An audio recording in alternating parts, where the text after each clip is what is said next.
so on. So it's very fair for the enemies to dodge it. The man. We'll get to the next series when the next series. Yeah, I don't think we need to. We'll cross that bridge when we come to it. It is now time to get towards game number 2. Lại mới đi xếp máy á. And we'll just have to see. Nhưng thì cái mic hiện tại chắc hôm nay phải xài đỡ để còn phim xong hôm nay không phải. Cái mic bình thường ai lắp vô thì nó hiện tại nó không nhận. I also kind of felt like both teams were warming up in that game. Yeah. So I definitely want to see about changes not only in draft. Nhiều quá nó bị hỏng cái gì. For both of these teams. But as we said, you know, Fnatic again. Mình chọn đội xanh. Bàn này vườn Calista. Have not invested the time to utilize it themselves. It's very common on red side though, so it should just be the wombo combo of red side bans. Yeah, there it is. Yeah, it's beautiful. That's exactly what we want to see. Aurora and Yone, both of them taken away, and now you get your one ban. Congrats. You know, first it is going to be the Kalista taken away from Weibo, though. We'll see what they're going to round out these bans with. Ổn này, Aurora. Nói chung thì Fnatic đánh cho nên nó hơi, nói chung là chắc đánh được đấy. Aurora thì chưa chắc. Bàn Poppy hướng tới có lẽ sẽ là có thể mình cá sấu ở trường hợp này. Cá sấu Oriana, Rumble, Gardner. Nói chung có Scanner thì đầu game nó hơi farm một xíu, nhưng mà cái cách kiểu phối đội hình nó rất là dễ, cũng như là vận hành game nó cũng rất là dễ, nó không như con Nearly Illusion. Nearly Illusion thì đầu game nó rất là mạnh, nhưng mà cái cách vận hành game nó sẽ rất là khó. Nó gặp những cái vấn đề này vấn đề kia. Chung thì bên phía của mình cũng có lợi thế, nhưng mà lọ một phát thì kiểu game nó đúng khó luôn đấy. Thì có thấy không cần thiết. Thích cho mình là Vi để đối đầu với Scanner là một chọn chắc chắn là không hợp lý rồi. Gần như sẽ là chắc kèo pháp sư. Đối đầu với pháp sư mọi người rất là cầm chất tướng pháp sư nhé, tại vì chất tướng con Scanner nó rất là đủ. Nó rất là căn tượng chất tướng đấu sĩ lao vào. Mà Scanner Ari, trong Ari thì cũng ok, nếu mà pick Gna, Ari Gna sẽ là đẹp. Có cho mình Gna luôn, cái đấu này có Gna. Đối phương gần như chắc chắn là slot 3 phải pick beat rồi. Phải là con Syndra, phải là pháp sư ở trường hợp này. Gna thì sẽ là đội hình rất là đẹp. Ở dưới thì bổ sung những chất tướng như cả là Mifortune cũng như là Jihin, đội hình quá đẹp đến phía WBG Gaming.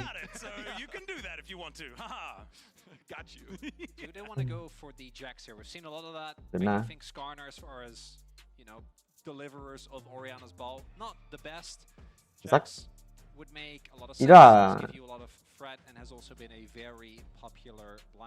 sau này Fnatic phải là con Syndra đúng không? Chứ không thì làm gì có tướng nữa. Cảm thấy chất tướng họ phối hợp với Ari cũng như LeBlanc rất là lọ luôn á. Pick toàn tướng lao vào để đối đầu với chất tướng toàn đấu sĩ cũng như là Scanner bên kia, nó không hợp lý á. Tức là kiểu cực kỳ cần pháp sư để đối đầu với con Scanner ấy. Yeah, I would say straight up here though, already some pretty good adjustments from Weibo. They have so much more security this time around as far as the scaling of the comp into the later stages. Mình là Alita, Poppy cũng lại ban rồi. Còn đối đầu với Delta chắc chắn là Alita rất là căn tơ Viari. Những con khác cũng không cần thiết cho lắm. Để vào ngắm vào vị trí AD chẳng hạn. Etil, Jihin, Zik, những cái tướng mà bên phía WBG mình cần hướng tới có khả năng đa dụng ở đây.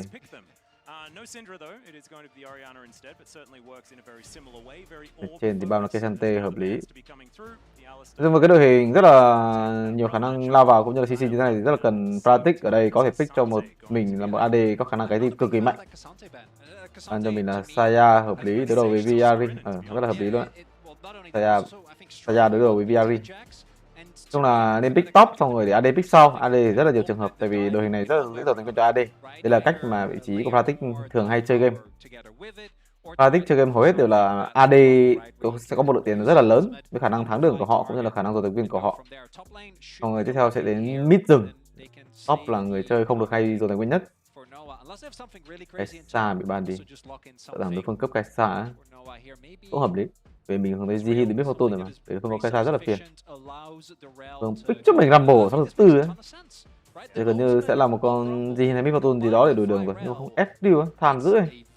Cái đấy sẽ là một chất tướng không hợp lý, cần những cái được kiểu cũng đánh được ấy, nhưng mà cái điều làm nào tức là tại vì phải pick down nào thì pick S-Deal. Cảm thấy Jihin down nào cũng được mà. Jihin kiểu đội hình nó rất là cần Jihin down nào luôn á. Jihin down nào thì nó thường hướng khác. Mà nếu mà đi đường tốt thì mấy cái vấn đề này không phải vấn đề.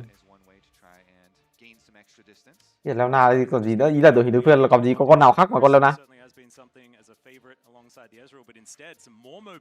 Ở đây Rakan cũng được, nhưng mà con Rakan Considering a misfortune here for Noah to play the other side of the matchup this time, of course, not a Varus being wielded against him. Rồi này Fnatic có thể đánh nhiều chất tướng ấy chứ. Hit Fortune có thể với VR. Đội hình nó không quá đẹp, nhưng mà với những khả năng đi đường rất là nổi trội từ con Hit Fortune cũng như con Rumble. Thì nói chung là việc đối phó combo của mình bắt buộc phải làm đó là đổi đường. Tại vì game đấu này bot của bạn không thắng, nói chung là hai cái cánh của bạn rất là cần đổi đường nữa. Rakan đầu game thắng được á. Thắng được xong rồi đổi đường giữa game. Nói chung là phải đổi đường á. Kiểu đổi game không đổi thì giữa game cũng phải đổi.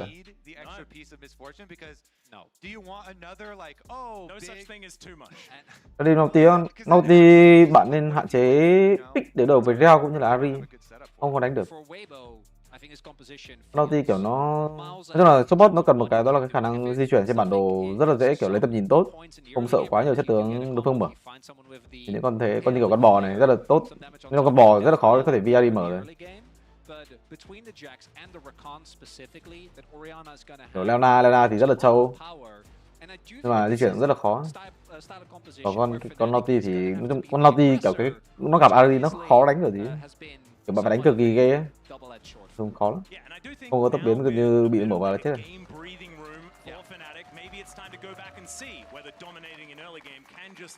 Lại bị từ FS và hiện tại nó cũng mạng nó hơi lắc. Nó cũng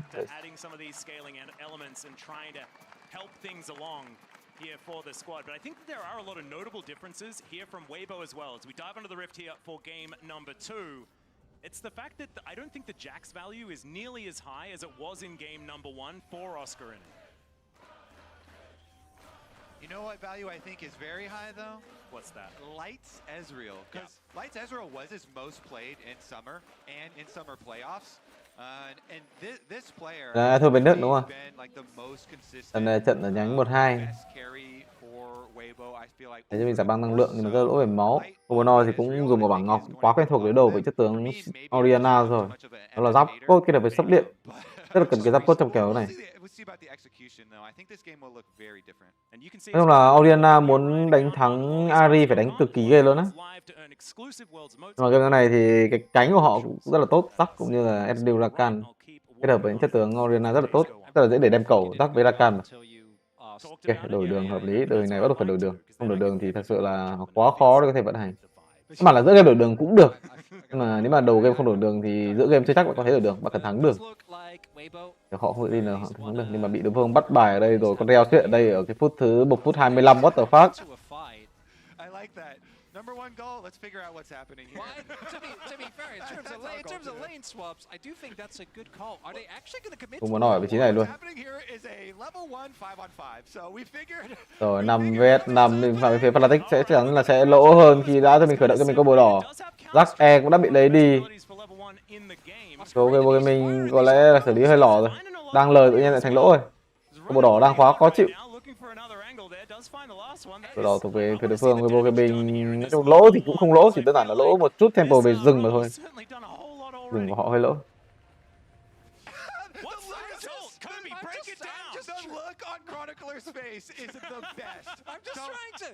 Just so you know, at home we have like a fully running like TikTok stream that shows the casters. I think just for Chronicler's face, I think it is well worth. Like, okay, you can just zoom it in. You just like have it open on lolesports.com as well. If that Rakan was a Braum, I'm like, yes, please fully commit to going for an early invade. If you had wheels, you'd be a bike. Exactly. You have to see what the actual repercussions of this are going to be. Rồi, quay lính lỏ nhưng mà bị đối phương áp lực. Bắt đầu phải đợi cái E để hồi lại.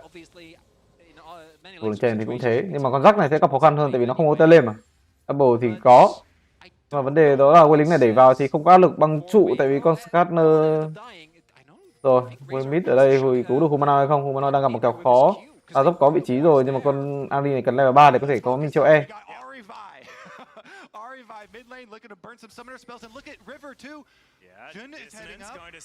Rồi, hợp lý, tốc biến để có thể giữ lượng máu. Trong ngày hôm qua thì Cap đã cho mình xử lý một pha đó là bị đấm xong rồi không mất tốc biến nhưng mà cảm thấy rất là lỗ máu. Lượng máu rất là cần quan trọng để có thể tiến hành đi đường. Không gây áp lực xuống khu vực đường dưới nữa mà đến vào khu vực đường trên từ vị trí của Fnatic để có thể giúp cho con Rumble ăn lính. Cho là cái đầu nó hơi loạn một xíu.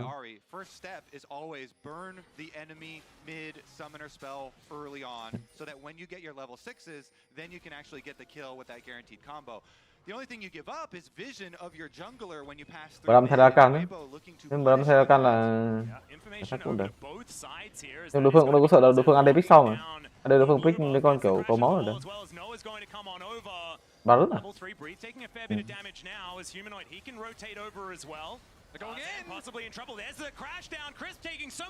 Và bồ xanh. Cái bồ mình khó dữ rồi. Mà hơi tiếp tục biến. Recipe dám quay lại để có thể quy một cái á. Sao hồ không có tiếp biến, sao hồ ở đây có bờ được hay không? Sẽ hồi lại được chứ humanoid. And it looks like Fnatic will just back away. Good escort, and it looks like both teams said, okay, game number one, it was a little bit low action, little bit too slow paced. What was it? Well, compared to this it was. Well, Nova's now coming on over. Maybe this is just an extended fight as they will just let the Jacks go home. Tarzan, he wants to be able to take this Rift Scuttler, and maybe we'll just have waves being attacked as Jun just At some watches. point, we gotta pay some attention to the creeps. That was actually a really big kind of like defense of the recall there for Weibo. If they'd been able to interrupt Bree's recall here, it really would have messed up his timing because they push in on the bottom wave immediately afterwards, but he gets it off, and so we're actually going to have the regular swap now with Chris rotating. Đẩy đường cho đối phương ăn. Nói chung là đổi đường cảm thấy Tham mình hiện tại Fnatic phải chịu lỗ tại vì họ đánh một cái pha nói chung là con Double có tele nên là người chịu thiệt rồi ấy. Mà họ di chuyển lên không gây áp lực vào con rắc này đáng lẽ là không có tele đã phải người bị gây áp lực. Đánh hồi con rắc đẩy được lính vào trong trụ ở cánh dưới. Không là rất là lỏ. Mà cảm thấy không có vấn đề gì. Người lời hơn trong những pha đổi đường này đó là vị trí của Oscaridi trong khu vực đường trên. Phía WBG của mình thì rất là lời. Nói chung là nếu mà người đi cánh dưới sẽ lời. Hiện tại ai lên cánh trên đây? Lai, SW được cử lên cánh trên, vì thì Lai sẽ là người lỗi trong việc đổi đường như thế này. Với lính top cực kỳ lỏ luôn. Với lính đường dưới cũng là lỏ cho vị trí của WBG mình nhưng mà không có vấn đề gì cả. Hiện tại là mục tiêu sâu gần như sẽ là free của họ khi đều là những cái quân lính đẩy. Chắc sẽ là tự chơi với việc là có cho mình là cái tele. Game đấu hơi loạn một xíu. Thế trận có lẽ sẽ nghiêng về vị trí của WBG mình một xíu khi họ có thể ăn cho mình con sâu hay chăng?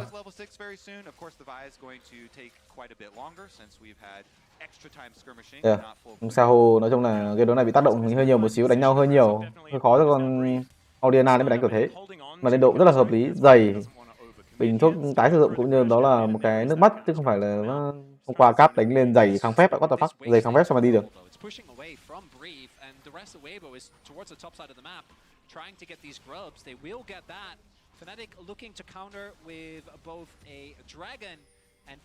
Hiện tại thì cảm thấy thế trận nghiêng về Fnatic hay chăng? Fnatic cần bỏ cái mục tiêu này. Do đánh đợi Tham Minh Vi level 6, hiện tại họ đang có quá nhiều lợi thế ở những cái cánh của họ. Rumble đang có quá nhiều lợi thế. Humanoid cũng vậy. Một cả đấu nhìn hơn về mặt kinh nghiệm cũng lượng farm cũng chỉ nó còn full spell luôn. Chỉ là con Ari này là một con rất là quan trọng ở Tham Minh giữa game bây giờ. Cánh của Fnatic đang cực kỳ mạnh, cánh Rumble với cánh Ari. Mà AD của họ hơi thọt. Fnatic là một mẫu đội tuyển mà đánh theo AD rất là nhiều luôn. Kiểu không phải thế mà kiểu cái bot của họ nó nói chung là hơi tài nguyên ấy. Hiện tại AD của họ không biết họ có mắc rồi hay không.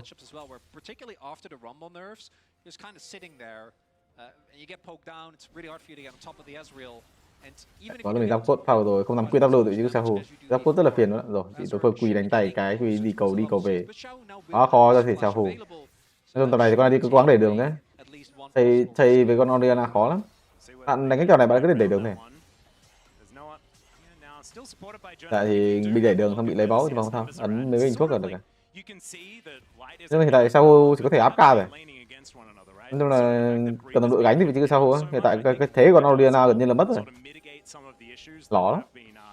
Lai thì một set không tốt level 6 tới đầu với level 7 Rumble. Váp lại hợp lý vị trí của Fnatic hay chăng? Nhưng mà việc là Rumble không có áp lực quá nhiều khu đường trên. Vị trí của Jack như nào đây hoàn toàn có thể lấy cho mình là cái sách trụ đường dưới hay chăng?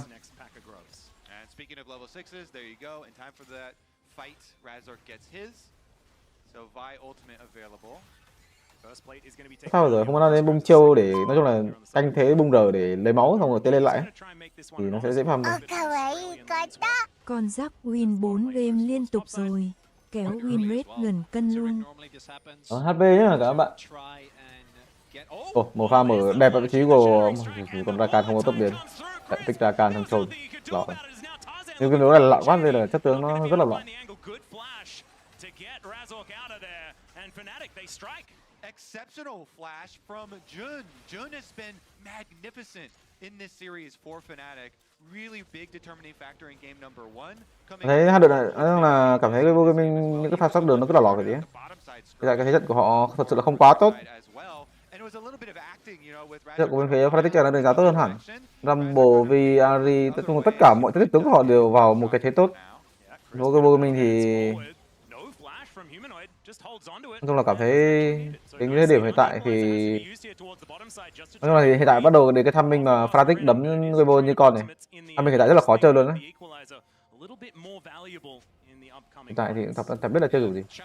Nói chung là cái cách đánh team fight ở thế thua thì Weibo mình thôi. Thấy rất là khó luôn, đối phương có quá nhiều mở. Bình thường team fight thua thì mọi người sẽ gọi là câu kéo đối phương, xong rồi đối phương ra, xong rồi mình lấy tài nguyên ở chỗ khác bù vô. I have. I'm sorry for your loss. Yeah. No, it's okay. It was a fault. I haven't experienced it myself. All right. Speaking of roaming, Chắc rằng thì bên cho mình là một cái tiếp tục là một con scanner carry. Bên cho mình đó là nói chung là game này rất là nhào luôn, nhưng mà vẫn lên cho mình là khủng thần. Chứ không bình thường mấy game này người ta hay lên cho mình đó là cái gì nhỉ? Tụ bão kết hợp với cắt máu. Vision control around mid, plus having everything ready here.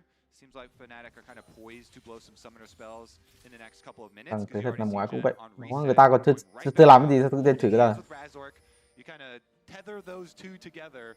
The support jungle engage combo, looking to move towards the grub fight. And with this fight, Ari, you want to be the one that's at the Cái thế của Fnatic vì đã hồi cho mình chiều cuối mà không có tốc biến. Cần những chất tướng đấu sĩ lên tiếng ở tham mình hiện tại. Bên phía Fnatic thì cần phải đánh teamfight rất là khéo, gây áp lực vào cánh, nhưng mà teamfight Temple hơi lỏ rồi, Temple hơi lỏ rồi. Noah ở cánh trên, Fnatic đến tham minh teamfight mà chả biết là đang đẩy top hay đẩy bom mid nữa. Rồi rất là quan trọng 2-0 thì đang ở cánh trên. Tham minh này Noah ăn xong đợt lính, đi vòng qua thì đối phương ăn hết mục tiêu rồi còn gì nữa. Đánh teamfight kiểu gì đấy? Đây ông Fnatic. Thì mục tiêu ra thì bạn phải biết là bạn đánh theo ai. Cái tướng Ari có thể tự chơi dễ dàng, tự di chuyển với cái R cũng như cái tốc biến của mình có thể tự chọn vị trí rất là dễ. Mình phải đánh theo một con Mid Fortune, chứ con Mid Fortune tự chơi thì chọn vị trí của gì? Đâu cái ta vẫn làm sao?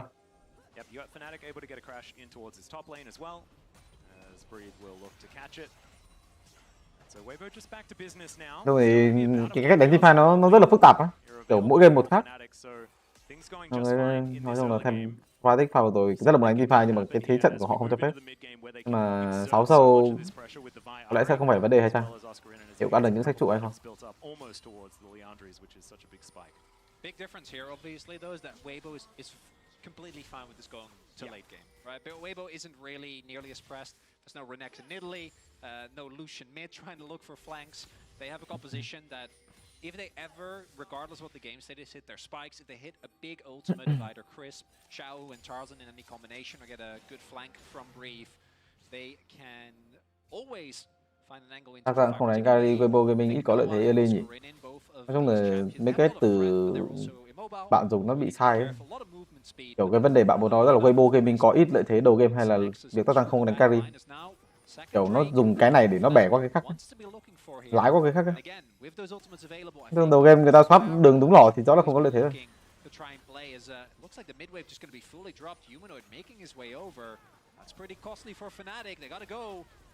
Kiểu đen bị ra dốc.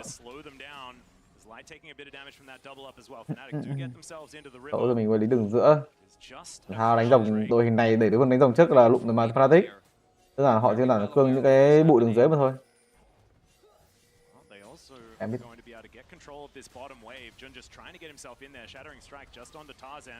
Rồi, lấy cho mình là khổng thần 23 số.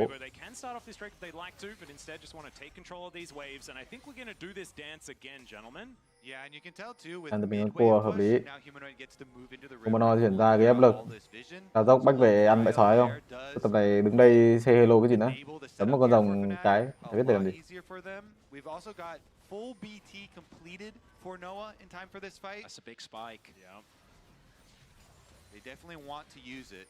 Weibo stalling a bit down there though, and did make them a little bit extra cautious. But in the end, they're going to cede it due to the completed items here. Yep, looks like Fnatic will just be able to take this one down. Crisp is going to poke his head in and see what's going on, but Tarzan not in the area, and that is going to mean the Dragon does go over to Fnatic. Dòng nước luôn. Sao giờ này dòng nước nhiều đấy? Back-to-back this game. Hình như là bên phía server của Riot bắt đầu đổi sang dòng nước rồi mọi người. Cái dòng nước này kiểu lâu lắm không thấy. Rồi mất tele luôn, what the fuck, đấm một phát mất tele luôn.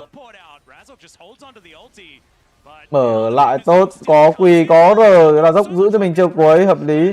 Đồng đội không có ở đây, nhưng mà vẫn phải bung R ra không tốc biến được. Bên phía Weibo của mình tele ác. Giờ Fnatic không biết là nên chạy hay nên đánh á. Kiểu họ đang rất là đứng giữa chừng đánh với chạy á. Cảm thấy nếu mà ra dốc dồn CC vào con Ezreal có thể có sẽ nằm xuống ấy chăng? Họ không để cho nó. Pha vừa rồi có những cái bắt rất là đẹp từ vị trí của cái mình, tele ở vị trí bắt rất là đẹp từ vị trí của Jack. Pha teamfight thành công, Jack ăn được 2 mạng luôn.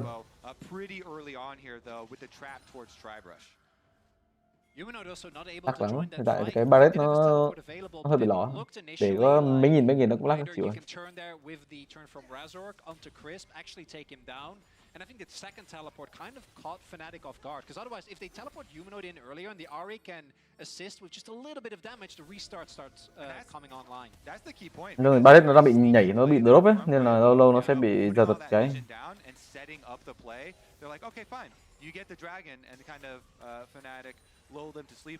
Nó có bị đỏ chứ. Đối Vương hết cho mình chiều cuối, à nó vẫn còn chiều cuối mà bên phía Weibo mình chủ động mở và có thể lấy R được vị trí Humanoid hay không? Rồi Humanoid má R quả căng dữ rồi, tí bị trúng W. Humanoid đánh được cái cánh mắc lỗi ác quá, cái pha đấy chỉ cần giữ R cái thế của họ rất là đẹp luôn á. Ra R cái để có Rumble lấy cho mình trụ đường dưới. Làm sao họ có cho mình 6 sâu, Weibo mình có 6 sâu có thể lấy cho mình cái trụ đường trên được hay không? Quay lính xe luôn rất là đẹp. Sao? Người đâu? Rakan đâu? Thế đủ trụ mà không thấy có Rakan, lính để vô mà không thấy có Rakan đâu, có Rakan làm gì biết đấy. Đấy, cái trụ 1 này là 6 sâu về của 6 sâu chứ.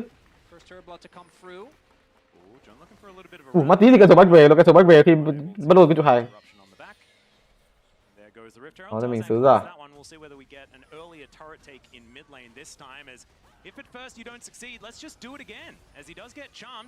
Mở vào tốt, mở vào Humanoid không có R, tốc biến R luôn.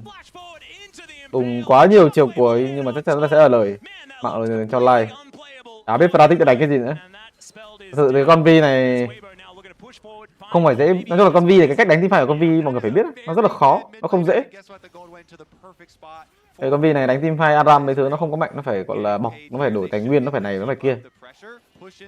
Tại vì con Vi thì có lẽ ấn tượng nhất thì có lẽ là của Wonder, xong rồi tới GAM Sport. Nói chung là cái cách đánh teamfight của con Vi nó không phải bình thường ấy. Nó không phải đơn giản chỉ đơn giản là chạy ra xong rồi bung chiêu này đó. If there's that much CC, you know the moment you get hit by anything, it's pretty much game over. Did feel very telegraphed. Maybe the call was that even if he does invest the flash, Crisp just follows up with his own and. Nhưng thì từ cái pha sâu 2 là biết con Vi này nó đỏ nhào rồi. Nhưng mà đánh teamfight đúng thì mới phát đi được chất tướng được. Cái đánh teamfight của này thì con Vi nó bắt đầu thành một con gọi là không chả biết nữa. Dạ cái thế trận của bên phía Fnatic đang là quá lỏ luôn, họ có mình 2 rồng. Nhưng mà cánh của đối phương là một con tắc 20, một con giày thủy ngân Oriana. Bây giờ với chất tướng bên phía Weibo mình đúng tham rồi đó. Kích kiểu này xong rồi vào cái thế này luôn. Nói chung là hiện tại là thế trận của họ đang là thắng rõ ràng rồi. Lại chỉ đơn giản chiêu đẩy cánh, 2 cánh đang rất là bệnh. Chạy ra đẩy cánh. Đây, thằng này đợi Tarzan chạy lên trên. À không, đang dòng nước rồi mà. Tarzan phải chạy xuống dưới chứ. Rồi Rakan cắm mắt để nốt quấy lính đường trên, back về chuẩn bị cho mình là tempo rồng, con rồng này bắt buộc phải đánh nhau. Đội này đánh rồng chắc chắn là free game, đã biết thua kiểu gì. Với Fnatic thì họ cũng chẳng biết phải làm gì bây giờ. Không có cánh, teamfight đánh không lại, chỉ có khả năng gọi là bắt mở, bắt này bắt kia từ con VRI mà thôi, nhưng mà không make play gì cả từ những khu vực cánh. Nhưng hiện tại rất là khó bếp play á, rồi thì là quá nhiều, con Vi thì rất là thọt. Nhưng thì cái timing hiện tại của họ cảm thấy hết cơ hội chơi game nữa. Timing hiện tại vẫn đánh được á, tại vì SDU nó chưa mạnh, nó vẫn chưa hai đồ. Con SDU nó có hai đồ, không đồ phòng thủ, nó cũng thả cả đồ phòng thủ. Đây, bắt đầu người ta ôn in ở pha này gần như là đang quyết định game đấu ở timing hiện tại. Timing này mà bên Fnatic mà đánh lỏ nữa, cảm thấy khó, không phải đánh lỏ. Thế chủ động chắc chắn là nghiêng về chú Weibo Gaming rồi. Weibo Gaming hơi tham, dòng này là dòng phải đánh, nhưng mà con rắc đang chuyển lên cánh trên chứ không phải là cánh dưới. What the fuck? Ram ở đây, bỏ rồng không? Bỏ rồng lấy cho mình 3 trụ không? Bỏ rồng lấy 3 trụ là end game luôn á, chắc chắn là end game luôn. Bỏ rồng lấy 3 trụ là sẽ là hợp lý nhất cho Weibo Gaming về cái lối trên đường như thế này. Cho mình sứ giả bên phía Fnatic không ôn in vào con rồng mà ra đép cho mình sứ giả, nhưng mà tác gian bị mở vào hơi ảo. What the fuck, sao bị mở là sao? Là sao? Là đối phương đang vào thế đúng khó luôn á. Mình chỉ đơn giản là không chết là đối phương, một là vỡ mid, hai là vỡ top, ba là mất rồng. Đấy, cái thế này, cái thế đối phương phải ăn rồng, nó rồng 7000 máu xong rồi cái trụ hai đường trên mất rồi còn gì nữa. Thế bỏ rồng xong rồi lấy 4 trụ luôn chứ không phải 3 trụ nữa rồi. Muốn đép từ vị trí của OKD nhưng mà sẽ có R từ vị trí của Rakan, nhưng mà đam đủ đam luôn. Chạy được không từ vị trí của Jack 3 không, Jack có lẽ sẽ phải nằm xuống, bạn được điều gì cho Noah.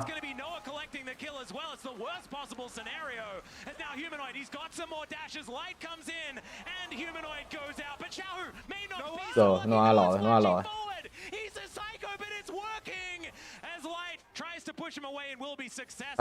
Trao đổi cũng được gọi là thành công cho Fnatic. Nói chung là kiểu cái đội hình này nó chỉ đánh như thế thôi á. 2 mạng dành cho AD về một con rồng nước. Thực sự là quá thành công trong cái pha team pha như này rồi. Mà bắt đầu từ những cái pha cực kỳ lỏ từ phố của mình.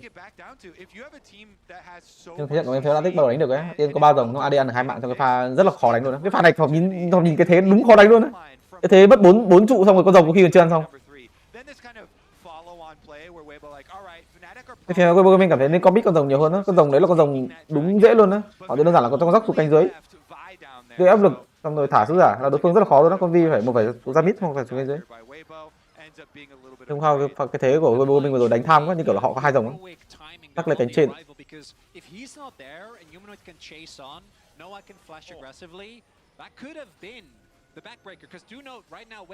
Nhìn vàng lợi thế không có mục tiêu, hiện tại Fnatic bắt đầu áp lực ở cánh là có rồi, nhưng mà lợi thế của Weiling cánh trên cũng như cánh dưới họ có tempo tốt hơn ở đây. Phòng thủ thành công được hay không? Đang hướng tới cho mình là cái trụ cánh trên, đánh nhanh, đánh cái tốc độ tempo của này rất là dễ bị tele sau lưng, nhưng mà không, hiện tại là không có một con mắt tele sau lưng nào cả. Đánh rất là kinh nghiệm từ phố Weibo Gaming, đợi cho mình đó là xử lý Weiling cánh trên rồi mới back về từ vị trí của Rakan. Nói chung là mọi người nên tập trung, nói chung là kiểu coi những cái khu vực lớn mọi người nên tập trung vào thằng support. Nó đánh rất là hợp lý luôn á. Nhiều người bên phía mình có khi là Rakan giờ kiểu Weiling vô nó đang ở nhà mẹ, rồi người ta tấn công thì cũng không phải biết. Bình thường là phải đợi Weiling xử lý xong thì mình mới back về á. Đánh nó phải đúng. Ok, hiện tại là bên phía Weibo Gaming đội hình đủ đồ, Rakan SDU 2 đồ xong rồi Jack 2 đồ, tầm này thì cứ ra mở là win mà thôi.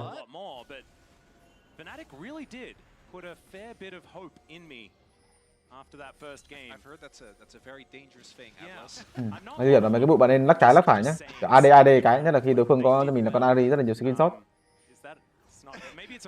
Thường là chơi được kháng phép nên là ảnh hưởng có một xíu à.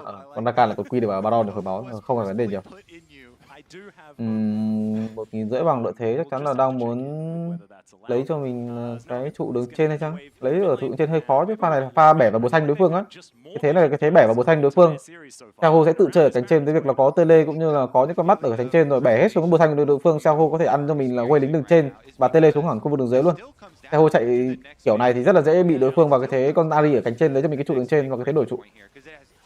Đánh nhau hợp lý vào bột xanh, đánh nhau ở đây nhưng mà Crispy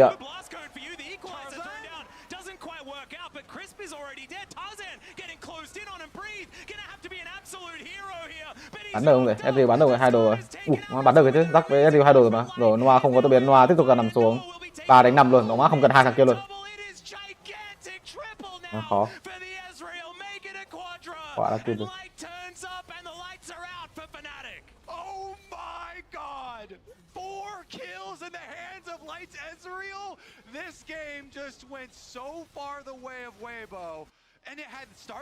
Cái đội hình hiện tại nó khó đánh quá. kiểu không có người carry thực thụ. Hiện tại thì Fortune 2 đồ nhưng mà nó không có tốc biến, nó rắc nó nhảy vô là chết à? Đã biết cover của gì đâu.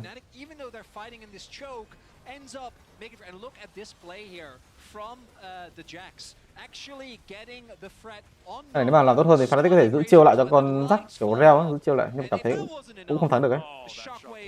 Ngay tiếp xong này thì phải chạy ấy. Đây là cách đánh teamfight của những con VRE ấy, tiếp xong phải chạy. Các bạn ở bên phía Weibo binh xanh quá, rắc với con Ezreal nó xanh quá.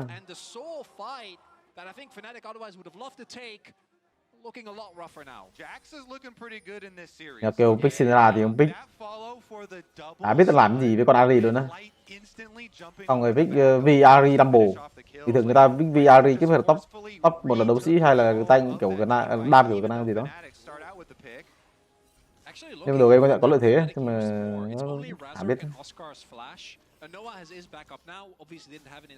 Ok, và Tích vẫn muốn đánh một pha teamfight họ ôi vào con rồng này rồi. Con rồng này chắc chắn là bên phía WBG sẽ bảo ha ha ha. Tele đằng sau có một mắt con Tele cực kỳ đẹp luôn.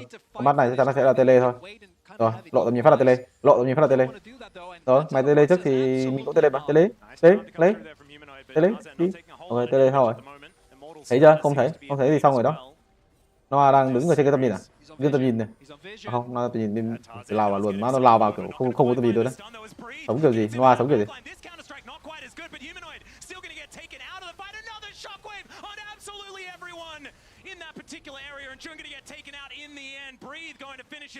Không, con Vi không phải con dễ đánh. Tóm lại ở trận đấu này thôi. Thật sự là nên pick cái đội hình nó dễ chơi như là cái game 1 á. Kiểu Pháp sư kết hợp với Vi. Weibo just control the entire map.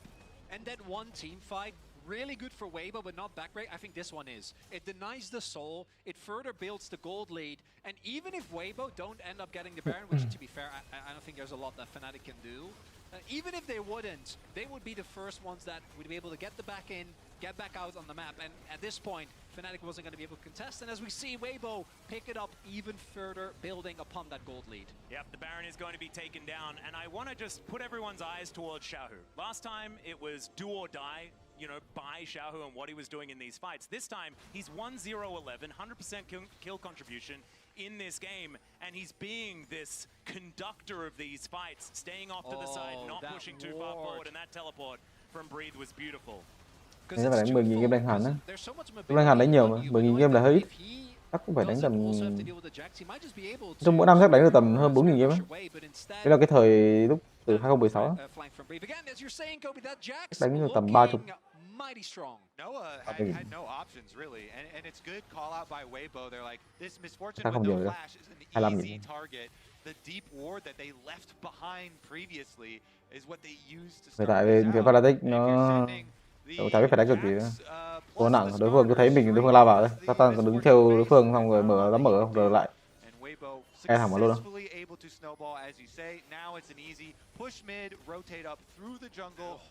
Towards that top side, the secondary tower here really does not stand a chance. Well, Breathe probably going to find out that there is a Jun in that brush. So far, he's a bit of a secret agent, finds a Magnet Storm onto 3. Có thích một năm mới xét đánh 3 lần như hiện tại không? Tôi cũng họ không có trải nghiệm nhiều á. Nó cũng không biết. Nói mà họ thấy có những cái mới thì rất là hợp lý. Vì nhiều vấn đề đó là người ta không có level nữa. Người ta lên xong người ta gap cả để đầu đánh một trận. Kiểu trước đây thì 1 tháng nó biết tụt, xong rồi bắt đầu đổi đó là 1 ngày tụt một lần kiểu thế, xong là hệ thống nó đổi rất là nhiều, hạn chế là người ta không đánh nhanh ấy. Mình thì có đánh nữa rồi mình biết. On this Orianna looking so much better, and Weibo looking to even out the series. Yeah, and they're going to get at least 2 here in the inhibitors with Breathe immediately after that fight. Tôi thì cảm thấy đơn giản chỉ là hai cái đội này macro với cả đánh teamfight nó không quá mượt á. Nên đơn giản là pick những cái tướng nó dễ vận hành hơn thì thắng rồi. Kiểu với mình thì đơn giản là pháp sư Ezreal kết hợp với Jack, đội hình rất là tham luôn á. Họ không có gặp quá vấn đề quá nhiều từ những pha teamfight đầu game cũng như đó là này kia.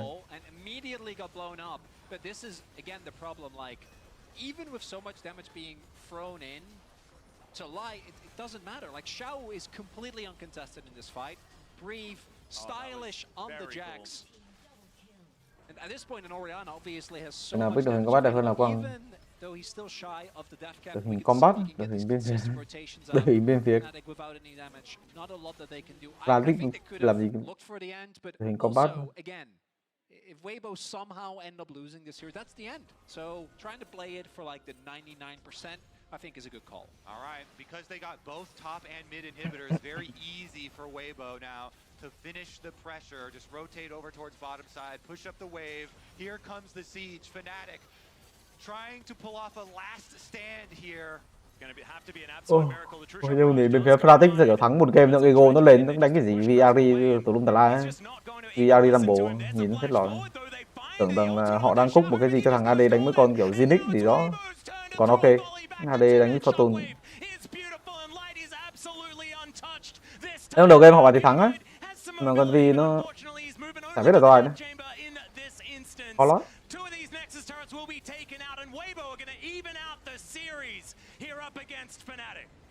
We're going to a game 3, baby. I want you more, Kobe.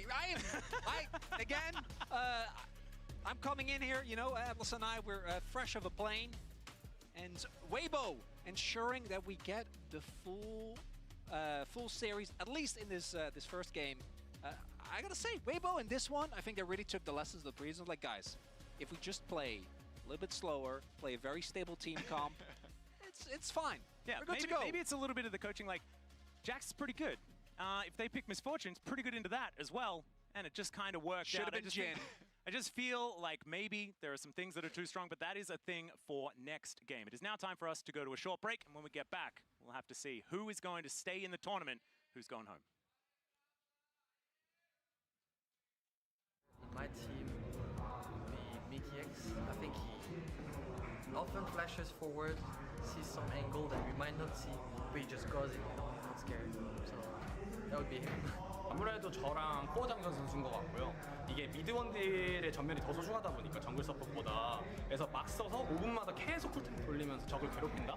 그래서 좀 막 쓰는 것 같아요, 솔직히. Nói về những cái tốc biến được sử dụng gì đó.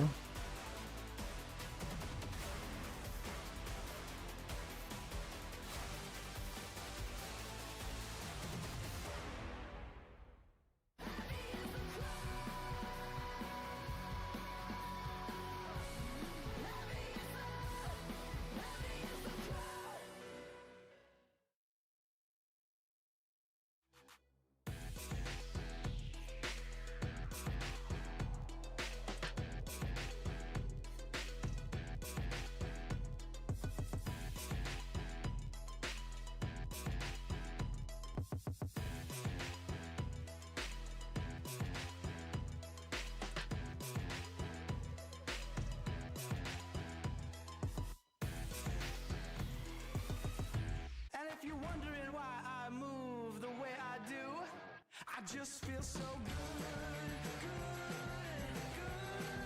I just feel so good, I just feel so good.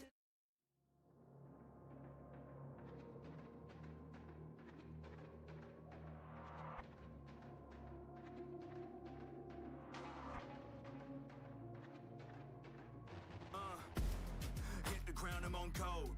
Run on air when I flow. You would swear that I flowed. I just in my zone. I'm going hard for my city, yeah. I put that thing on my back. Get it incarnate, I'm back on 100. I'm ready, I'm coming in for the attack. I'm on beast mode, God level, cheat code, new age, hero, good verse, Evo. I'm on the move. I'm on the move. I'm putting in work. I go berserk, got something to prove. Cause I got power. I got the energy for all of my enemies. I'm on the way, I'm saving the day. No one ahead of me. I'm on the right here, right now. This is the moment we running it. This is the moment we running it. We doing this for the love of it. Give me a ride. So alive. Watch me go. I want the world in my palms. I want it. Yeah. it Yeah. drives me to my goal. There's no distance I won't go, cause the climb's all that I know, and I face it all on my own. So my name will be known, yeah, my name will be known. Right here, right now, this is the moment we running it. This is the moment we running it. We doing this for the love of it. Give me a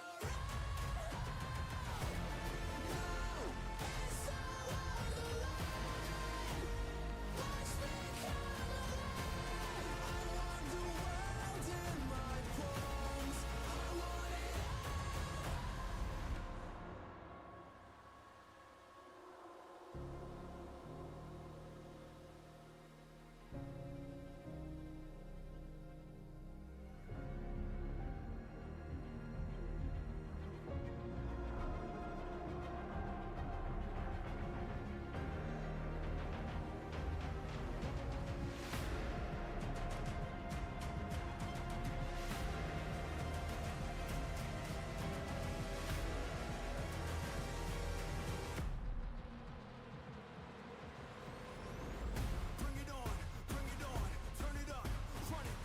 Bring it on, turn it up, run it. Bring it on, turn it up, run it.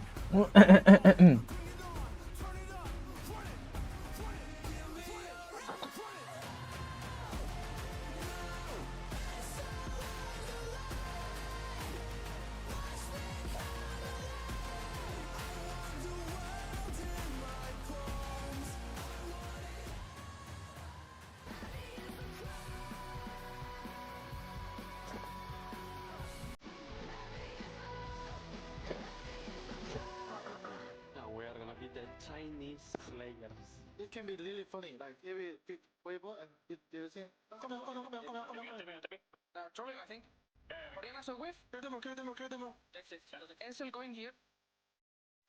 He's on red there, so okay, guys. The Scott is taking out Russell with an amazing flash for light. Mic thì có mỗi pha đấy, Mic check có mỗi pha luôn. Will be taken. It's a double. TA trolling xong rồi rất là 1-1. Triple now for the Ezreal, making it quadra. It was looking good for Fnatic until Weibo turned the lights off because light came online. And I do want to give credit where credit is due.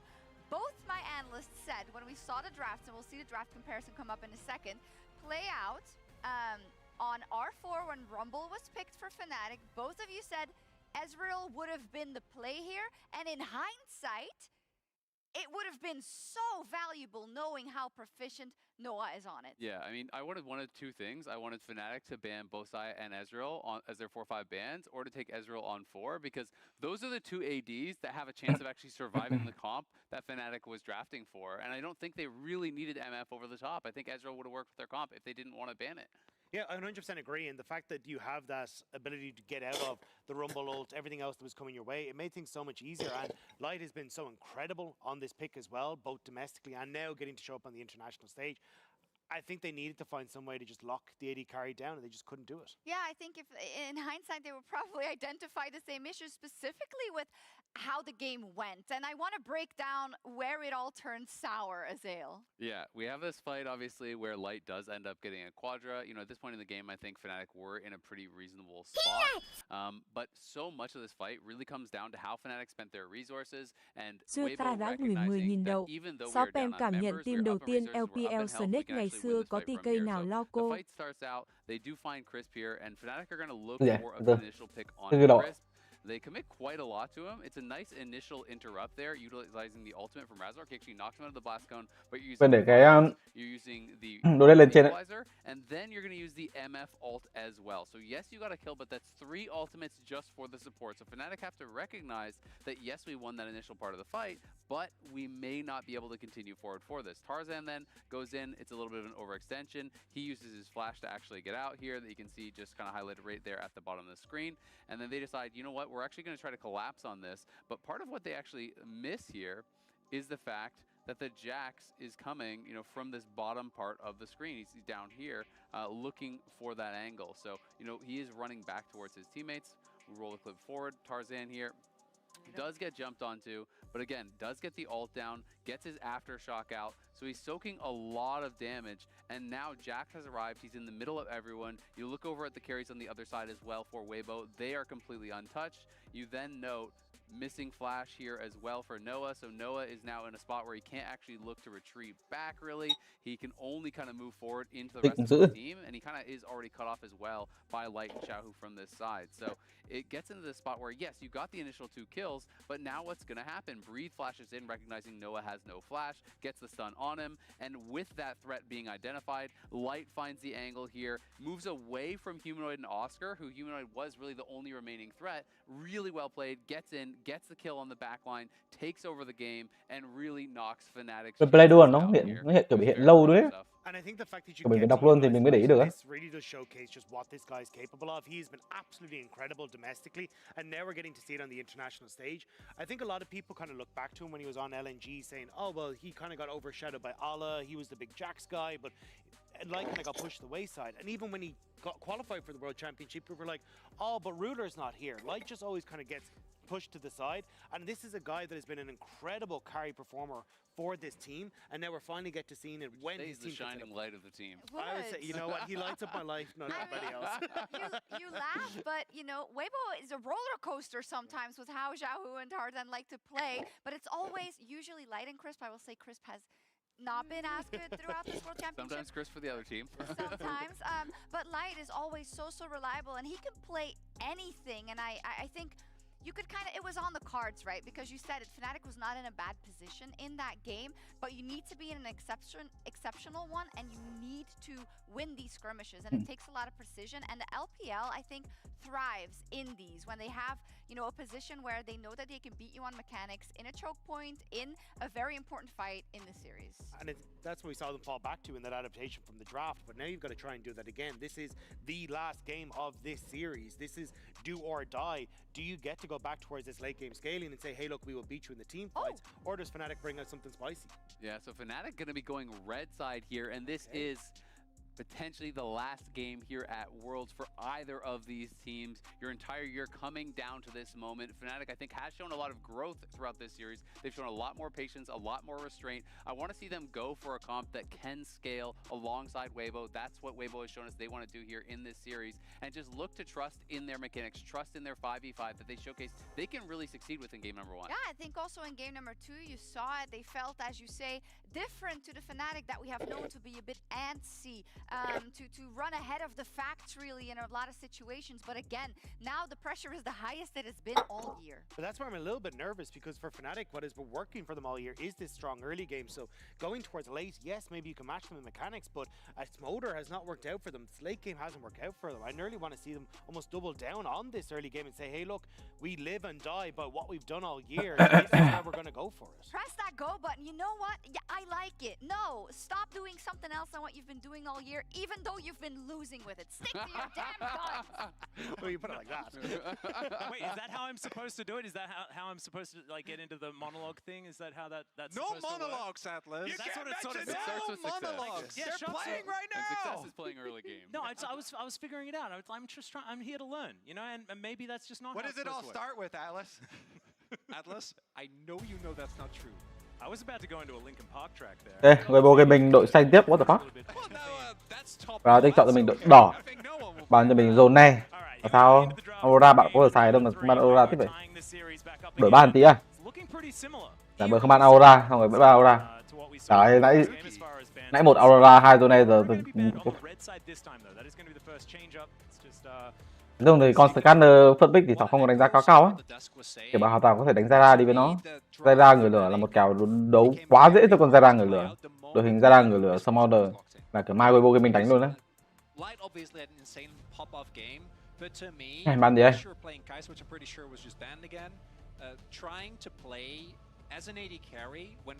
Ban Poppy. Ban như cũ luôn, nhưng mà nghĩ rất là lâu. Tích thì slot 3 này có thể hoàn toàn đổi ở đây. Hôm trước họ ban vào AC đúng không? Hôm này ban vào Oriana.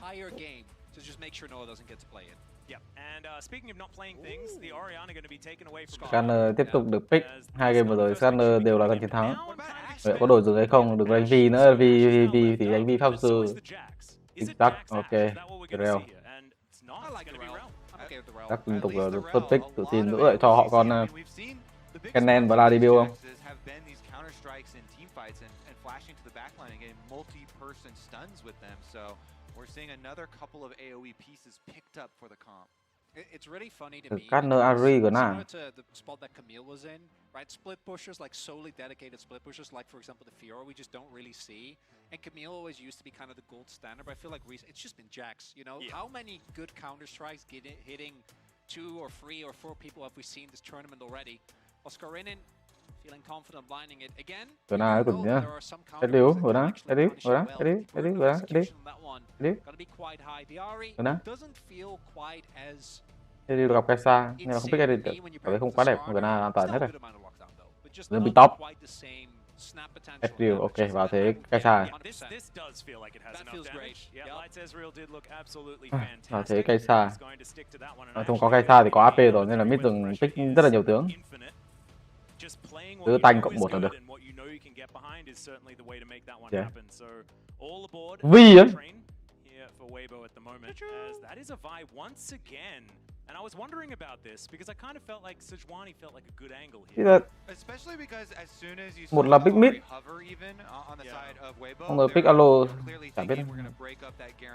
Xem họ phối đội hình cho con Vi để kiểu gì, con Vi này kiểu khó phối đội hình lắm, rất là cần phát Syndra ở đây. Nhưng mà chắc chắn là không có Syndra rồi. Rất là cần LB. Kiểu con LB cũng có tạm ấy, nhưng mà chắc chắn là chạy 2 con Syndra với LB bị ban chắc rồi gì đó. Không cái sai trước. Thì sẽ có Syndra hoặc LB. Có lẽ sẽ ban LB. Syndra Vi thật ra Syndra Vi cũng ok. Nói chung là chắc chắn là một trong hai LB với Syndra rồi. Con nào ngon hơn ta? Thẩm nghĩ con Syndra ngon hơn. Syndra thì nó dễ hơn. Cảm thấy LB nếu mà pick top đối phương pick tanh rất là khó. Nên mình Rambo.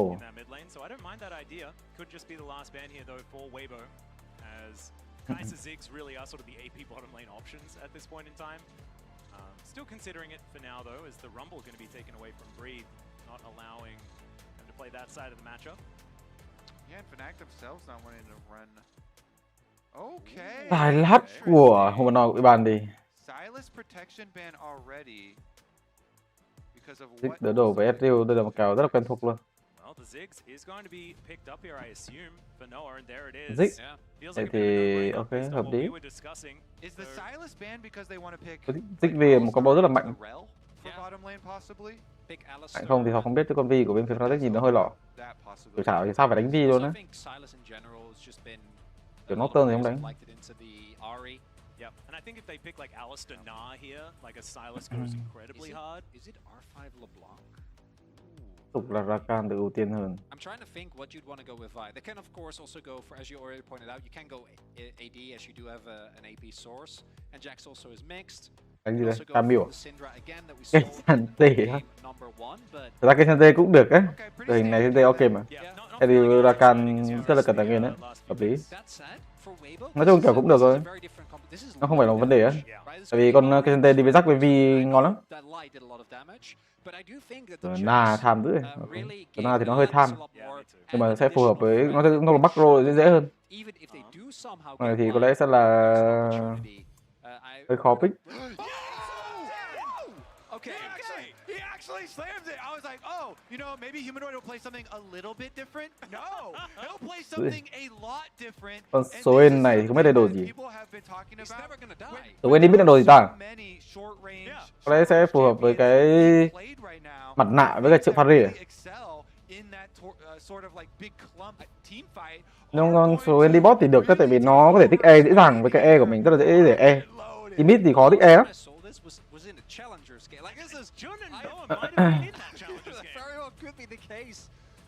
Con Swain nên hòa khuẩn lỏ lắm.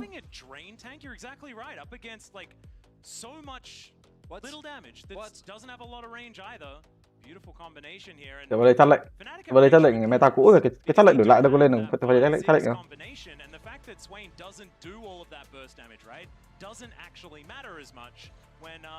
Cái W chứ không phải E, nghĩ là cái E cái W đều tích passive mà. W chắc chắn là một chiêu không thể nào trúng được nếu mà đi mid rồi. Cái dễ trúng nhất thì là cái E, nên là sòng nói E. Đi boss thì còn tích E, nói chung là kiểu E dễ được tìm tích tỷ số. Cái W đi mid trúng kiểu gì? Kiểu máy thằng kia chắc FPS nó 15 meta nó trúng cái W á. to the side, who moves on for another chance.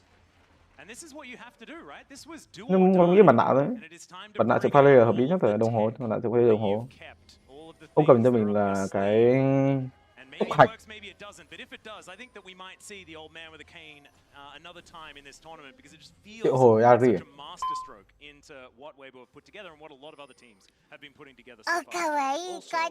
Tắt cái DNT chạy chạy đi a. Vẫn đỡ nhá. Tắt thì tội với bạn Weekend quá. Atlas and I in particular, you know, Doran, very skilled player, but that was definitely a Doran moment. He keeps a lot of RAM free, right? This is the way we have to explain it, right? Sometimes you don't need to know everything. Well, I think it definitely should know. That doesn't seem like that weird of an interaction, but that's it. Neither here nor there. The Swain really is, to me, one of those champions where if he ever gets ahead because you make a bad play, think you can burst him down and he can drain through it, like he can snowball insanely fast. Because again, who is going to kill him if he gets big in this game? There isn't the type of AD carry or enemy that can reliably burn down a Swain. I will say Swain is pretty straightforward. I'm trying to think of I know. What would be like the brain dead things where you're just like, wow, they don't know what the champ does. Because like if there's a giant red eyeball circle on the ground, you're like, don't think you're just going to not walk into it. You know, you're like, oh, he throws at the root.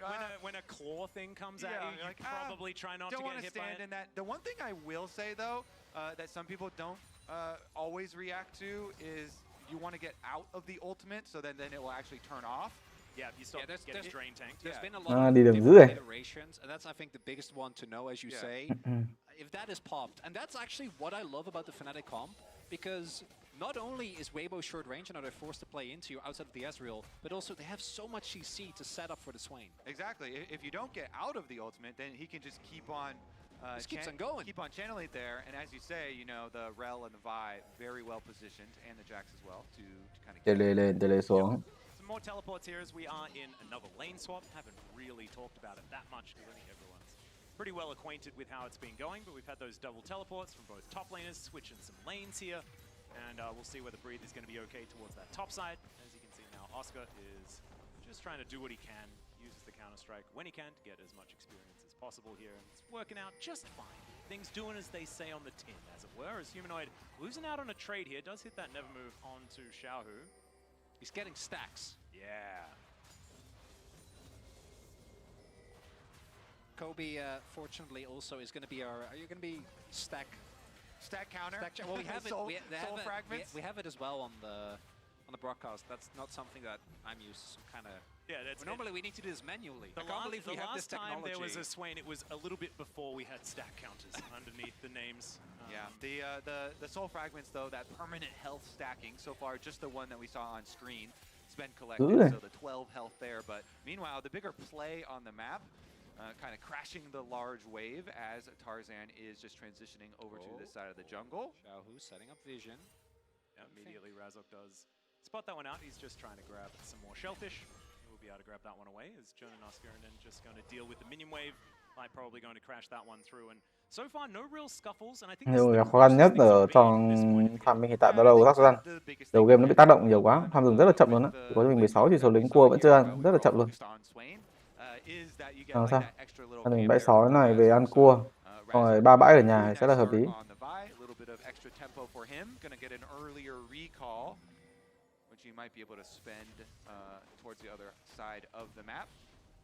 Trong việc sắp đường thì không có quá nhiều lợi thế, tại vì đội hình bên phía WBG xử lý rất là khéo, cũng có từ mình tele. Tarzan getting himself in there, Chris finding a knockup, but only onto Jun. That was beautifully done by Noah. Gives him a thumbs up for it as well, or maybe that was for himself, because he deserves it. That looked a little dicey, so Noah used his satchel to interrupt Tarzan, but it also knocked himself. Thế thì con Swain chỉ trong E cho mình được 2 cái à không? E từ chúng cái tiếp theo rồi. E W thành công lấy được 2 số trong pha vừa rồi. Mỗi số thì nó cộng 12 máu. Tùy tốc biến trượt rồi.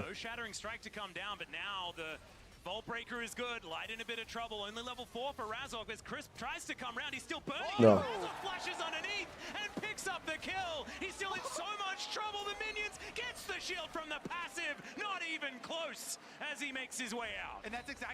Và tempo dùng tốt hơn. Thiếu cái bộ mình mắc lỗi hơi nhiều. Ăn cho mình con cua giới nhưng mà không cắm lại những cái mắt cần thiết. Mắt là không đủ. Cái tiêu là càng bị tác động lên.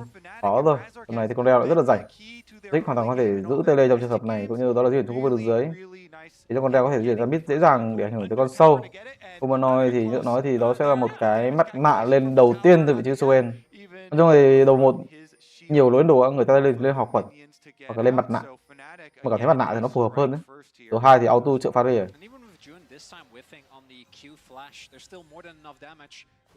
Số 3 thì đồng hồ. About to hit level 6 really when the Swain is going to start feeling like a much bigger threat. Yep, picking up that demon flare going to be very, very important. This one goes Giữ tele tốt tự chi của Noah. able to really protect these turrets. Lại thì đã mất tele rồi, rất là dễ có thể đổi đường hay sao? Ngay hiện tại là bên phía Pratic nhưng hay cánh của họ hơi lỏ. Kiểu vẫn đang ở thế thua á.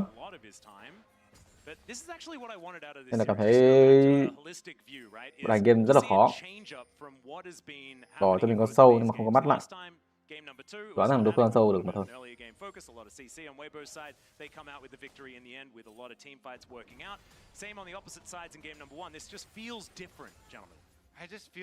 Game đấu nhìn nó đúng căng rồi, đã quá căng thẳng rồi. Thế đội hình của mình chắc chắn là sẽ có lợi thế hơn rồi. Đội hình của họ nó cảm thấy khối đội hình nó sẽ đẹp hơn. Hiện tại con Gna đang có lợi thế rất là nhiều. Con Gna khi có dân mình giày 2, hiện tại giày 2 đã có rồi, tele cũng sắp rồi. Thế thì điểm kiểu gì Onin nội chứ Humanoid chắc chắn bị e vào tường. Có tốc biến hay chăng? Hả? Bắt chỉ cái thế rồi. Quên có tốn mana không? Có quên tốn mana lắm. Con quên nói chung là tường nó hơi đủ nhưng mà nó trâu cái CC EW mấy thứ phiền đấy. Đi đường cũng rất là mạnh với quy của mình. Hôm nay không tốn mana đâu, đặt đi cánh tốn mana. Đi đường không có tốn mana mấy. Họ đi cánh đúng tốn mana nữa.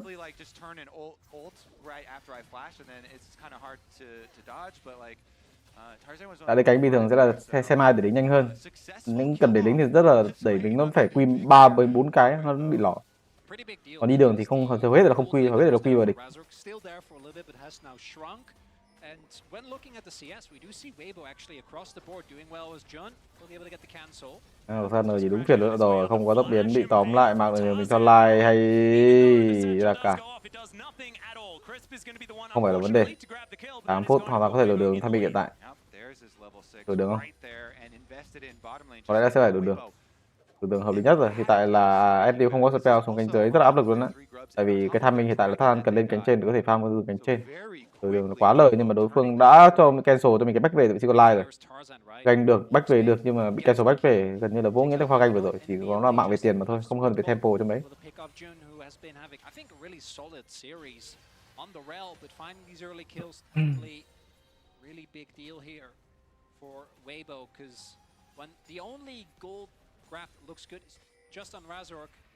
Hiện tại thì bên phía của mình gặp khó khăn rồi, đó là khu vực cánh dưới của họ là đang chịu áp lực rất là lớn, không có spell. Nhưng mà chả hiểu sao Crispy đã chuyển lên cánh trên, đây là cánh mạnh từ vị trí của Weibo Gaming. Cần cover cho Live thì hiện tại, không thì Live rất là khó để có thể chơi game. Chắc rằng với việc là ba bãi rừng phía trên lại phải xuống dưới để cover cho Live. What the fuck? Weibo Gaming macro thật sự là Verkler. Rồi, đối phương thấy Crispy thì chắc chắn nó sẽ tấn công vào Live rồi. Live Onin vào vị trí của Tác Dân để vào thế thắng. Tác Dân combo được nhưng mà không có chiêu gì để chạy cả. Tác Dân nằm xuống. Macro thật sự là quá tuyệt vời, mất luôn cái tele từ vị trí của Gna. Live ở đây thậm chí là có lẽ sẽ phải nằm xuống. Đây có gì đây? Con Na đang bú thì dân bóc tele xuống làm cái trò gì đây? Live thì gần như là chết chắc rồi. À, không chết, cover được nhưng mà không farm được, hấp hối. Macro thật sự là Verkler. Bị cancel back về thì mình phải xuống dưới. Scanner farm vừa rồi ba bãi rừng ở phía trên nên nó phải lên trên nên là mình phải xuống dưới, nhưng mà mình lại lên trên để làm nhiệm vụ của con Scanner. Thật sự là amazing cho farm macro vừa rồi. Đi đường thắng xong rồi macro thua. What the fuck? Thế là đi đường thắng bạn rất là dễ trong việc macro luôn á. Đi đường thắng rồi mà, cái việc macro nó rất là dễ. value out of this play. Not gonna go fight. Very sad. No. How do you, Just going to be walking away, but still it's going to eliminate a wave. Yeah, still a win. Especially because they trade. Thì trong cái pha vừa rồi nó phá hết hiện của bên phía của mình luôn.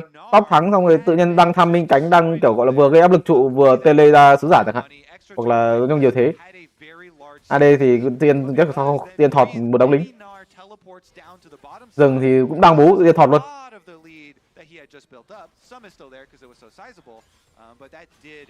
Đang vào thế thắng tự nhiên thắng đường các kiểu các thứ không sao. Hơi có sao thôi nhưng mà không sao. Tất cả tại con đã đi bị cancel biến về, nói chung nhưng mà không bị cancel biến về sao mà lỗi thế được. Tức là bạn bị cancel biến về thì bạn phải như này, bạn phải như kia chứ. Nó bị cancel biến về nên nó bị phạt, kiểu nó logic nó đâu có đúng. Nãy có nói rồi mà, nếu mà nó bị cancel biến về thì con Rakan nó phải xuống dưới để con Scanner đây ăn 3 cánh rừng phía trên kết hợp gây áp lực cánh trên thì nó là nhiệm vụ của thằng cánh trên chứ. Kiểu nó liên quan đến thằng rừng á, thằng rừng của mình là thằng 3 bãi rừng phía trên nên nó sẽ ở phía trên. Nên là thằng Rakan nó phải xuống dưới để cover pha băng trụ chứ.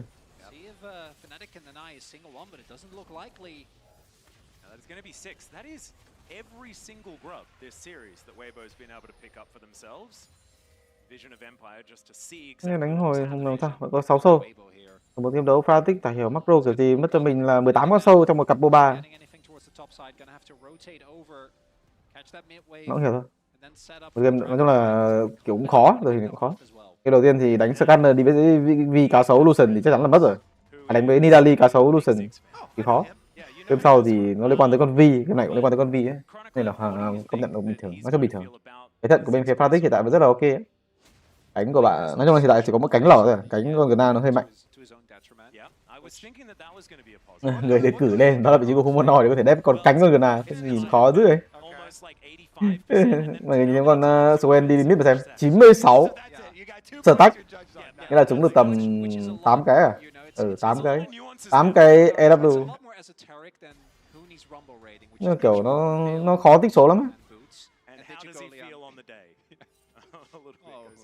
Well, let's see what Noah can do now that he's gotten the Ludens completed. Lots of burst potential here with that. You've got the gun on top of the bombs, so big explosions possible. A lot of weaponry. And we saw previously with Fnatic's play that they pull up on bottom side, they have a lot of setup for him. You know, Vi ultimate holding the target there so you can get the ultimate, sweet spot damage down. And Fnatic want to fight this. They're teleporting, a possible teleport from Humanoid. He's recalling the base now. Người vàng lại thế tele xuống dưới, đồ 1 đã hoàn thành, make sure rằng mình sẽ có cho mình con rồng, nhưng mà cánh trên thì sao? Gna đang ở ngưỡng cái cửa lấy cho mình trụ cánh trên, à không, họ có cho mình con dích. Tưởng rằng macro hơi lỏ nhưng mà không sao, họ có cho mình con dích mà. Đây là macro liên quan tới con dích hay sao? Lờ lên để đép cho mình quay được cánh trên, nhưng mà đây là 6 sâu mà, có cho mình vọng âm luôn, tính thương rất là chuẩn. Nhưng mà không có vọng âm thì có lẽ một sách trụ tiếp theo bị lấy đi rồi.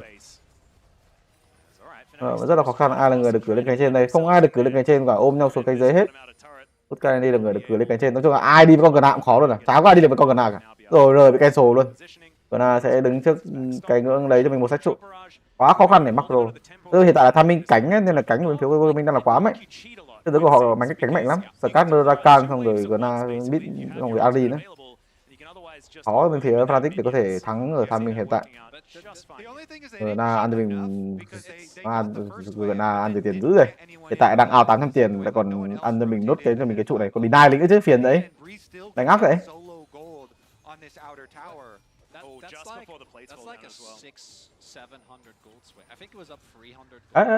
Mất tiền. À không. Có sâu cắn thì nó không mất. Cũng hơi tiếc không phải vọng âm. Quên. Lâu lâu hay quen.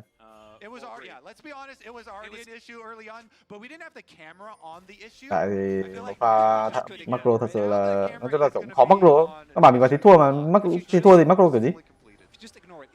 Các bạn nào con rất là khó ghép được vào con Gna thì nó xanh quá. Kiểu cái áp lực rất là khó. Sao đồ này tele rất là mạnh luôn á. Khi áp lực xong sau ấn nút tele phát là cảm thấy xong game rồi. 2.500 tiền. Và ổn vị trí của Weibo Gaming, game rất là dễ.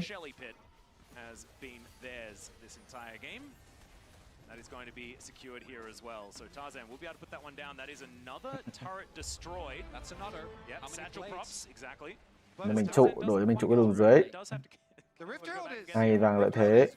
Tempo như thế này như nào đây? Lên top hay không? Có cho mình 6 sâu, nói chung là có 6 sơn nên là lựa chọn của mình rất là nhiều. Mình có thể stick để mid hoặc là xuống bot luôn cũng được, hoặc là lên cánh trên đánh chậm lại, đợi cho mình đẩy lính quá sông ở khu vực cánh trên nó bắt đầu đánh nhau cũng rất là hợp lý. Ha. Fly hiện tại nó rất là nhiều đồ cần back về. While making your cheat sheet, you did such a good job. You didn't have to look at your cheat sheet, and that's at it. actually how it's supposed to go. Actually learn. So now they still have Herald. They got mid lane turret effectively for free. They got topside turret effectively for free. And the gold lead that was very manageable early now for Weibo is about 2.5k. From seemingly just them being solid on up, and I think Fnatic, they posture to me like they're looking for a fight, but Weibo is not giving them any opportunities. So like multiple members of Fnatic are just in the jungle. They're looking, they're trying to find a, and then Weibo is just not handshaking. They're not gonna walk into the Swain. And Nhìn thấy vàng lợi thế bên phía Fnatic quá khó để có thể chơi game. It's a problem, and we'll see whether Fnatic can solve it. Chỉ có Sao Hồ còn đang giữ lính ở cánh trên. Nó ác. Bắt buộc xuống cánh dưới làm một cái gì đó, nhưng mà Sao Hồ có cho mình tele. Nhìn thấy thế Weibo mình đánh ác vậy. Nào độ này thì em bật cánh dưới kiểu gì? Nhìn cái thế khó rồi. Đấy, tầm này đấy, Sao Hồ cũng không đẩy bên phía Fnatic đánh kiểu gì? May mà Sao Hồ đẩy nha, cái quay lính vừa rồi là quay lính có thể đá băng ấy. Đừng lên đá băng hòa đi.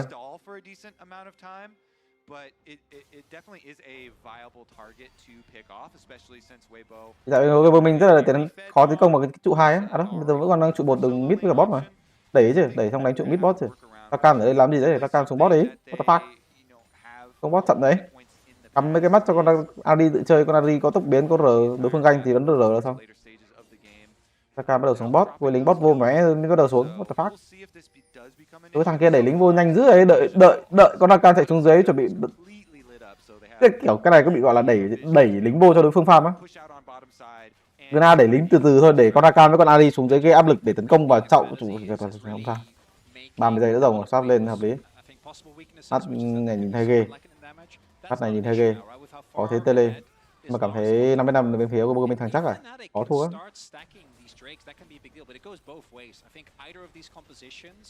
Cái tiêu bách về lên đồ có 2 đồ nữa. Chắc chắn là đừng có chỗ 2 đồ ấy.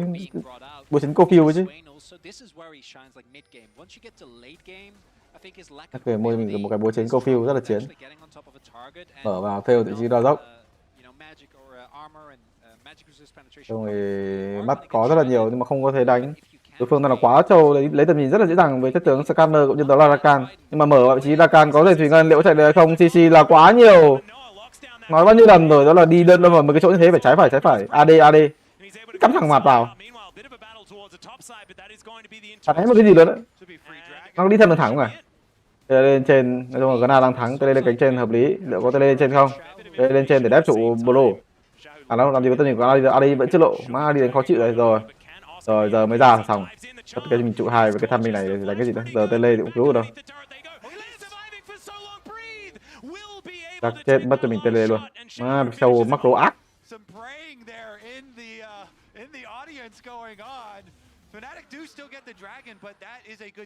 Đấy, mấy cái Tham mình rất là quan trọng game vừa rồi cũng thế. Cứ dòng 3 là cái thằng support với thằng AD cái thằng dừng lăn là chết. Cái thế mà kiểu pha này là pha chắc chắn là sẽ lấy được rất nhiều trụ á. Kiểu Gana để trụ trên, Gana đang lấy trụ trên thì đồng đội chết. Tiền đừng ấy câu giờ mà, dòng 3, dòng 10.000 máu câu giờ rất là dễ. Ra lấy tầm nhìn câu giờ xong rồi Gana lấy trụ trên xong rồi chạy ra mid lấy trụ mid xong rồi BO3. 3.000 vàng lợi thế không có vấn đề gì quá nhiều. Hết ở đây đang lấy cho mình cái trụ dưới thì nó hóa to rồi, bên phía Fnatic vẫn muốn lao vào có thể hiểu vì sao vì hết rồi mà. Rồi bên phía Fnatic khó macro quá, kiểu nó thua nhiều quá. Con Jack với cả con Swain hiện tại nó không thể nào so sánh bằng một cắt của con Gna với con Ari được. Rừng thì hên xui. Đồng đội mình không mạnh nên là nói nhiều lần rồi. Đồng đội mình không mạnh nên là cái con Vi của mình thì nó yếu lắm.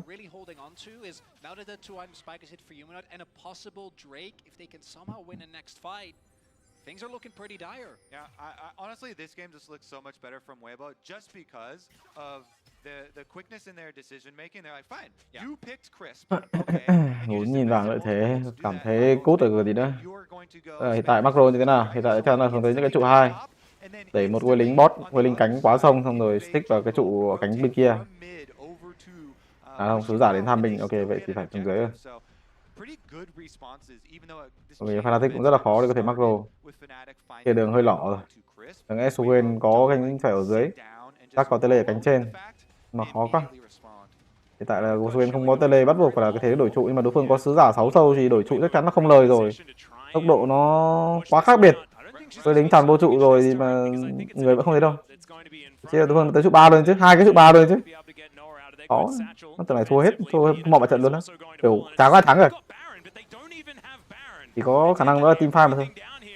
Làm hay là được một pha team fight đi, không có Soen tele thì đánh team fight cái gì, đối phương rất là khó chịu, không team fight thôi. Đấy, Soen về thì đại bách không đánh nữa. Giờ chạy Abaddon thôi. Bách về chạy Abaddon. About the importance of 6 grubs and how powerful that is for pushing. Plus you add on the Rift Herald for good measure there. It is just so much extra pushing power for Weibo that they can quickly take multiple objectives. Nói thích giống như là nhà, trong cái này ý là cái con Vi này, ý là kiểu bạn phải tự tin vờ cờ lờ mới đánh được Vi, kiểu con Vi nó đối với Sọc nó rất là khó. Kiểu Sọc nó thẳng luôn là Sọc không biết đánh Vi. Và xem mấy thằng đánh Vi nó đánh hay nhìn nó đúng ghê luôn á. Nhưng mà con Vi lỏ nó khó. Nhưng mà con này không phải lỗi tại con Vi ấy. Kiểu lỗi tại con rắc với con số quên chả biết nó đang làm gì trong game. Hai con này nó làm gì trong game mọi người.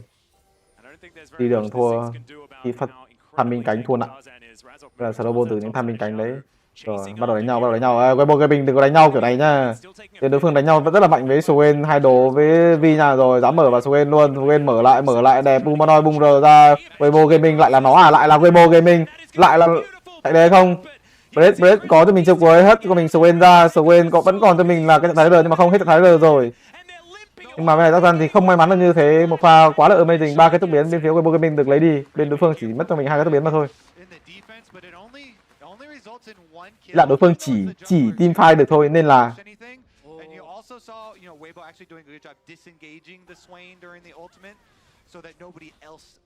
là cái farm thôi, đợi dòng mất cái gì đâu, giảm nhiệt độ game một xíu xuống, lấy cái trụ 2 đường trên, cái trụ 2 đường trên khó lấy lắm á, đâu phải dễ lấy đâu, cứ phải. Rồi hiện tại bên phía Fnatic đánh team fight được, nhưng mà AD của họ là con dích á, AD của họ mà là con Kaisa thì cảm thấy đội hình của họ là hiện tại có khi đang thắng ấy. Tại vì Weibo Gaming bắt đầu lỏ ấy. Nếu Kaisa 3-0 lấy được farm này chắc chắn thắng rồi. Mà hiện tại là con dích nên là chả biết là ai gánh. Thằng gánh team thì đang 169 lính 010. Chả biết là chơi game kiểu gì. Của top đối phương 3.200 tiền. Ra người gánh team bên phía Weibo Gaming đó là top của họ. Họ phát hiện ra Okandi là một đứa rất là cute. Bla pick tắc xong rồi pick BO3. Ok, 5.000 vàng lợi thế. Nói chung hiện tại đánh nhau vẫn có thể thua được á. Tại vì con Swain này khó chịu lắm mọi người. Kiểu con Swain này từ lúc xuất hiện á, kiểu nó đúng ảo luôn á. Kiểu có những cái team fight thua 8.000 tiền, 7.000 tiền. Nhưng mà con Swain vẫn thắng. Từ lúc con FPL kiểu nó xuất hiện trong FPL kiểu có kinh nghiệm với nó. Ở những trận mà con Swain đánh chả hiểu sao thua 7.000 tiền, 8.000 tiền không thắng. Chả hiểu vì sao đâu. Mà chuyển xuống khu vực dòng bị đối phương gây áp lực Baron là tốt, nhưng mà bên phía Weibo Gaming thật sự là phải tele ép Baron không?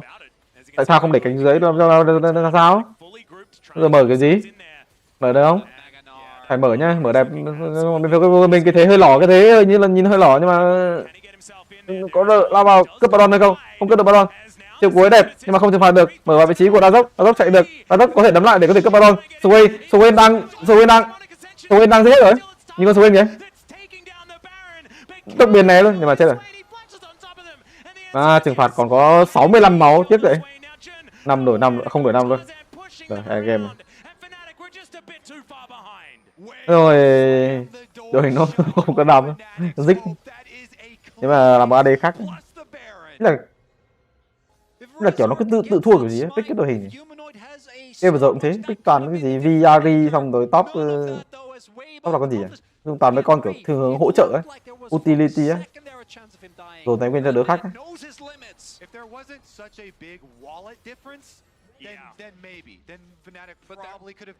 Không có gì nữa, không đổi 5 này là cái gì? Rồi cái bộ của mình đánh láo ác. Ai đánh cái đấy đâu. Chả hiểu vỗ cái gì nữa, tí thua. Ở đấy nếu mà ra dốc đánh khéo hơn một xíu, cứ đứng ở cánh trên thôi. Cứ đứng ở trên, ra dốc cứ đứng ở trên để đội quẩy. Từ quên với con dích tự quẩy. Khỏi đấm vào luôn, đấm vào gần na nó trồn vãi. Mất hơi nhiều máu từ ra dốc, xong bắt buộc phải vào cái thế trừng phạt. Đây, cái thế này, cái quy này bắt buộc phải đấm vô. Bắt buộc phải đấm vô, nếu mà không đấm vô thì sẽ mất quy, không mất tốc biến làm sao mà sẽ trừng phạt được. Nên con dích ở cái team này, nói chung con dích nó kiểu thiên hướng dồn tài nguyên cho đồng đội nhiều hơn, nên là kiểu đối phương đã pick cho mình là Raka rồi, đánh dích chả hiểu sao luôn. Mà có dích pick trước rồi.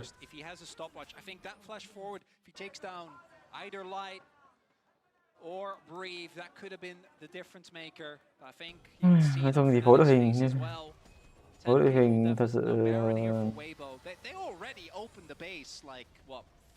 nói chung thì những cái pha team fight nó nhìn nó hơi lỏ từ hai bên đấy, macro mấy thứ nhìn nó hơi lỏ. Thì cái quan trọng của cái BO3 này thì có lẽ là cái khả năng mặt phối đội hình tốt hay không, chỉ thế thôi. Game đầu tiên đánh Scanner với Pháp Sư đánh đúng dễ, đánh game đúng free. Xong rồi Pháp Sư thì không bị ban.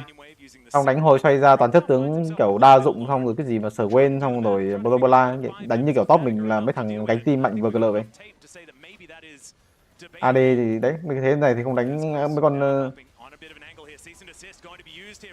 nó kiểu gọi là tự làm khó mình ấy.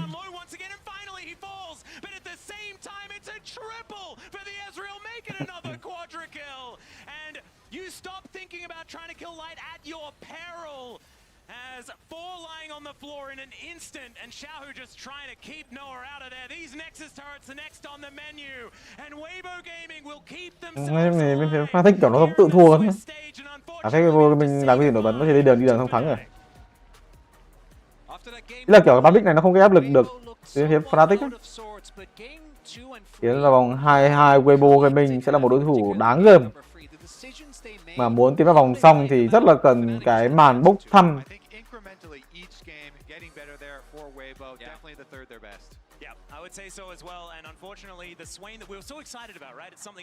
Weibo Gaming không nghĩ là mấy cái pha macro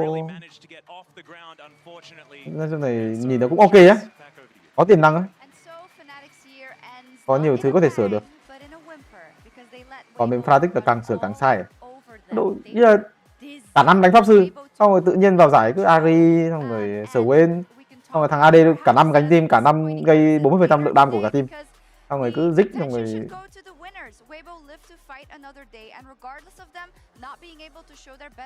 đi là pick slot 3 cái sai thì chết à. Dừng có thật sự là ưu tiên con Vi ở slot đấy không? Kiểu đối phương là cái gì ta? Đối phương là Ari, Skarner, Edu, on this off meta style that they've been trying to force, but honestly, the two games that they had on the more meta picks worked out really well for them. Yeah, and it's really kind of the expectation I had after. Thật ra các đội yếu thường có xu ăn đồng sớm thì mới thấy bên team mệnh toàn hướng đến kinh tế, trong khi ăn đồng sớm thì sẽ luôn sớm hơn mà. Nói trên thì bạn ăn rồng, bạn all-in ăn rồng nhiều quá thì bạn mất lính, bạn mất mắt, bạn mất tầm nhìn, bạn mất thế, bạn mất tempo. Ăn rồng mà không mất những cái kia thì đâu phải vấn đề đâu. Không thì mấy cái này giải thích khó lắm.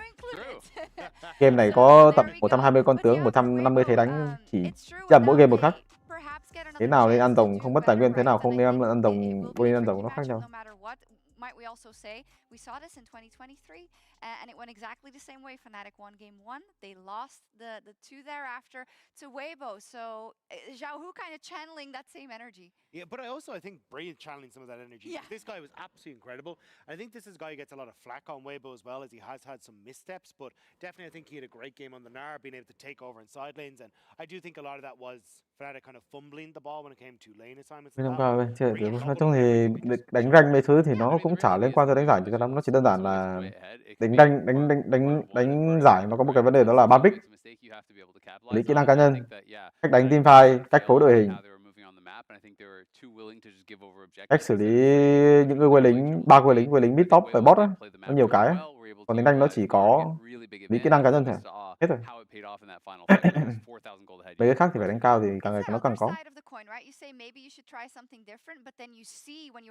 Thì đơn giản đánh rank thì đơn giản là ok tao ra rồng xong rồi ok tao né chiêu, ok tao trúng chiêu tao thắng. À không tao thua. Đấy nó chỉ có thế rồi. There totally isn't. And I mean, I think Swain is actually going to be a really good pick if people bring it out in this tournament. I just didn't like it in this draft because I think, you know, when we see these comps that are like 4 melees and then a Kaisa, it could have worked there. It could have, but it didn't. And it is exit for Fnatic and another day to fight for Xiaohu in the Verizon post-game interview. It is the end of the road for Fnatic, but WBG Gaming just saved the world's run with this victory, and I have Xiaohu and Wendy. Xiaohu ấy đoạn nhảy rồi, nhảy không? Ni hao, and thank you so much for joining me. First question about the last game, R5 Swain from Humanoid. What did you think about this champion in this specific draft? Bạn cảm thấy con số này như thế nào?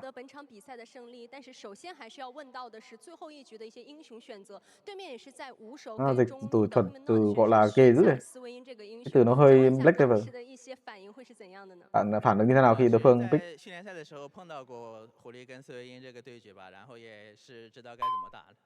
Đấu tập thì tôi có gặp trường hợp Ari Swain rồi nên là chúng tôi biết đánh như thế nào. Còn đi làm ở công ty cũ, còn đi sớm về hôm mà đồng lương vẫn không khi đủ. Đồng nghiệp của em thế nào? Trong thang máy có chào với nhau, có nói qua nói lại và những cuộc họp có đảo bới nhau. Sếp của em thế nào? Em béo nhỉ? Hay gắt?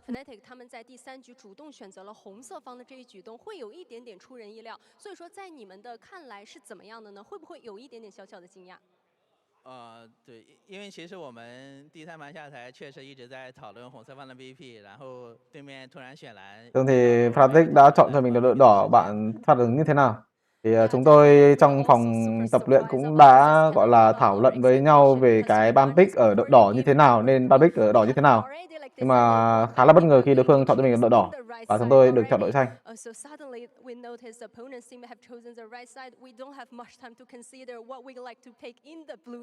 Amazing adaptation from your side, and also the best way to save your world's run. I know that there's been a lot of criticism towards Weibo, towards you, Xiaohu. How do you reflect on your world's run so far and the improvements? Bạn đánh giá về màn thể của bạn như thế nào ở trong cái kỳ rất là lớn lần này, cũng như đội bạn?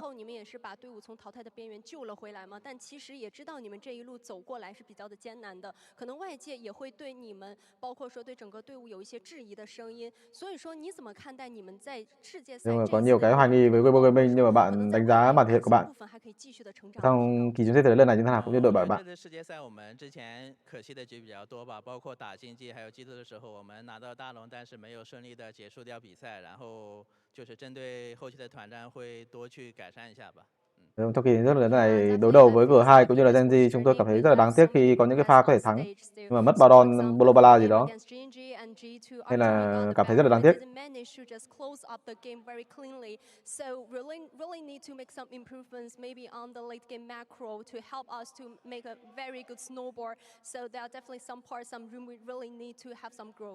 Hopefully you guys can showcase this tomorrow. Thank you so much for the interview, Wendy. Thank you so much for the translation, and that's all for us here. On this side of the thread, we'll be right back for Team Liquid versus GAM.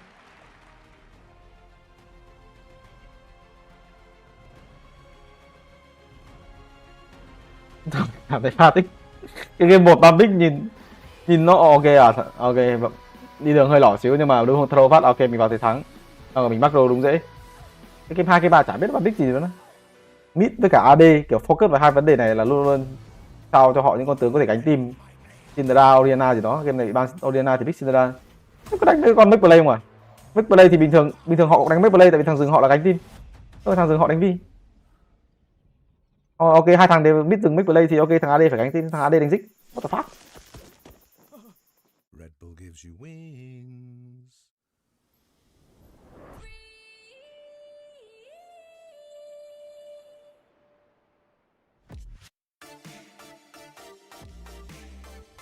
Ok, làm so với Team Liquid. Team Liquid thì vấn đề của Team Liquid nó cũng hơi lớn. Team Liquid cũng đánh theo AD, mà đánh theo AD phụ thuộc vào AD rất là nhiều, phụ thuộc vào cái cặp bot của họ rất là nhiều. Thì nếu của Team Liquid có lẽ sẽ là cánh trên của họ. Đi mid thì nói chung là cái kèo đường trên thì chắc chắn là khó cho cái Liquid rồi. Cánh giữa thì tao nghĩ là Hòa. Bot thì đội hình không xả ngũ nô. Cảm ơn bạn nào, cảm ơn. Vẫn đêm nhé các bạn. Đêm như là không đặt tên nó ghi là đêm.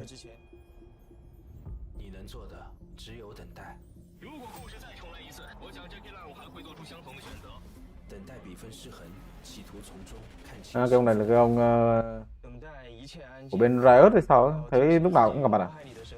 Gặp là Hello. Ở những cái giải đấu quốc tế ấy. Ở playoff FPL cũng có. Chỉ có gặp ở playoff FPL cũng như giải quốc tế rồi. Cái bảnh hay sao ấy.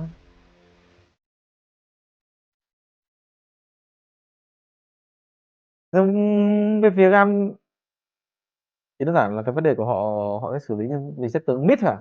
Không nghĩ về Bamvic thì có lẽ chỉ đơn giản là chất tướng mid. Và những cái thế pháp sư thì biết ông mua đánh được không? Có những cái game mà cái game gặp lá quét ấy, cái thế đấy 100% là đánh pháp sư, chả thằng nào mid nào không đánh pháp sư thì hợp đấy ấy. Mà em lựa chọn đó là Akali.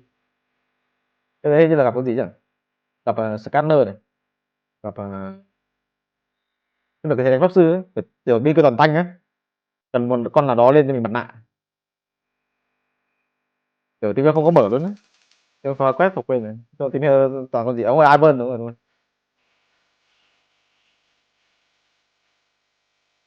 Ivan á, Ivan chỗ này á, Ivan chỗ này sao nhìn sao biết được pháp sư rồi. Ivan gì chứ?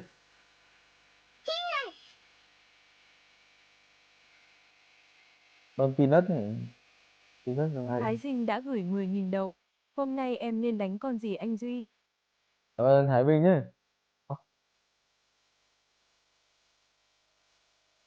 Thái Vinh về em bổ. Thì vấn đề của Gang Sport nếu mà bị lái theo cái chiều hướng pháp sư nhiều quá thì không biết là họ có gặp vấn đề hay không á. Tức là sợ nhất là kiểu chất tướng là kiểu bể tướng về mua gặp vấn đề à?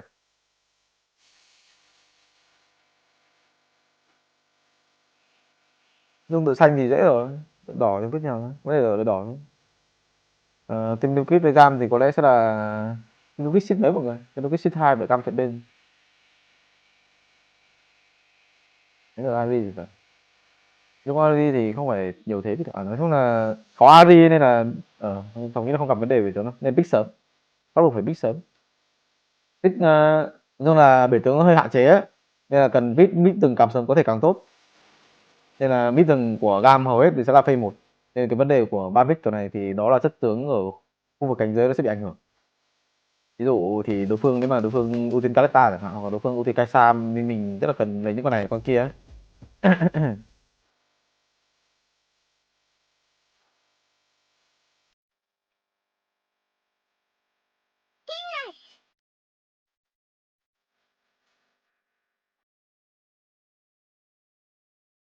Coi chừng cái bẫy zone này tại A3 có thể được cắt ấy.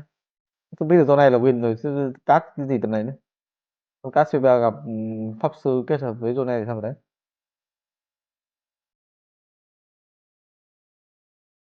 NT anh Khánh đã gửi 5.000 đậu. Cưng nó nghỉ lâu thế thì nó có chủ quan không anh, với cả cưng nó scream với đội đang đánh thì lộ hết bài à anh? Cảm ơn bạn nào vừa hết nhé. Tức thì cái vấn đề này thì cũng có phải đó là mình không có tìm được đội trên phù hợp ở trong kỳ thế giới. Năm trước thì nó cũng 3-0 đâu. Ca ngày mai 100 clip trên mạng. Marco nhé các bạn.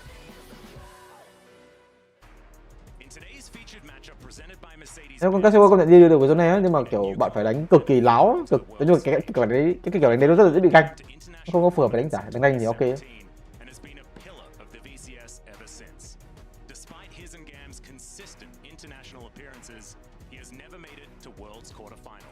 Zara không thấy pick vậy Duy nó out meta rồi à? Lúc không gặp thấy con Zara vẫn mạnh mà macro nó không phải điều dễ. Nhưng mà con Zara phối đội hình nó dễ, xong rồi cảm thấy nó rất là mạnh, xong rồi nó giúp bot win này nọ, xong rồi đổi đường mới thứ. Cái rất là quan trọng trong meta.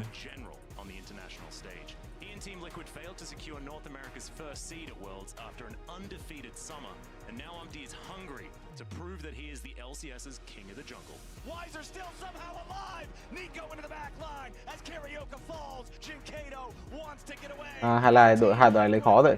Bên phía GAM thì lấy cái cảnh từ 2017 Về Team Liquid thì cái highlight từ thắng về gaming.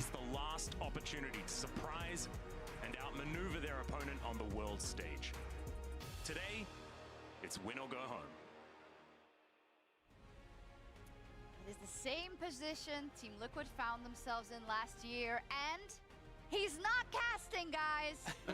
He's on the deck. But it would be okay if I was casting because I'm for sure not cursed. Okay. Right? Right. Okay. Right. It's GAM versus TL.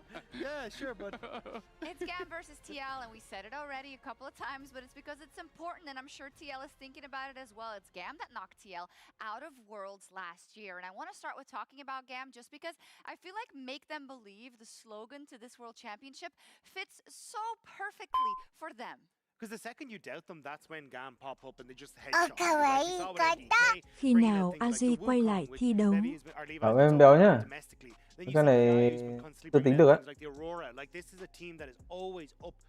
Tháng 10 tính làm gì? And I think GAM as a region, our GAM representing the BCS, has really shown why the region is able to go for these hyper-aggressive plays, but also able to now enter into a new phase with a lot of macro that makes them so interesting. Hey, if they've beaten TL last year and they've beaten MDK, then it's not an upset anymore if they beat TL also now, right? But we don't know going in, and the expectation I disagree. The expectation is, though, that for TL, it's all about, we've seen all these kind of puzzle pieces. Thật ra mình có đủ điều kiện để tổ chức chung kết thế giới không á? Trước đây thì đã tổ chức MSI á, thật sự rất là lâu rồi và sau đó thì không có cơ hội nữa. Cảm thấy nó liên quan đến màn thể hiện của cái đội VCS á. Tổ chức chung kết thế giới tổng nghĩ là không thể đâu. MSI thì có thể. So I cannot overstate how much of a disappointment this would be for TL, for the LCS, for LCS fans, if they were to have the exact same result after all of the improvement you could see from them all year long, and getting so close against multiple LPL teams to fall here with Cái kỳ MSI ở would be considered a monumental. Ở Việt Nam thì lại nhớ tới Philippines này. To take down the LPL teams and the LCK teams ideally, right? And I feel like they really want a chance to show that again, but then they have to stay alive another day, Dagda. We know that those ghosts, those demons, they can plague people. I know it. Do you have the same faith as Zale Tầm tuyển thủ has? Naraka ấy. Naraka đợt đầu đánh rồi không thắng, năm nay thì đánh thắng kiểu gì đó. Mình có chơi không? Kiểu không có thời gian chơi. Lúc đầu thời gian chơi dầu mà còn thua thì mai thắng.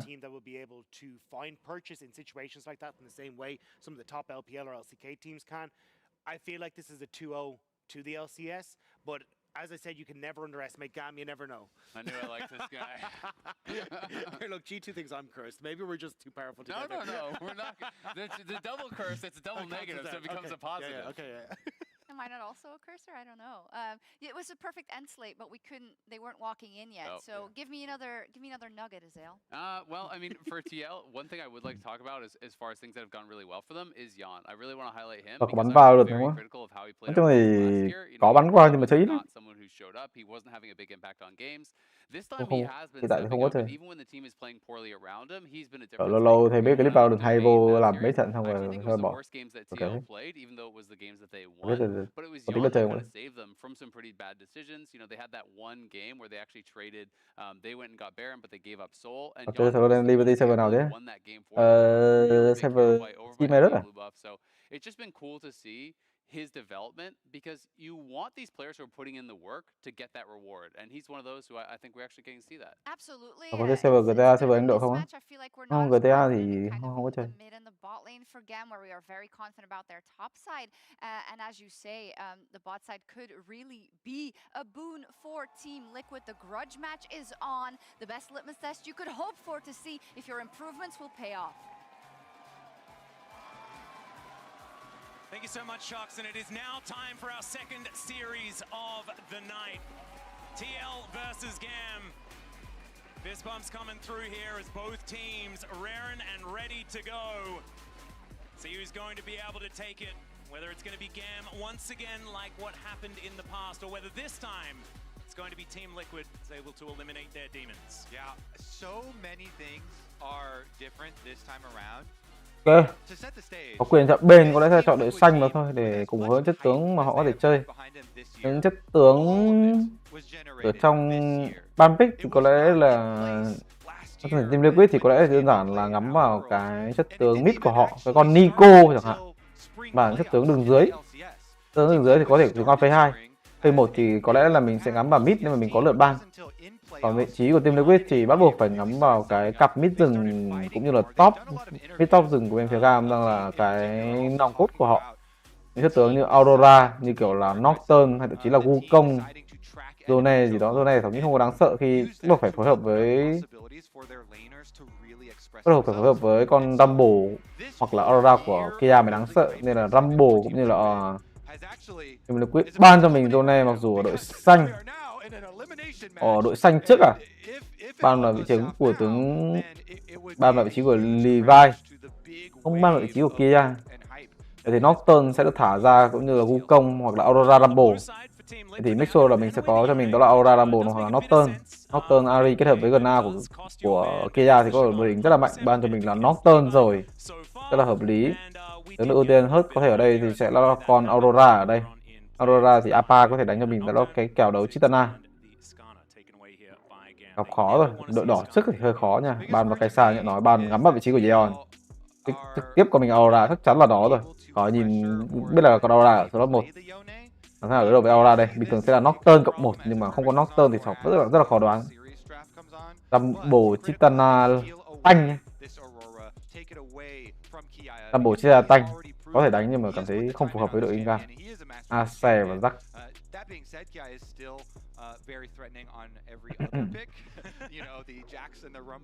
Không Ace và Zack thì cái vấn đề giữa nó đó là chất tướng của Emo nó sẽ bị hạn chế ở đội đỏ nên là cần pick ở đây. Nhưng mà pick ở đây thì rất là khó lỏ ban pick luôn á. Bình thường đối phương pick support hay là pick rừng thì rất là cần pick rừng ấy. Để xem phía GAM xử lý như thế nào. Tôi thấy ban pick nó hơi khó rồi đó. Phương đánh cho mình là STU trong cái kèo đấu Ascent này. Liệu có pick rừng, pick support chứ? Pick lấy con reo luôn không? Con reo luôn là đẹp quá gì đó, đội hình quá đẹp luôn đấy. Con reo luôn là quá là amazing luôn, có cho mình STU, một người đánh chất tướng carry rất là hay, Zeon đánh STU. Reo dành cho coi dây khá là counter chất tướng Ascent bên phía đối phương có khả năng mở. Ok, GAM ở trường hợp này có lẽ chỉ có thể chọn ra cho mình là Bram hoặc là mid, khó quá. Không Bram ở đây cảm thấy cũng không ok tại vì đối phương là STU á. Cảm thấy STU ra AC khó chơi lắm. Có thể là Bram xong rồi ban pick như thế nào, mid rừng cảm thấy rất là thiếu tướng đó. Đối phương cứ ngắm vào mid xong rồi đấy. Ban Nico, mình ban Nico hướng tới con gì đó, hướng tới Zyra. Hướng tới Zyra không hợp lý, đối phương STU mà. Hướng tới V, chắc chắn bị ban V rồi. Bị ban V.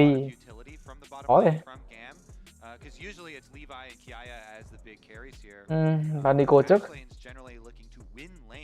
Mình pick Nico á, mình pick Nico xong đánh Lee Sin. Mình chắc chắn là sẽ hướng tới Wukong và Vi này. Wukong Vi cảm thấy không có Wukong Vi chả biết phối cái gì luôn đấy. Ban Nico, hay là mình đánh Nico.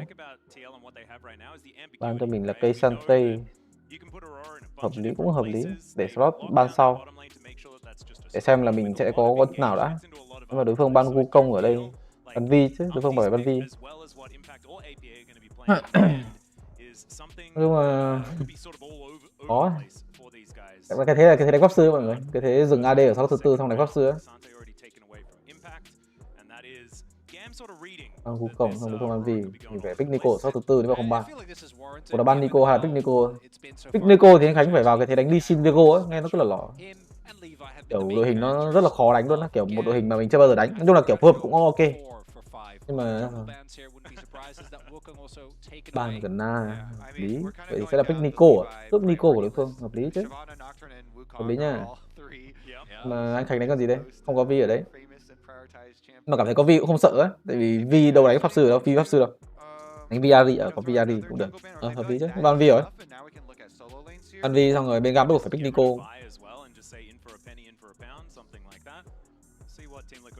Lát what the fuck. Nico Vi có VR, có Nico, VR hay là Nico lựa chọn này. Vậy thật là Vi thôi. Rồi phải đánh Vi đẹp quá rồi gì đó. Hay là pick sau Vi không? Pick VR chứ không?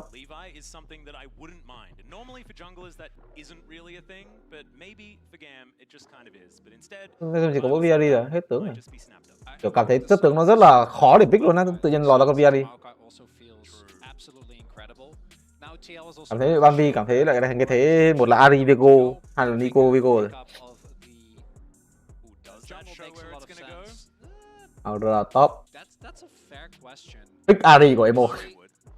Ari would be Akali không đâu. Akali cảm thấy nó sẽ là thế. Ok. Ari kết hợp má bà đánh nó phiền dữ đây. Chúng ta là chúng ta tanh cái là hợp lý. Chúng ta là tanh. Chúng ta là Sadomi.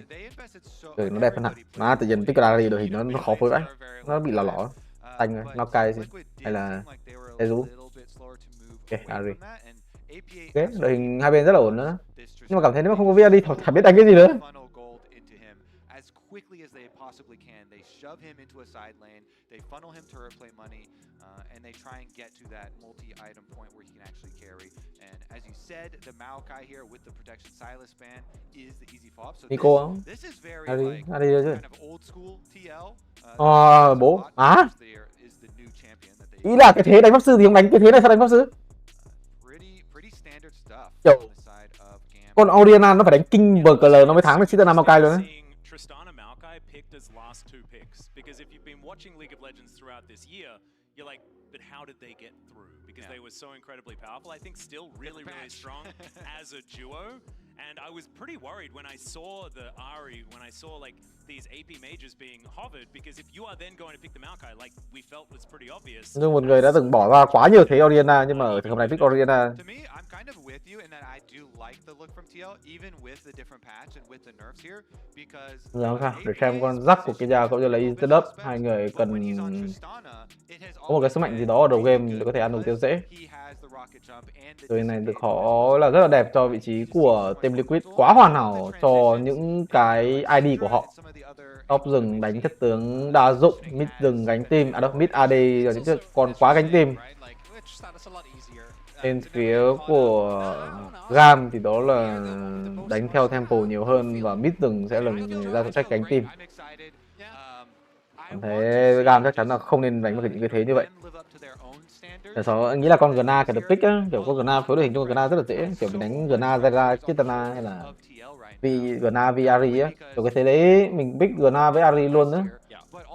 Còn biết Gna Vi chẳng biết pick Ace nó lỏ. Kiểu cái này nói rồi mà, đó là mid rừng sẽ gặp vấn đề ban pick nên là mid rừng nên là ưu tiên hơn ở phase 1 đó.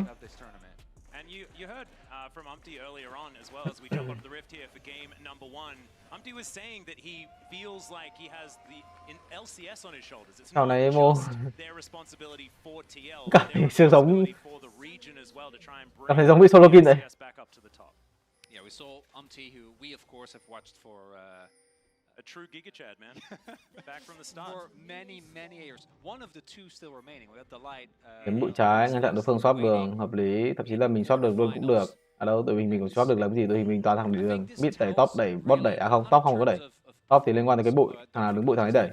Mà Impact đứng ở đây thì chắc chắn là Kia đẩy rồi. It's the playstyle. Levi has been the guy, which I don't think Vi really falls in that same wheelhouse, and I think the bans from TL were very effective in that regard. In that Vi essentially, although obviously you can carry for team fights, it's more for shot calling and decision making as opposed to the mechanics. This is, of course, our featured matchup presented by Mercedes-Benz, Umpty versus Levi, and we saw in the bag, in the bands already. Của GAM nhưng mà đội hình của họ như là AC Bram tiến vào cảm thấy đối phương sẵn sàng giao chiến thôi chứ. Rồi, Umpty phải đi vòng, Umpty lỏ trong cái tempo của anh ấy rồi. Nắm bắt ra hợp lý, khởi động cho mình bãi sói hợp lý. Thế Impact đi đâu vậy, không đánh vậy? Giờ mới ra đánh nhau, bây giờ nãy lúc đối phương đi vào phải ra đánh nhau từ sớm á, để gọi là đồng đội có những cái thế di chuyển xuống khu vực bãi chim dễ hơn chẳng hạn. Giờ ra đánh nhau, không sao. Rồi hơn một xíu cho vị trí của GAM thì mất đi khá lượng tempo từ vị trí của Umpty. GAM đổi đường như nào đây? Không biết đổi đường phòng thủ cánh dưới, à không, đổi đường cái này là Kia ở cánh dưới tự chơi. Và cái trên không cho đối phương chơi game, nó băng lính băng trụ với thứ. Đẩy lính 2 vào không? Bình thường cái thế này cái thế đẩy lính 2 vào xong rồi đóng băng lính.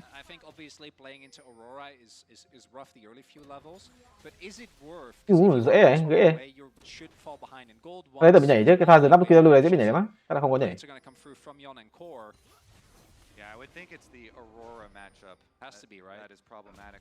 Đổi đường hợp lý, quay 2 để vô, đóng băng lính, hợp lý. Đúng cái thế đó rồi. Rồi xem Impact gì đâu. Impact xuống dưới, ok, vậy thì băm back về xuống dưới, ấn nút B chưa? Đấy, cứ ấn nút B đi. Cứ đứng trong bụi xong ấn nút B, xong rồi đối phương không xuống thì ok mình đỡ lại. Ok, hợp lý. Kia pha này là cái thế chết. Thế này là thế Kia chết, xong rồi tôi lên lại, xong rồi Bram tới đón. Mà không xuống dưới à? Không dưới, nói chung là không phải vấn đề gì cả. Để giác tự xử lý thôi, level 2 rồi. Đấy Amti. Amti làm gì đấy? Cái phòng nói như lần đó là ấy, Elio giả bách về cả mọi người. Elio giả bách về xong vẫn đánh trong bụi kìa. Ba nó bị bẫy nhảy đâu. Nhưng mà đối phương có cái mắt chí mạng quá. À không phải cái mắt, đây là cái mầm. Cái mầm ném ở gần trụ của mình hơi khó. Mà Kia không có vấn đề gì cả, tôi lên xuống dưới vẫn ăn được trụ. Nhưng Kia tự nhiên đang thành thế khó, hoặc yên ăn chết đấy. Tôi cảm thấy Kia mà tên lên dưới lại bị băng trụ tiếp á. Không băng trụ được 2 lần. Hợp lý, đá bằng cánh trên, đổi đường rất là hợp lý, mindset rất là hoàn hảo. Đụng rồi, tự nhiên thành bố rồi. Anh lại vì đứng bố luôn á. Không cái trên thấy luôn. GAM đổi đường toàn thấy lời luôn. Nó nhận là bên phía team Liquid nó bị lỏ. Ý là thằng nó quá nhiều lần là băng trụ rồi. Băng trụ đó là thằng danh trụ nó kêu nó ra thì đừng có đam nữa. Chỉ đơn giản như thế rồi. Ý là mình dấn cái mạng của mình để lấy mạng con rắc pha đấy để làm gì? Để con rắc vào cái thế chết chắc á. Đâu có thế phải vội đâu. Tung chiêu ra để xử lý. Edil hết mana. Rồi, Edil khó rồi, con đeo sẽ là cái trên rồi, trừ 1 Edil. Chắc là gì đấy. Thế này GAM giành rất là dễ thôi. Giữ trụ tanh trụ trước, tanh trụ luôn vị trí của Levi. Rất là make sure rằng mình sẽ ra băng trụ pha thành công. Tốc biến để có thể tanh trụ. Bên phía team Liquid lỏ quá nặng luôn á. Con rắc chỉ tại là level 5 ăn một thách trụ 2 mạng. Vừa lên trên thì không có nào gây áp lực được. Mai đánh. Nhưng cái vấn đề của bên phía team Liquid đó là họ băng chủ quá lỏ. Băng trụ lỏ. Xong rồi đầu game thì cũng xử lý lỏ tại vì Impact nó không có giúp anti lời hơn về tempo mấy thứ.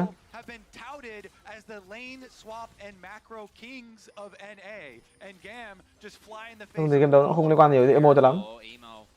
Con này thấy vị trí của Reo rồi. Con kinh nghiệm thôi. Gà mình ác. Đấy nhìn nó ác luôn. Đây cái thế đổi đường của con rắc á, con rắc nên đổi đường như thế này á, chứ đừng đổi đường default kiểu gọi là tele mấy thứ nó lỏ lắm. Nên đổi đường kiểu này ở dưới luôn, không chết luôn, không tele lại. Nó sẽ lời hơn rất là nhiều. Hợp lý rồi, hiện tại Impact ghi được cái gì đây? Impact nhìn nó khó dữ ấy. Impact cái game đó rồi. Người lỏ luôn. Tầm này dần lên là Vương Hoàn là kinh nghiệm à? Mất luôn con xe với con lính này. Đấy, từ một xe. Tại vị trí đẹp nhất có lẽ là vị trí của APA. Nhưng mà cảm thấy đồng đội trừ hết rồi, dừng trừ top trừ AD cũng trừ. Xoáy nó cái emo. Thằng Edil đứng trước mặt mình đấy. Edil không có tốc biến á. Xoáy nó cái để nó đẩy nó phun máu sẽ ra sâu chứ. Rồi rớ 2 thằng kìa. R6 R8 con lính với 2 thằng mà không rờ. R lấy máu cứ phải chết được nó. Phá quỷ à? Thì cũng chỉ là mắc quy. Lâu lâu không thấy con Orion mắc quy thôi. Kiểu họ cũng không đánh Orion mắc quy nên là không biết đánh như nào.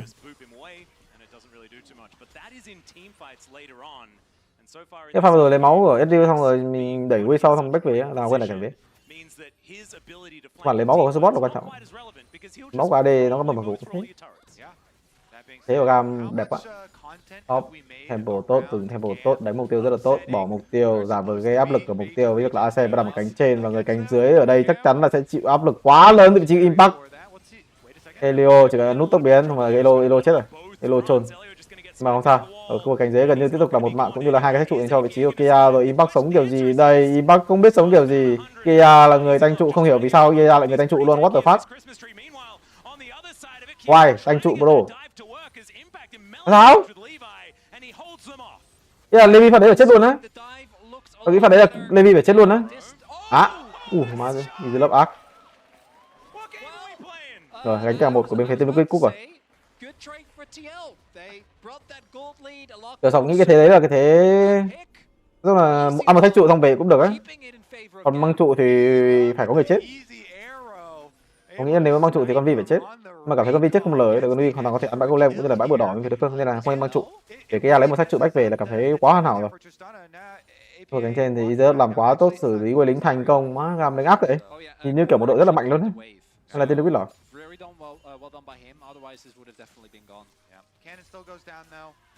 Nhưng đổi đường nó có nhiều cái cách đổi đường lắm mọi người. Đổi đường kiểu bên phía GAM nó rất là tham, nhưng mà cũng nhờ cái pha băng trụ lỏ bên phía đối phương. 4 băng trụ 1 mà có thể lỏ. 4 đai 1. Build. 4 đai 1 bro.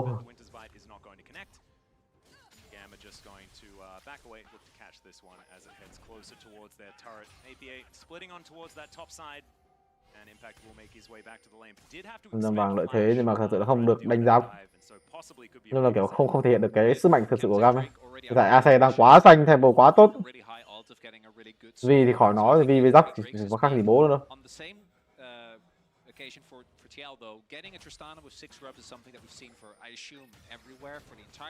Mồi thì đứng ở giữa đánh một con Oriana tưởng thắng đường, nhưng mà kiểu đánh ở cái thế Oriana cầm chân. Hay thật. Kiểu pick kèo thắng nhưng mà cầm chân đấy. Cái này win rồi. Góc rừng mình cái thế này thật hơn đấy. Thế có quen thuộc rồi. Tung chiều cuối tiếp tục áp lực băng trụ. Anti có mặt ở đây đơn giản là chạy về chết làm sao được.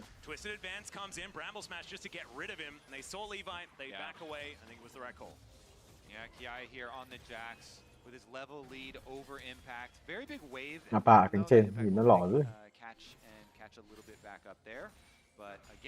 Always worried about what Kiai can do. Flash available on the Jax as well. And with topside pushing, two lanes of pressure there for GAM. Back về mấy đại ca, 1 phút rồi. Bên này là quay cần đẩy để back về này. Không chơi ra để đẩy. Hợp lý. Đây là cách đánh teamfight của con Vi nhé mọi người. Đó là gây áp lực cánh. Chứ không phải là ta để đánh nhau xong rồi trúng treo. Đó.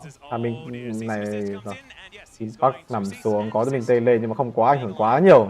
Và cái thằng cánh đó là vị trí của Kia có cho mình tele, hoàn toàn có thể tác động lên console nếu mà Vi qua đó. Nhưng mà cảm thấy Tham này nên là hướng tới giai đoạn một đồ của Vi cũng như là Jack nhiều hơn. Cái này xuống tới vị trí của Apa. Má Apa kiểu đánh cái kèo thắng đúng khổ đó. Hết tele lên trên cũng phải tele xuống dưới. Mo đang lên cái gì đây? À, vừa lên vị trí thiên sứ mà.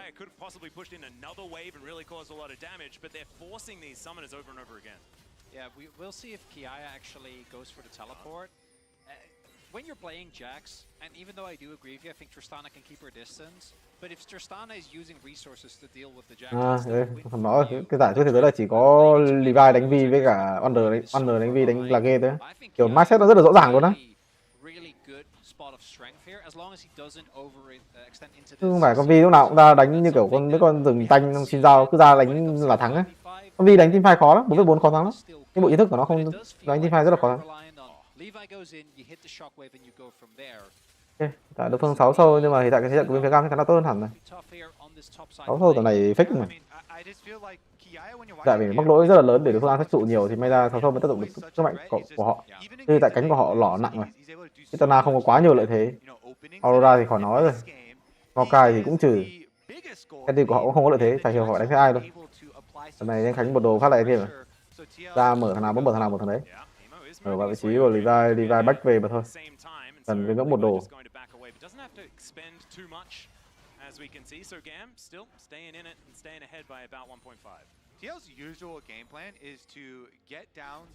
Lúc này tới đây thống nhất là em rồi. Lúc này đội hình bên phía Team Liquid chỉ đơn giản là họ tele phía sau mấy cái pha tele thôi, những cái pha này xử lý dễ này. Mình có cánh làm sao mà tele phía sau được đúng không? Ê, back về một đồ. Ăn tổng thôi. Tham tu Dragon bro. Ai có tele vậy? Không ai có tele. Vậy thì hơi khó macro nha. Cái timing này là lên trên từ vị trí của Elio để backup, của mình là quay đến cánh trên.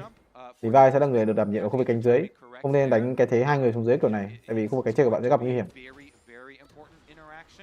Rồi, thấy cho mình dừng đối phương di chuyển lên trên hợp lý, hợp xử lý.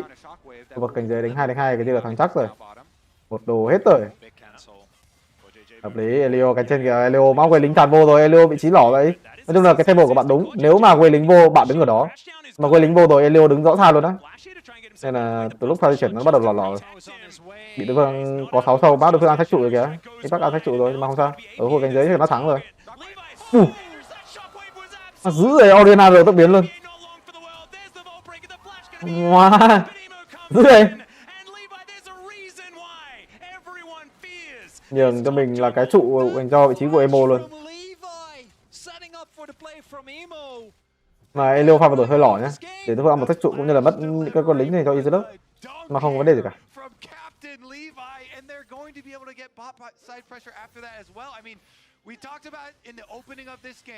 Nhiệm vụ của cánh trên GAM rất là dễ hiểu, đó là họ thấy mình có Maokai, ép Maokai ở đây. Họ thấy Maokai thì với việc là khóa xanh vị trí của Vi với Maokai đánh ở cánh dưới thì gần như là free rồi. Cái con Vi với con Jack này sao mà cản? Nên nó quyết kiểu nó không muốn chạy ấy, kiểu búng tốc biến từ đầu thấy con Vi phát tốc biến luôn thì còn ok, kiểu cứ giữ cái gì trong khi đối phương mạnh Burglar. Cô dây đúng trồn đấy, cái thế này phải master bảo phải rõ ràng, bảo phải chạy luôn á, giữ máu để tránh trường hợp đối phương băng trụ, mất máu phát coi dây đúng phế luôn, không người trôn. Apa luôn, Apa cũng nằm xuống là pha R Audiana tốc biến. Kiểu bạn đánh trôn xong rồi mới đến những cái pha xử lý kỹ năng á. Kiểu cái mindset ở đây rất là quan trọng. Apa đánh game đúng khổ luôn đây. Tên lấy top, tên lấy bot, đồng đội Aton.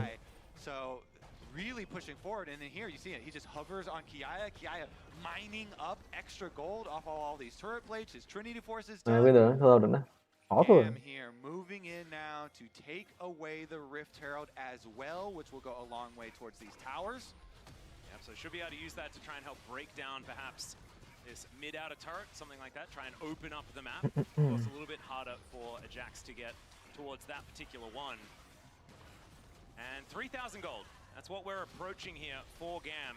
Almost all of that money is into Kiaya and Levi. Kiaya especially because he's been in these side lanes getting all of this solo gold, and with our MasterCard lane economy snapshot we're seeing that yeah, we're a bit top skewed, but I think if you're a GAM fan you're very happy bắt about phải that. chỉ impact nhưng mà có lẽ sẽ lấy tài nguyên mà thôi, giết được sao được. Hay trồn mà không sao, không phải là một vấn đề. Của tổng đồ vẫn thuộc về mình. Thuộc vào cánh dưới Kia Tele, Kia có Tele, Kia có Tele, Tele hơi vội, làm full spell hơi vội, có cho mình R luôn mà không sao. Cách về Emo ơi, cách về lên trên hợp lý. Năm này thì xử lý trong tham minh cánh rồi, tham minh cánh lời là rõ, phòng thủ tốt, tấn công tốt.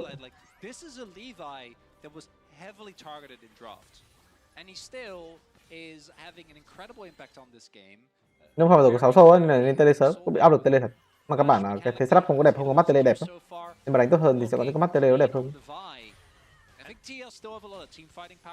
Tầm này về đồ có lẽ sẽ là lên cho mình là móng vuốt đúng không? Chứ con Vi lên gì đen fake. Móng vuốt rồi thì ngân à? Có móng hai mảnh móng vuốt thôi, cứ giải thử ngân làm cái gì?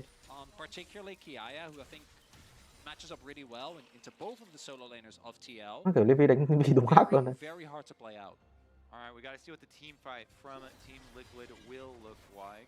They have Trong hiện tại thì cái vấn đề của GAM không phải quá nhiều, game phải đúng dễ, chỉ đơn giản là cứ thấy đối phương chạy ra mở bè là xong rồi. Từ cánh của Apa, đối phương đang chơi cánh của Apa, Tele trực tiếp, nhưng mà Emo chắc chắn nó sẽ có Tele Emo rồi, Tele hơi muộn nhưng mà không có vấn đề, Kia không chết được sao được, Kia chắc chắn là không chết được, Impact R không để chạy. Nhưng mà Levi có cho mình chiếc cuối hay không? Levi không có chiếc cuối, Levi pha vào rồi hơi trôn nên không có chiếc cuối.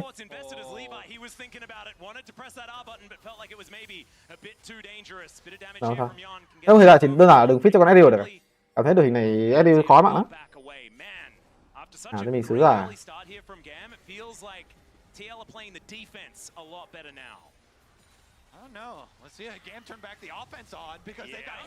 Vạt lỗi nhưng mà vẫn ăn được.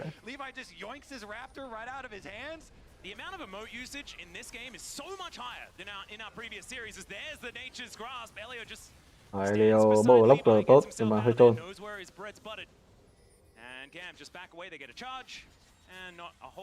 Và nghìn vàng tiếp tục là phải chơi theo cánh của team Liquid. Tức là bên phía GAM bao giờ hơi mất tempo không? Cảm thấy nếu mà họ đánh ghê thì sẽ là cái thế thả sứ giả vừa đẩy mid xong rồi cho Elio back về để hướng tới cánh trên. phòng thủ cánh trên xong rồi cho Levi ăn ở cánh trên, nói chung là cái áp lực nhiều ấy. Ví dụ nếu mà đánh ghê thì con đấy lính để vô thì Elo ở ngay gần nữa mà đánh đúng. Không sao, tại vì cặp cánh không thua quá nhiều, nếu mà cánh thua thì sẽ là vấn đề lớn. Cánh không thua quá nhiều.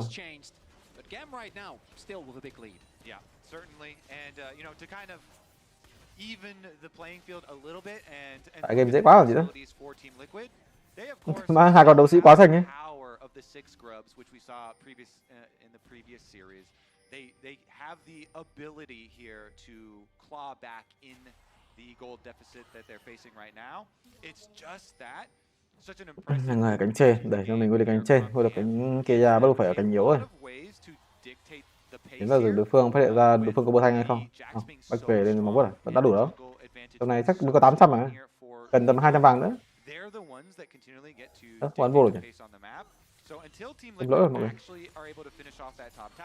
Actually able to group up and finish off the outers here to open up some more space for them to really thrive on these multi-item power spikes that we generally look for them to peak on, and especially in double. Cánh trên bro, đi đâu đấy? Nhưng họ chỉ có thể chơi theo Chitana thôi mà. Đổi đường của cái timing này làm cái gì? Mất luôn chủ ấy. Mong sao? Mất tele. Emo không có tele, đối phương tele lên thì sao? À không, không có tele. Nhưng bình thường người ta sẽ thấy đó là vị trí của Bram ở trên cánh trên. Xử lý qua lên cánh trên xong rồi mới xuống rồng. Mình rồng nữa 40 giây nữa, phải lên trên xong rồi xuống dưới. Cái thế này là cái thế lên trên cánh trên. Tác động lên qua lên cánh trên một xíu xong rồi mới xuống dưới. Nhìn thực sự là gây gặp vấn đề, tầm nhìn nó không có tầm nhìn nào luôn, phong cũng không có, nhưng mà không có cánh trên kia ở đây gặp vấn đề, nhưng mà có thì mình giải thủy ngân. Lấy máu mà thôi. May mà kia là mạnh nhé, kiểu may mà cái cánh của mình nó rất là mạnh nên là không gặp vấn đề nhiều nhưng mà vẫn vỡ trụ ấy. Vỡ trụ còn gì nữa? Vi cho lộ à? Đường cái thế này, cái thế Vi với cả Bram sẽ lên tác động lên cánh trên đấy. Xong rồi họ chỉ có thể chơi theo chiếc nào thế nên là đánh cái thế rất là dễ. Lên trên cover gái không xuống dưới. Mày ăn rồng cái gì ra? Tác cầm gì có tele khó. Này nhìn nó. Nói chung là kiểu ăn rồng được tại vì mình mạnh hơn những đối phương nhỉ, nhưng mà đối phương lên game một của trụ 2 rồi. Cái này macro hơi lỏng. Cách về hợp lý. Con này các bản là cái cánh của mình mạnh quá, con Jack với con Onia mạnh quá nên là nhìn nó không lỏ thôi, chứ thật sự là nhìn nó quá lỏ. Nếu mà là kiểu cánh của mình thua hay là cánh của mình đang hòa thì rất là lỏ. Đấy, lính thản vô trụ nhưng mà không thấy có Bram đâu. Thì ra phải lấy một làm máu khá, đối phương lại có 6 sâu chứ quá phiền, lấy cho mình lửa lượng máu rồi. Một cái macro tốt. Liên tục đánh theo cái win condition của họ, nó còn chết tận này, nhưng mà với đội hình này thì mai thắng. Oriana lên đồ ác để lên cho mình đồ nhảy luôn. Đồ 3 lên đồng hồ hoặc là lên di chuyển diễn thuật. Lên cả hai luôn không?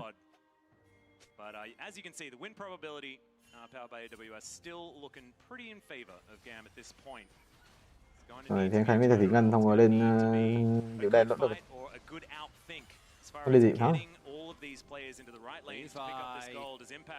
Moving in, Levi just going to push him out of there. They didn't know that he was around. They can lock him down. Yeah, see whether they can find him there as between worlds. Khánh Trôn không có giải thủy ngân. Mà không sao. Quá mạnh dữ đấy. Ngực luôn. Tele vị trí của APA luôn. Tele bắt vào một con Vi đổ như này luôn. Rồi Islip lao lên để giữ mạng APA gặp khó khăn, rồi APA bắt buộc phải nằm xuống.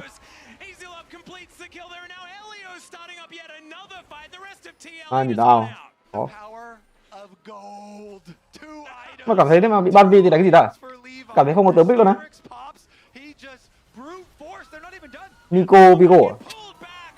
Hay đánh Gravet?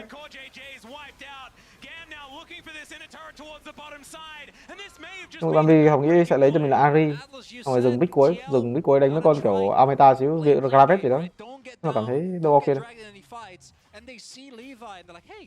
Isn't he too? No, he's not too deep. This is an incredibly strong Vi, and the response is immediate as well here from GAM. GAM walks up and says, "Hey TL, remember me from high school?" Không có ban bích không vậy? Honestly, really big props to Emo as well. Không coi thì cũng quay lại lúc ban bích á. Cái này liên quan đến cái pha đổi đường, má kiểu đổi đường đúng ao chỉnh nữa. Ông nghĩ đấy là cách đổi đường của con rắc á, chứ không nên gọi là con rắc cánh trên xong tele xuống dưới, nó bị lỏng.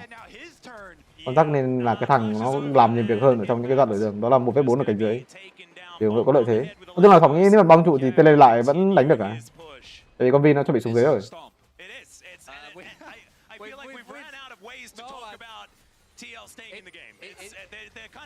It really was already kind of on thin ice, but now that the ice is gone, right? Like this is just a lake. And GAM, they're having a wonderful time. The only way I think you lose this game is if you give up like a Baron flip, which they should have never to do, because again, solo lanes are super far ahead. You can always get push. You have Ashe as well, which makes it even harder for TL to ever really make movements on the map that aren't being read. I will say, so even Impact is really in trouble this game, quite obviously, but the double AD carries for TL have their 2 items. That is true. So their dream scenario is maybe an overextension. Mở luôn, láo rồi. Không chết hơi phí. Tele sau rồi, tele sau. Isolab không có tốc biến. Rồi vào vị trí của A3 để cho A3 gây đam hợp lý, nhưng mà Isolab mai sống. À, trồn vãi. Trồn để Khánh chết rồi. Yeah. Yeah. Yeah, đánh ở cái vị trí đấy đâu hợp lý đâu. Đánh ở vị trí đấy nên có máu thôi á. Emo lên đồ gì ra? Đồ này phải bắt buộc phải lên đồng hồ hoặc là cái gì á. Đừng có chịu hô vô không có sống được. Rất là cần đồng hồ hoặc là dây chuyền chữ thập. Nhưng mà biết chơi dây chuyền chữ thập á. Ra đồng hồ dây chuyền chữ thập cũng như nhau, nhưng mà dây chuyền chữ thập thì nó mạnh hơn trong tay con Ori ấy.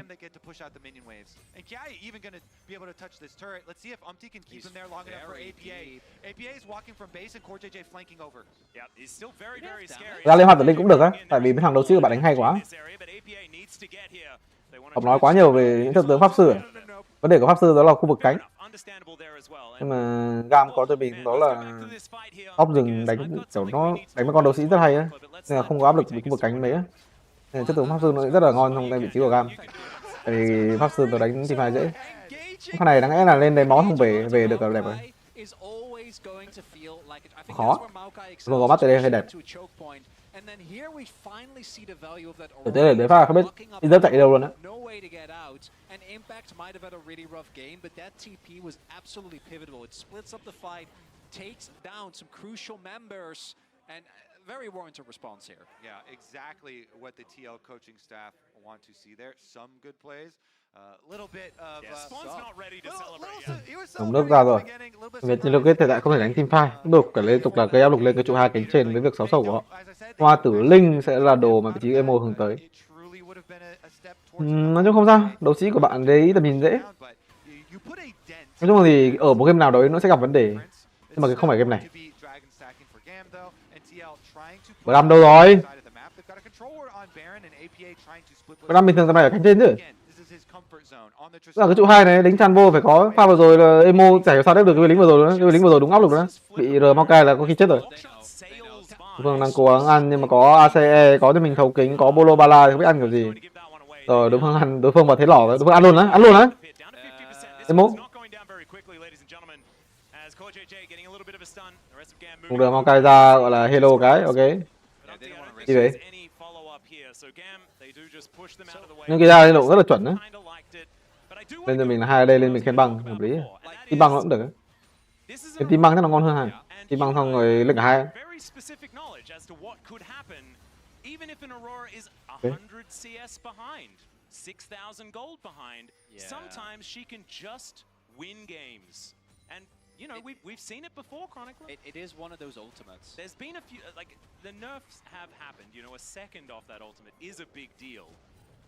But it is still something that we need to bear in mind. There's no vision. So, GAM setting up a vision trap here. Obviously have enough damage to take down whoever walks up, but doesn't look like TL is going to fall for it, at least for now.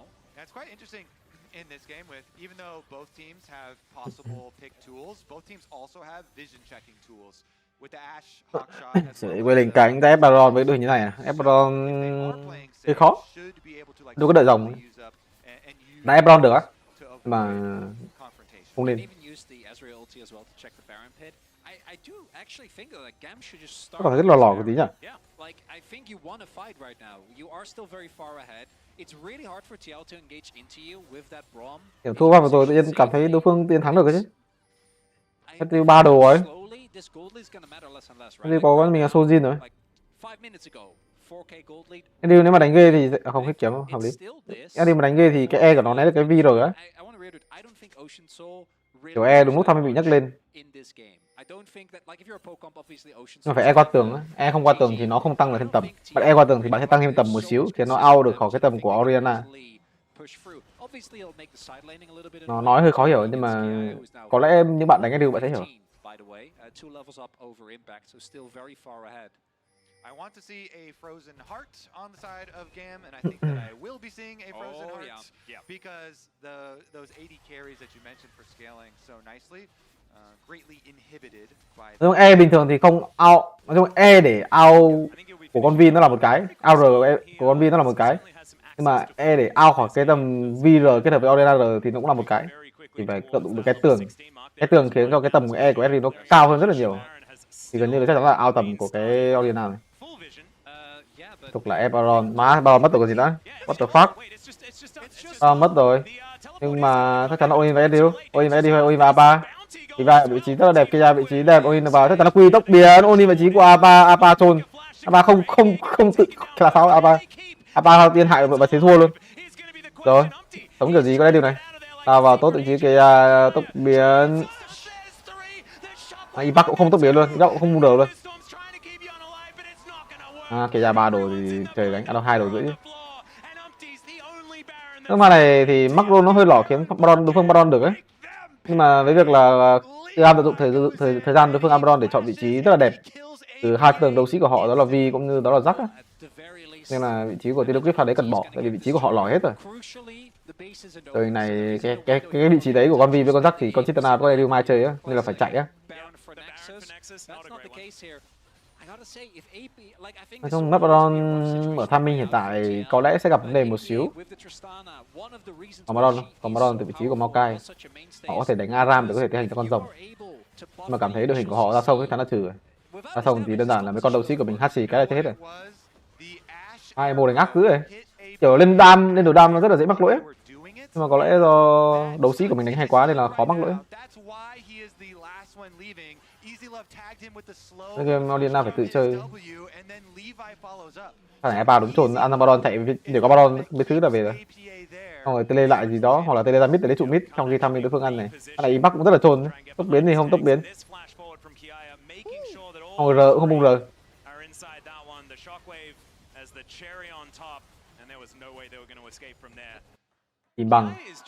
Im bằng và hướng tới cho mình đó là cái bút rồng.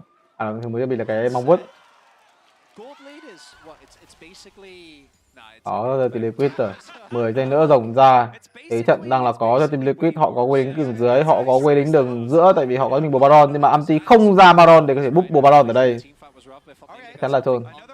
Gì đấy? Sao team Liquid lúc nào cũng phải đánh rồng thôi để đối phương chọn vị trí vậy?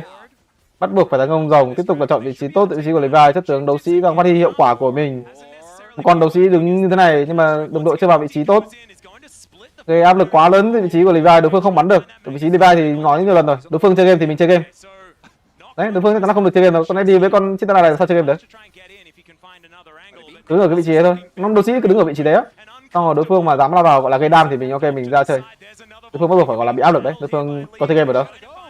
Đứng ở vị trí này, Azilab bị mở vào tốc biến né được. Oni vào vị trí cho coi dây Izep nằm xuống. Và Emo gánh team mà. Anh Khánh hơi trôn nhưng mà Emo chết rồi. Đấy. Không chết luôn. Nhưng mà chết rồi. Nhưng mà không chết.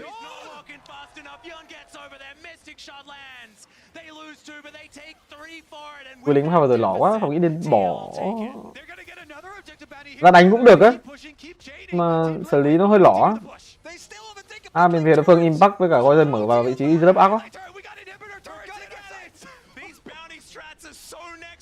Nhìn nó lỏ, bên Eddie ăn bạn, nó thấy khó ta.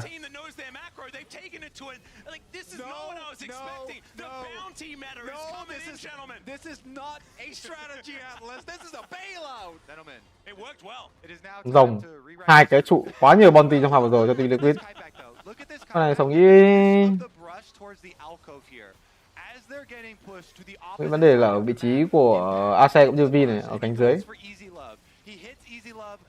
Thằng ấy phải giữ thế đẹp á. Tại vì cánh trên rắc với cả Oriana chắc chắn là thắng rồi. Đợi cánh trên mình thắng xong mình xuống dưới. Giữ thế đến khi lúc đó là thắng à. Mà hơi khó thật. Đối phương là Real có tốc biến với cả Aurora có tốc biến này. Phải thằng nghĩ cảm thấy game nó rất là lò cái gì ấy. Cảm thấy mấy cái thế này là cái thế Oriana kết hợp với Vi ấy, đi cùng nhau á. Vi đi cùng Oriana đi cùng con rắc full máu, à đâu hết máu. Tục là mũ phù thủy lên full dam luôn, nó cũng được. Hiện tại cần rất là cần cái đó là Oriana với cả Vi đi cùng nhau. Hai con này đi cùng nhau thì mới có ép được. SU đối phương rất là trôn khi không cho lên cho mình là kháng phép. Mà đây không phép cũng khó gánh, đối phương toàn giáp này. 3.000 vàng lợi thế, bắt đầu mất lợi thế rồi. Nhưng cái này vấn đề đó là nói chung là kiểu bị vội ấy. Nghĩ pha đồng người bỏ được. Levi continues to take away the rest of the jungle, and we are only 1 minute away from the Baron. Team Liquid have fought their way, clawed their way back into this game where they have their double AD carries, one of the comps that they are very comfortable with. And you saw impact with the Aurora, you guys even mentioned, just the power of the ultimate does a whole lot. He had the follow-up burst damage there to take down Easy Love. 40 đấy thôi Baron. Con Baron này cảm thấy khó thở vậy. Thấy bây giờ GAM vấn đề của họ liên quan tới cái tempo của support rất là nhiều á. Cái tempo của Baron luôn là lỏ. Cũng khó á. Tại vì Chitana với SU nó sẽ có lợi thế để đường hơn. SU để mid, Chitana để cánh trên. Nhưng cái vấn đề của họ đó là way mid top. Vì way lính rất là quan trọng trong khu vực, không cái timing Baron. Nhưng cần đánh nhau nhiều hơn để tranh chấp những cái khu vực đấy á. Chứ không phải chơi sim chuột. Như cái pha vừa rồi mất Baron nó mới lỏ. 30 mới lên nữa. Áp lực cánh trên tốt vị trí của Levi, nhưng mà cái giá bắt đầu phải xử lý hai quê lính cánh dưới quá khó cho vị trí của GAM. Đối phương Abaddon rất là nhanh với cái đội hình như thế này. Kháng phép đã có SDU 4 độ rưỡi, nó khó đấy. Dấu tên đã gửi 5.000 đồng. Tele ra mũ phù thủy không? Mũ phù thủy rồi. Chắn nát luôn. Các bạn dấu tên đấy, nó sàm cái này. Nhìn nó khó. Aeon đứng ở vị trí đẹp để có thể cấu máu. Apa lao vào bắn, bắt buộc phải lao vào để ăn phốc, vì con SDU nó quá khó luôn á. Rồi Maokai bung ra cảm thấy cái thằng tanh của mình sao chịu được. Chỉ nhìn máu rồi, áp lực Baron là quá lớn. Nó có SDU 4 độ rưỡi nhìn khó chịu quá. Mà kiểu SDU này phải tên aiming mới ra thắng được. SDU này nhìn đánh cũng giống Viper ấy, nhưng mà nhìn vào vị trí của Apa đây rồi. Kết hợp với Oriana.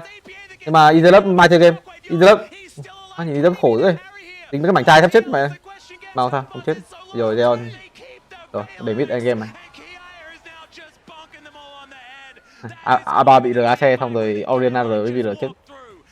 Nó giống kiểu combo Oriana với VB á, tầm này thì đối phương khó chơi ấy. Leon đánh ghê, công nhận đánh ghê thật đấy chứ. Kiểu nhìn cái mindset của nó đánh đúng ghê luôn á. A3 thì chả biết cái này bị dỗi á. Đầu game tele top tele bot dỗi.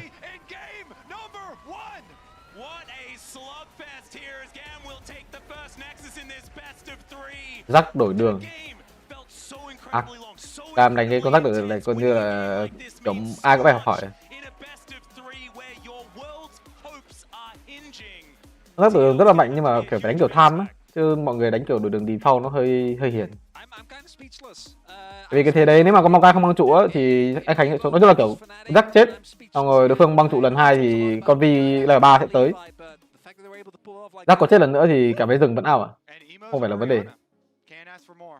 Looked so incredibly good, but it's not over yet for TL. It's time for us to go to a short break. We'll have game 2 right after.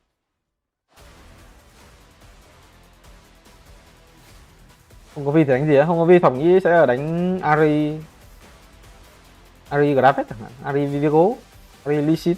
Chắc là Ari Lee Sin an toàn nhất. Đúng cái Ari cộng một con rừng AD ở.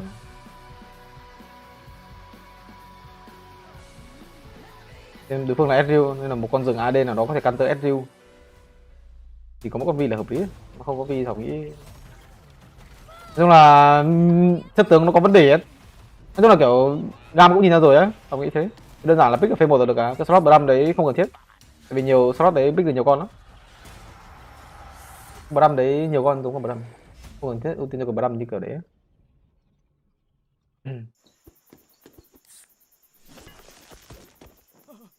Red Bull gives you wings. Rồi, cái này vấn đề đó là biết dừng sẽ gặp vấn đề nên là tốt nhất là nên ưu tiên cho phase 1 pick biết dừng luôn, càng sớm có thể càng tốt. Nó có rắc rối đường của GAM đánh ác. Ban cái xa đổi đường. Một cái xa thì công nhận là băng trụ con rắc hơi khó. Nhưng mà pha đấy pha đấy là pha chí mạng á. Pha đấy khiến cho con rắc quá mạnh, ăn mình một mạng. Xong rồi không có áp lực khi tele lại. Xong rồi rừng cũng lỏ luôn. Pha gần như là nói chung là chưa được biết hay lỏ pha đấy.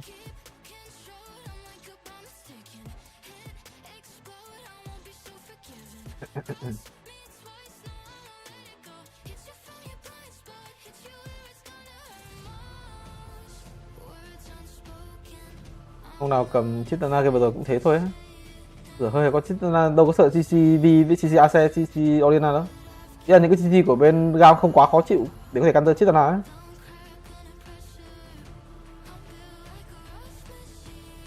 Nhưng mà Chitana đánh rất là ổn định á, trừ khi một cái pha bị coi dây bóc phát là kiểu nó bị dỗi á. Không nghĩ vậy. Nhìn thấy pha này đúng dỗi luôn á. Kiểu nó đang gồng cánh để gọi cánh cái tempo đầu game quá lỏ thì Team Liquid. Xong rồi coi dây làm pha phát dỗ luôn.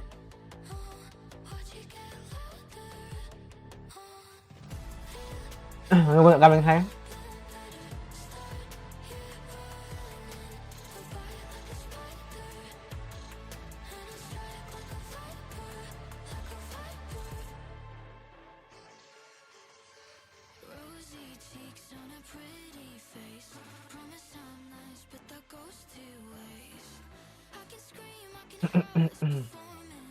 Impact đánh Aurora luôn thì cũng không thể là nhiều tại bị đổi đường ấy.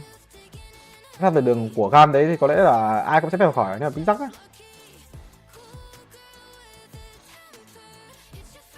Steel với Trail với Maokai với Aurora thực sự là băng trụ khó thế không? Trail QW là vào tanh trụ, thậm chí là tốc biến luôn tanh trụ 2 hit, xong một đội lao vào đam, xong rồi đi ra, xong rồi làm lại là chết rồi.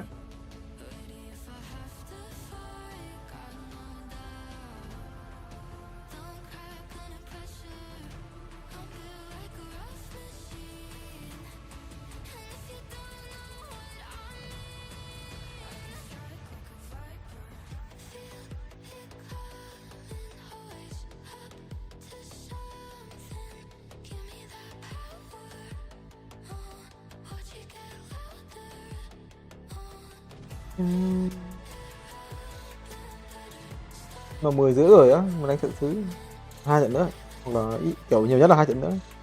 Tôi nghe nó trận 1 là cái game đầu tiên là đánh 2-1 bảo sao đổ. Game này thì tôi có lẽ sẽ đội xanh tiếp thôi. Có lẽ là ban pick cảm thấy đâu phải vấn đề đâu. Cái ban pick không phải vấn đề từ đi đến quyết đó, ban pick cảm thấy rất là đẹp luôn đó.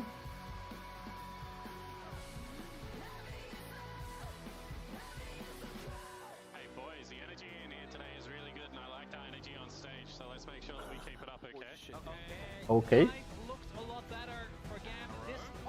Ok, một hồi xong rồi thành tiếng của biện luyện viên rồi, không phải tiếng mic nữa rồi.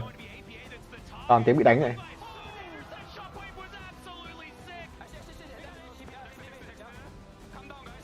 Đây là pha đầu tiên thắng.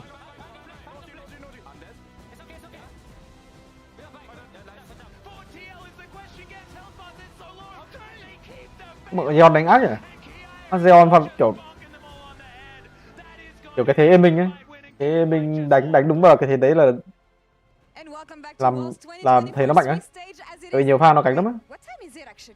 It's time to make you guys believe. That's right, representing for all the minor regions around the world. We are here, we're the VCS, and we're going to make some noise and repeat history just like we did last year in Busan. And Worlds 2023 is coming to you here at Worlds 2024. Team Liquid, you know what time it is, baby. It's GAM time! Let's go! Woo! And of course, don't forget the shades.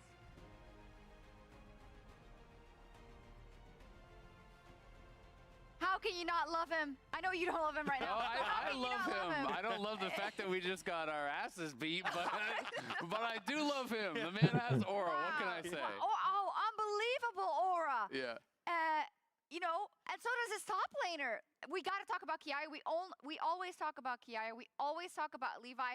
But this is really why, Azael, and it's what you drew out for us even before this game. If it was going to be again. Với cái đoạn này thì có con Vi của Levi kiểu mọi người kiểu nó cái này cũng có kinh nghiệm nhiều ấy, kiểu họ vẫn không tin là con Vi là con tướng mạnh á. Mà Levi đánh mới phá quá. Kiểu thật sự mà nói thì rất là ít người đang đánh Vi vào những như thế này luôn đấy. Kiểu mindset nó cực kỳ rõ ràng. Vừa thấy Vi của Fnatic đây, nó chạy ra teamfight xong không đánh được à? Ok. Nó mất rất là nhiều cái tempo của con Vi ấy. Cái điểm mạnh của con Vi đó là cái chiêu cuối của nó áp lực rất là lớn trong cái giai đoạn kiểu gọi là xử lý quê lính của đối phương á, nên là đánh mạnh vào cái gọi là xử lý quê lính. Đối phương ăn cho mình sâu 2 mình không đánh được thì mình đứng ở khu vực đường dưới để có thể kèm vào những cái bụi. Đối phương muốn xử lý quê lính đường dưới không có dễ, nhưng mà đối phương đánh an toàn thì cũng sẽ bị băng trụ. Nhưng mà đối phương đánh kiểu gọi là không biết mình ở đây thì ok, đối phương chết.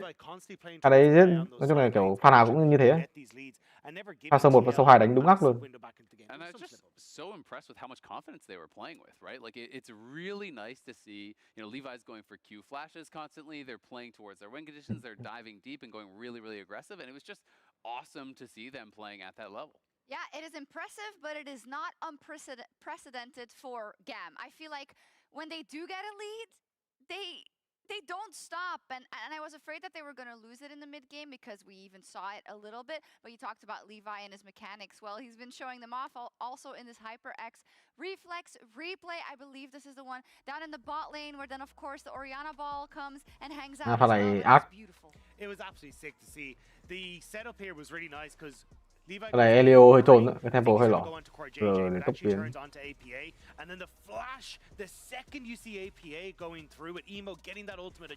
Này thắt côn cứ rờ đi. Emo kiểu cũng hiểu luôn đấy. Kiểu cứ rờ đi mà cũng hiểu luôn đấy.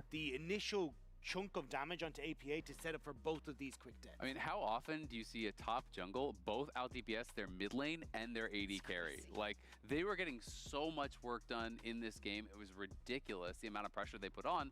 And with the draft that TL had, you're drafting double AD carry, you're drafting a burst solo AP, which is fine, but it means there's no threat on the Jax once he gets cách mình côn thì nó là một chuyện. Đó là mình côn kiểu cảm thấy cái thằng nghe nó không bị áp lực ấy. Em biết mình nói chung là kiểu gọi là nhỉ, kiểu người ta toàn trẻ con ấy, xong rồi kiểu con nít ấy, xong rồi kiểu nó không có học thức mấy thứ nhiều á, xong rồi toàn mình dùng từ nó kiểu bị áp lực cho đối phương nhiều quá. Còn anh Khánh thì nó khác, Khánh thì dùng từ nó kiểu ok kiểu cái thằng kia nó không bị áp lực nhiều. When we saw GAM in the past and a lot of members from the VCS come up to the international stage, it was, hey, we can get these early leads because we're an incredibly aggressive team. We're super bloody, but they fall behind in the mid game. So you kind of went, yeah. Này thì có lẽ sợ đội xanh thôi, ban pick tôi nghĩ không phải vấn đề ban pick. This is where for me GAM has been the big difference. Nhưng mà GAM có lẽ nên pick mid rừng của họ sớm hơn. It wasn't the hyper aggressive early game like Viking esports. It was, no, we play a macro oriented game where we take over inside lanes, play through Kiaya, and this is what we're now getting to see up against, the top seeds at this tournament. And I asked you before this game, right? Would it still be an upset because they beat LEC seeds? They're, they won a game now versus TL in this, what is only a best of 3, right? You gotta start thinking that this might be equal playing, and maybe then you'll get off to a better start. I mean, I still think you have to say it's an upset, and I still think, that's not a criticism of the team. I think it's, giving them credit for being able to step up and play such a good performance. Because when you look at what TL has done this year, it wasn't just that they were like a NA team, they were the NA team. They pushed T1 to the brink at MSI. They almost beat them again at EWC when T1 won the tournament. Then they went almost undefeated the entire split in LCS, got to the finals. Yes, they did fall then to FlyQuest, but then you're hearing at Worlds about them scrimming and beating all these top teams and doing so well. So I do think expectation versus reality, like this was supposed to be a very TL favored thing, but they're just not playing as well as they did regionally. They have not really arrived yet to the tournament. I guess they just never played Vietnam, and that was why we couldn't really see how that match would play out. All jokes aside, though, this is a serious matter because I think for both teams equally, right? You have a GAM team who make them believe as a slogan. They're yelling it at us that it's GAM time because their region is merging next year. This is their chance to show that they can take on the LEC and the LCS, right? Before the side of TL, all this hard work, Azale. Give me a couple of pointers. Give me some hopium that we are at least going to a game 3. Oh, I mean, I think it's going to come down so much to the draft. I really just don't like impact on carries. This guy gets so much done when he's playing tanks. He plays that supportive style where he sacrifices for his team better than anyone. That's why he won the MVP in the LCS. That's why he looked head and shoulders above all the other top laners. He has not looked comfortable at Worlds. I would like to see him play a supportive role. I would like to just have Jan be the focus of the team, play around him. He's been the best part of you at Worlds. No Jax. No Jax, we've heard it. Maybe for Impact, who knows? What do you guys think? And do you still believe, Kobe? It's okay. It's okay. So much shocks. It's a best of 3. That was a warm-up. Game 1's always a warm-up. You heard it here first. Let's see whether TL can turn it around or whether it is indeed GAM time. Because it felt like GAM time. I'm not gonna lie, it felt like GAM Ok, và game đó ban cho mình là Zone này, Sivana và Aurora. Humble có lẽ mọi người nhận định là tương giác rồi. Tôi nghĩ vậy. GAM có lẽ điều cần làm của họ rất đơn giản là giữ nguyên pick của họ, không phải giữ nguyên pick, ý là kiểu giữ 3 ban của họ cũng như là có thể pick mid rừng để lên phase 1 hay chăng? Cảm thấy slot 4 AD cũng rất là mạnh mà, có thể pick FNC cây xa cho mình nhiều con mà. Bàn vào rắc. Kiểu muốn nói rằng đó là tao sẽ pick Gna hoặc là pick Rumble trường hợp này. Đó là Gna này. Thế Gna không bị ban Norton, bắt buộc phải pick Norton ở đây. Vậy thì sao là thế? Có thế rồi. Có thế Gna Ari cu công rồi. Nhưng pick cái gì rồi? Gna Ari cu công. Pick Kaleta cũng là một con counter Norton nặng. Nhưng mà biết dừng rất là nhiều tướng á, tại vì hiện tại không bị ban tướng á. Nên là Thảo nghĩ có thể pick Kaleta ở đấy. Kaleta Gna sẽ là đẹp. Kaleta tiếp tục là Oriana, phải lấy Oriana hỏi combo Oriana Norton. Vậy thì sẽ là không nghe khó phối được hình gì. Oriana Kaleta thì là phối hình đẹp nhất đấy. Ace cũng được, có Ace sắp pick Kaleta được ta. Nhưng mà rừng hiện tại là thả ra nhiều con đó. Có Vi, có Wukong. Nhiều con chưa? Nghe giống ít rồi. Nhưng mà cảm thấy cái ba pick của GAM là kiểu tự tin là mình có nhiều con đó. Nico đi với Oriana. Cái thế Javan nha. Pick Andy không? Phải pick Andy á. Norton với Nico rất là cần Andy ở đây thì mới ngăn chặn được cái thế Javan. Rồi không pick là bị pick Javan xong rồi ban Andy rồi. Kiểu Javan 65 á.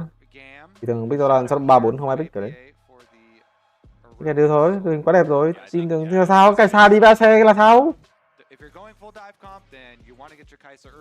Tự tin là khả năng dồn thành viên giữ rồi. Vậy thì ban cái chân tê thôi. Làm con Gna không? Bram. Ok, Bram hợp lý. Cái này AC Bram thì cũng sao mà chơi. Ok. Gna ở slot thứ 4 hoặc là cây chân tế. Javan ở slot cuối. Nó bị ban Viego và Norton Thẩm nghĩ vậy. Đúng không? Cái thế này đúng là gì đấy? Ban Wukong với gì? Nói chung Wukong với Vi vẫn là đẹp nhất. Không Thẩm nghĩ. Wukong với Vi vẫn là đẹp nhất. Ok, hợp lý. Cho mình cái chân tê trước đã. Đối phương gần như đang muốn hướng đổi đường để gọi là dồn thành viên BO3 các kiểu các thứ rồi. Bàn vào Reo. Hợp lý. Reo đi với Kaisa kết hợp đi với nói chung là đi với Bram AC, nói chung là kiểu kết hợp với Kaisa rất là tốt để đi với AC Bram.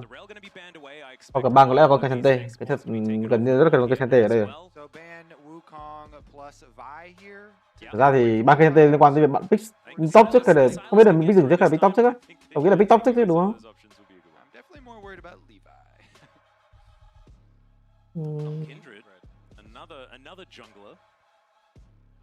Okay, what the fuck? Ok, lại là Wukong Vi rồi. Vậy thì pick top trước rồi. Vậy thì khỏi ban top rồi.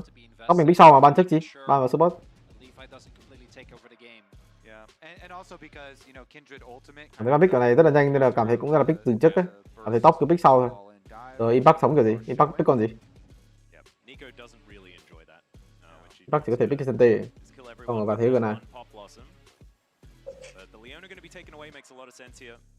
Vũ công là đẹp nhất. Vũ công không tới ra ban. Vũ công không tới ra ban á.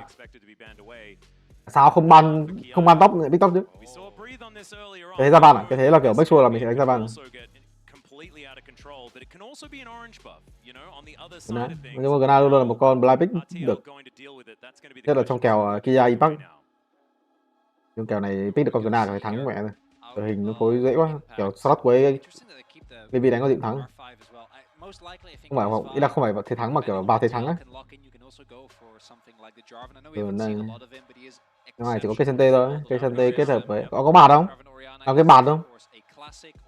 Cái tha bạt kiểu gì ạ? Không được, không cái tha bạt được. Top trước kia thì nghĩ cho ok, Rakan hợp lý á, Rakan hợp lý á. Vậy thì PK không? PK hay là cây CT? Chắc cây CT hả? Rakan và cây CT hơi lỗi. Việt Nam vô địch, Việt Nam vô địch. Cảm ơn Gia Bảo nhé các bạn. Việt Nam vô địch. Giữ này, PK luôn. Cái kèo này chắc thắng được mỗi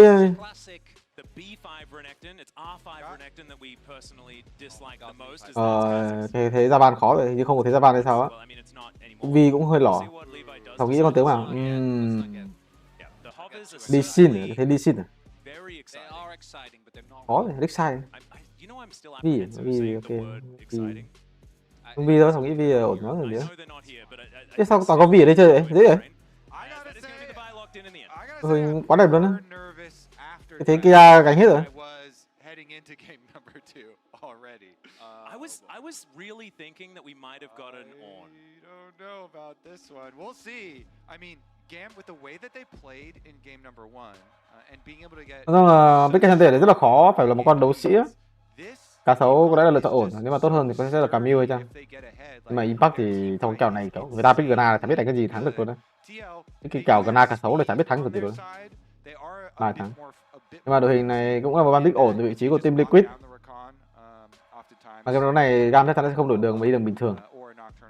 Và cảm thấy cái kèo Kaisa Rakan này có lẽ sẽ hơi khó cho GAM rồi. AC5 nói chung là thắng được Kaisa với Rakan đó, nhưng mà không biết là GAM đánh được cái thế không. Nó sọp sẽ đánh con nhìm gì á? Nếu là sọp thì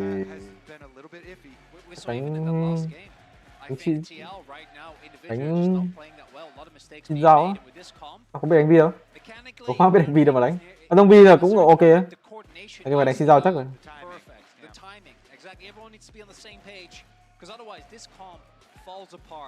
Very quickly. There isn't a traditional front line, someone that can just soak up a lot of it. You need to be on point. If you pull the trigger well, I think this works one. Tại vì cái kèo này cần focus vào cái kèo cánh dưới. Thì con Vi nó không bổ sung quá nhiều cho cái con cua đầu tiên ở cánh dưới. Cái cánh dưới cảm thấy đánh không lại luôn á. Đánh AC15 này, trong khi đây là kèo AC là cái xá, cái kèo này là bóp mình phải win đấy.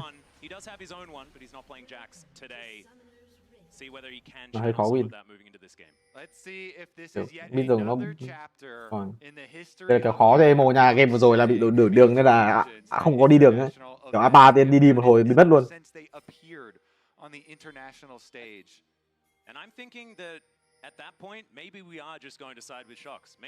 Rồi đối phương bắt bài rồi, có bắt bài của đối phương rồi. Thế A3 kẹt đường, đối phương kẹt một cái bụi này khó cho GAM rồi. Ây da. Rồi. Rồi chết hai luôn. Chết hết luôn. À chết hết rồi. Đi chết rồi. Đi chết hai rồi. Không thì liên quan đến thế đứng mọi người không để ý đó là A3 nó dồn vị trí của Emo ra để không lấy được tầm nhìn từ cái bụi. Nên là mình không nên đi vào cái bụi đấy. Cái bụi đấy mình đâu có kiểm soát được không? Đây, ping rồi. Đối phương đi vô cái bụi ở đường này. Nhưng mà vị trí của Emo chắc chắn là không thể nào đầu game thắng được vị trí của con Nico. Nên là không thể nào dồn được vào cái bụi đấy ấy. Thằng E hợp lý. Xong rồi cái này liên quan đến kinh nghiệm mà. Nhưng mà mid mình mà thắng thì mid mình sẽ lấy mình được cái bụi đấy á. Nhưng mà mid mình thua nên là mọi người phải để ý đó là mình phải đi vòng về ấy. Đường này là hơi láo. Mà may đó là Yeon không ăn được mạng. À đó, Yeon vẫn ăn được mạng mà. À đâu, đây là Apan mà. Đây là Kaisa của Apan mà. Đầu. Nó biến thành con Kaisa thì là không để ý. Cái này ai bạn ơi? In what world would Âm TL tiền bạn. look for a level 1 fight when you have Con Norton có 2 stack chiều cuối. insanely strong level 1, the slows, the damage Cấm đối phương đổi đường. Đối phương bên phía GAM không nghĩ. stacked on multiple members. Miệng đối phương đổi đường cũng hơi phiền thật. Cái sai là can đổi đường phiền. Feels like I think at the very Nhưng hiện tại GAM thì khó rồi. Ăn ở cánh trên xuống cánh dưới. Boss của GAM không có tốc biến liệu đẩy được đường. Đẩy đường là ok rồi. Nhưng mà cảm thấy đẩy đường có thật sự ăn được con cô dưới không? Cô dưới ăn được á, nhưng mà kiểu boss mình không có nhiều lợi thế. Rồi bắt đầu chơi lỏ rồi. Ý là phản xạ đâu. Là con bờ đâm cứ thấy con Rakan ấn W là mình E luôn á. Thì thấy cái cào này nó thế mà. Kiểu đối phương cứ W là mình E luôn á, chả liên quan đến thằng A bắn mình hay không thì mình cứ E thôi. Để lúc là gọi là trong lúc mình CC mình có cái E á. Imo lại đang là người đi đường tốt nhất à? Đi ra đi đường cũng tốt. Rồi, anh bắt lỏ, anh bắt quy phải đấy là lỏ. He said he wanted to at the very beginning of the game. Yeah, because then I can't see the mustache. Cứ bắn lên trên quay như này về luôn. It's your face. I thought that was where Kobe wanted me to go. You know, I felt like it was a perfect setup. It was beautifully done. I walked into that one. That one's on me. I did want to say though that I got a little bit distracted. I actually thought that it was, you know, because APA transformed into Yon. He managed to pick up the kill when he was in that transform. Vào cái gì? Now Levi trying to come in but not able to take away the crab. Xe phải đi theo để có cô cho đồng đội. Teams backing away. But what I was going to say is that I think there is so much on Umpty's shoulders, especially in this game, because in clutch moments, Umpty has struggled throughout his entire rồi, cái thế cái chuẩn bị solo kill này. Solo kill. Cái thế là thôi chết tắc rồi, quay lính ở đây. Rồi, chết rồi. Rồi. Mà nó tờn trên. Con nó tờn không ở trên, thằng này chết rồi đó. Thế không ở trên là chết rồi á. Vẫn nhảy lên á, giữ rồi, chết rồi. Láo rồi. Mày điên à? Gì vậy? Bộ đấy tốc biến à? Kiểu tốc biến để cancel cái hay gì đấy?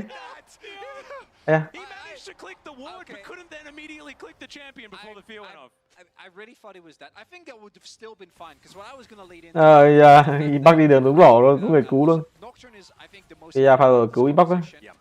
Kiểu cái game lớn rồi nó bị một cái vấn đề mà ai cũng gặp phải, đó là nếu mà thằng bên địch nó gà quá, kiểu mình bị lười chơi ấy.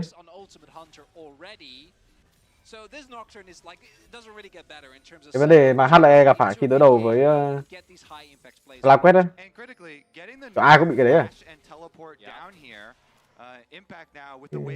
Bắt chơi gì vậy?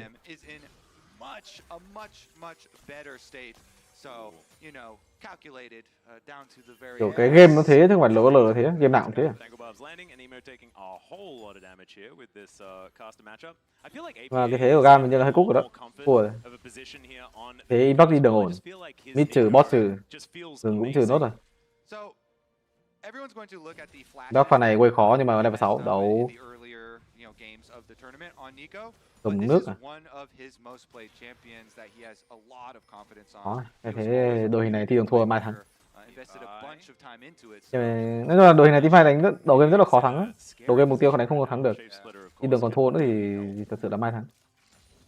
Cái này chắc Trọng nghĩ ra thêm game khác rồi á. Apa cứu không? Không cứu được. Đấy, cứu chứ. Không. Ta có bài Big Queen nó hồi nhiều máu quá rồi. Đây à. Âm đi level 6 rồi, âm đi rất mạnh với level 6 rồi.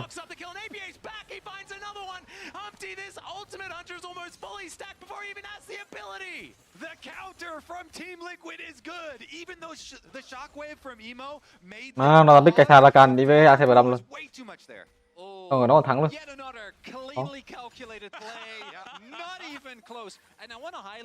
Nó đâu đủ đam đâu, nó kiểu lính không có block, nó không đủ đam nữa, tại cái bánh big queen nó hồi nhiều máu lắm.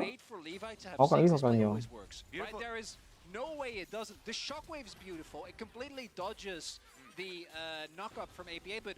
I think Levi actually still got stunned, so he uses his Q, uses his flash. So at that point, he is fully committed to just ý thức tiền ta đây để ngăn chặn đối phương ăn cho mình con rồng, hợp lý. Umpty is Không, giúp anh Khánh ăn được con cua, nhưng mà hiện tại là Amty đang quá mạnh rồi. 302 4 stack Ultimate Hunter. Ta đánh láo dữ đấy.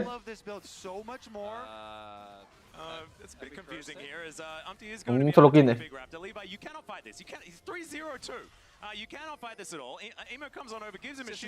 Kia trừ rồi. Kia chết rồi. Đừng mình bị đánh out ở khu vực cánh trên, vậy thì người chịu áp lực cánh trên đó là Kia. Kia quên lính này đánh kiểu éo gì? Cho tiền cũng không đánh được luôn á. Cho tiền cũng không đánh được người lính này luôn á. Kể cả có là Kia impact tự quên lính này không đánh được. Bắt buộc phải về. Mà nó nhìn nó ngập thở. Cái bồ đừng láo dữ đấy. Đừng láo dữ đấy, con nó tần rồi cái chứ đấy. Giờ vị trí Easy Love. Rồi sớm 13 nhưng mà không sao. Hay. Mà kiểu không cứu Emo, con nó tần ra để Emo chết rồi. Cái pha này Emo không có tự biến vào làm đứng ở đấy luôn ạ. Kiểu con nó tần nó mà chạy ra nó hát gì cái nó chết luôn á. Bắt đầu có win condition này, win condition là APA rồi. Nhưng mà cảm thấy vẫn rất là khó. Cái này không có tốc biến đứng đây dưới ấy, nó đời nó solo kill luôn á. Bạn ngắm vào vị trí của Kia, người gánh cao một ở game đấu này. Ở vị trí Kia cực kỳ khó. Kia rồi vào hơi sớm nhưng mà có thể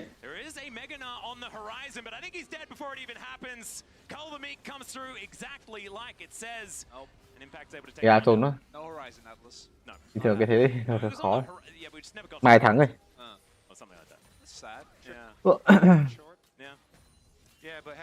Con người nào của Kia nó cứ bị sao ấy, họ chả biết, kiểu không đem lại cảm giác an toàn nữa. Mỗi người như Kia phải đánh con Gnam nó hay vào cái lời chứ.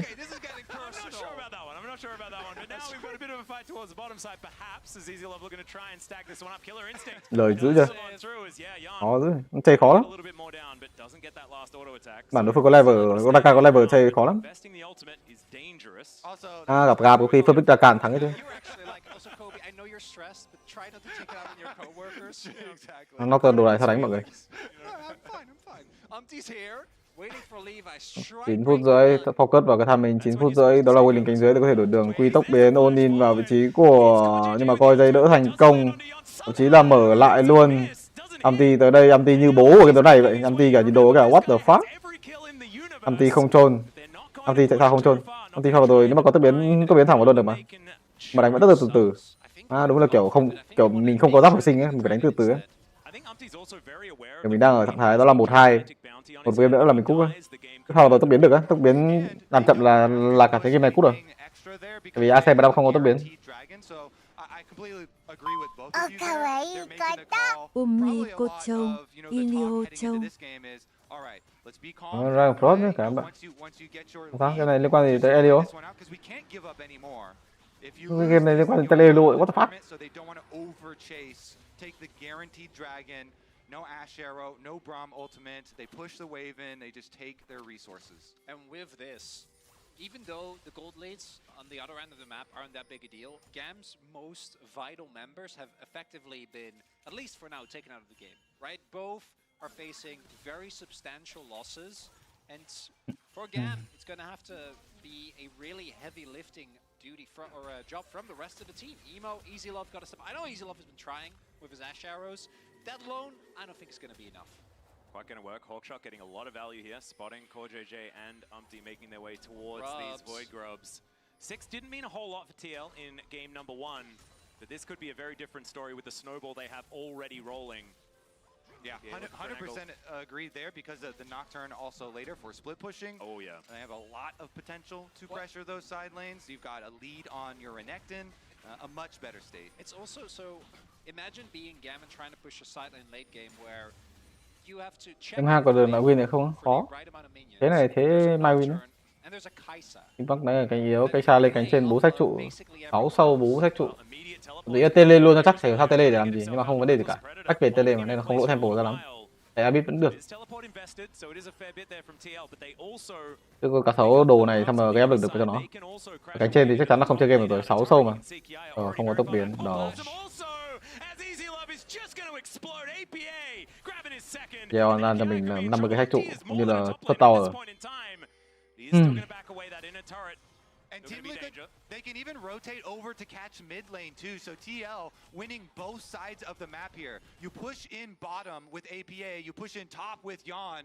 Thế này đúng 3 tháng luôn á. Kiểu cái đội hình này không cho phép bạn thua đường nặng như vậy.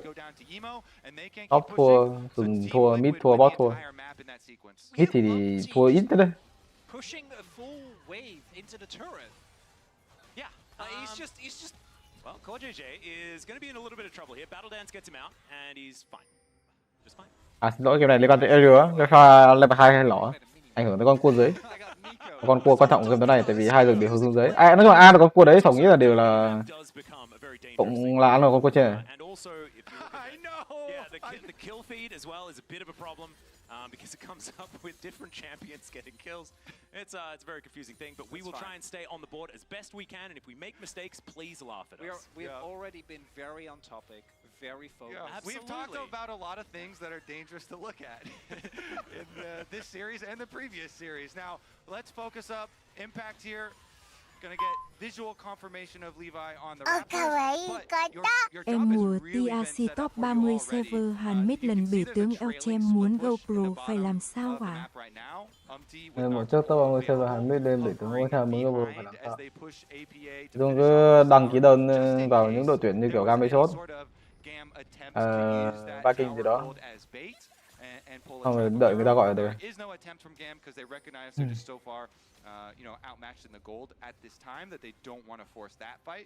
This is correct. This is 6.2k gold lead like at 13 minutes. This is absolutely insane. Game thế này thì mai thắng rồi, đánh không được đâu. Rương thì tại nghĩ ban mấy game sau mình đội xanh. Mình bị ban zone Aurora chắc chắn rồi. Mình bị ban zone Aurora mình sẽ có Nocturne. Mình sẽ có Nocturne, đối phương đánh Ori, mình đánh Ari lụng. Ori Gana lụng. Nhưng mà top 4 đối phương là Kalista, cái sao nhìn mạnh đấy. Có trường hợp nào đó là biết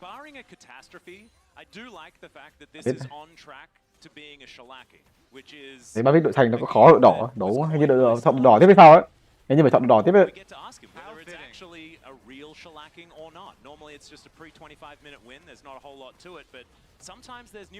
And we will be able to We've already talked about a lot of rating systems, so I feel like we need to get into the depths of this one as well. No zigs in this game. We can't go through that one.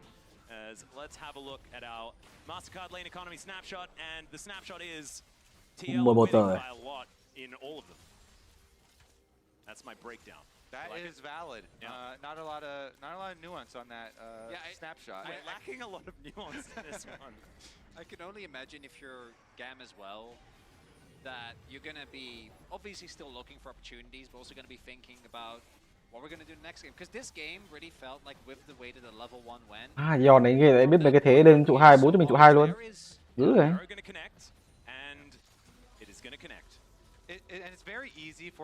Kiểu con cây sao. Nên thì lực chỉ là cây sao mạnh chứ.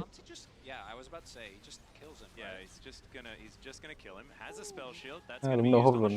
Đối phương vừa lấy trụ 2, mình đang trong thế đổi trụ thì tự nhiên thằng nó tuần ở dưới, đánh được gì?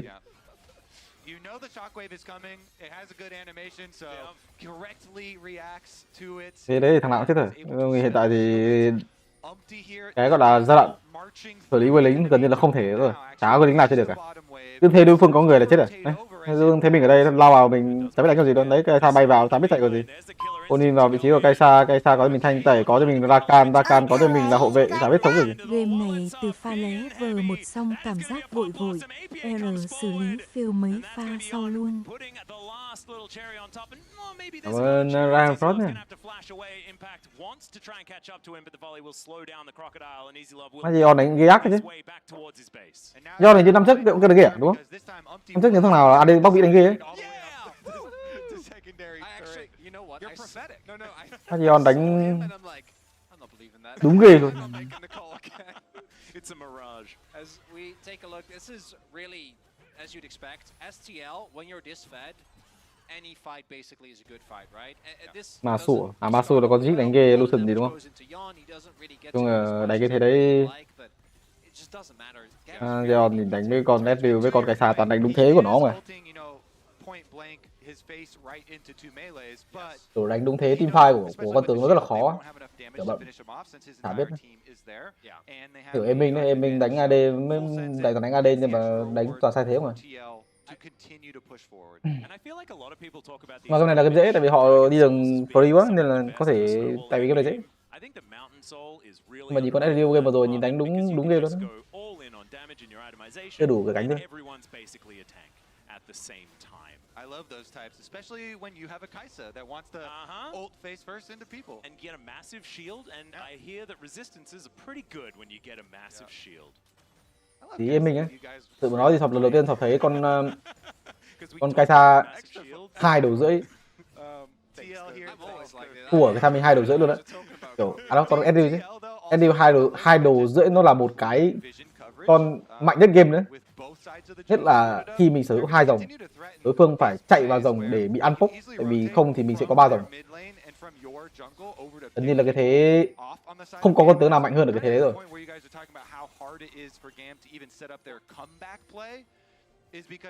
The entire area is just lit up for TL, and they have all of these tools to pick you off. Especially, I think, when you hit level 2 on the killer instinct, like the range becomes so big.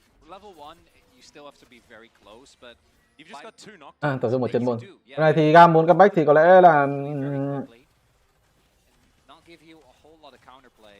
không giao được. Thế là mấy cái thằng mấy thằng tanh của nó đâu chết ở đâu. Tanh không hết được thì đao làm sao chết được. Rồi bắt đầu làm content đây thằng này đúng rồi. Apa nhưng mà nó không có sát đao, sao thằng này nó không có sát đao mọi người. Nó hắt chỉ cái chết sau đấy. Nó áp lực 3 đường mọi nhìn 3 đường này. Thủ dâm và tà dâm làm mất hết tài lộc của chính bản thân, khiến công việc gặp khó khăn, sức khỏe giảm sút, da mặt ức tối cô có sức sống. Tôi đang bị như thế nên cố cai y hả? Sai lầm quá mà. What does it mean for the series? Because at the same time, like this game felt like it was over, not necessarily level 1, but I think once the early skirmish came through, where they got the gank on the top side. Chả có lính nào chơi game được. 3 cái lính chả có lính nào có thể gọi là. Probably dead. He's burning down. KTG going to collect it with the ignite, and now the base is broken open. Impact looking to put another dent into it in that mid lane as well. But TL, a lot of money available. They're going to go back and spend it before these inhibitors are going to be tested. It is. Yeah, that's a 12,000 gold lead pre-20 minutes. I mean, that's why I'm kind of, going off Chronicler's early point about what does next game look like? Well, and I actually think it's really, like, it's kind of better for GAM, and I know it seems weird, right? But if you're just completely knocked out of ép mình phải đánh Oriana. game, Oriana của mình nhìn nó hơi cute. They had a really good game 1, I think, in multiple facets. And a game like this, I think, Mẹ is thằng Vivi không ngon. where Cần đánh theo cánh dưới, một việc mà GAM làm không tốt. Mà cái này đánh theo cánh dưới cũng được mà, bản mới liêu trôn pha, nhưng mà cảm thấy không trôn thì cũng khó đánh.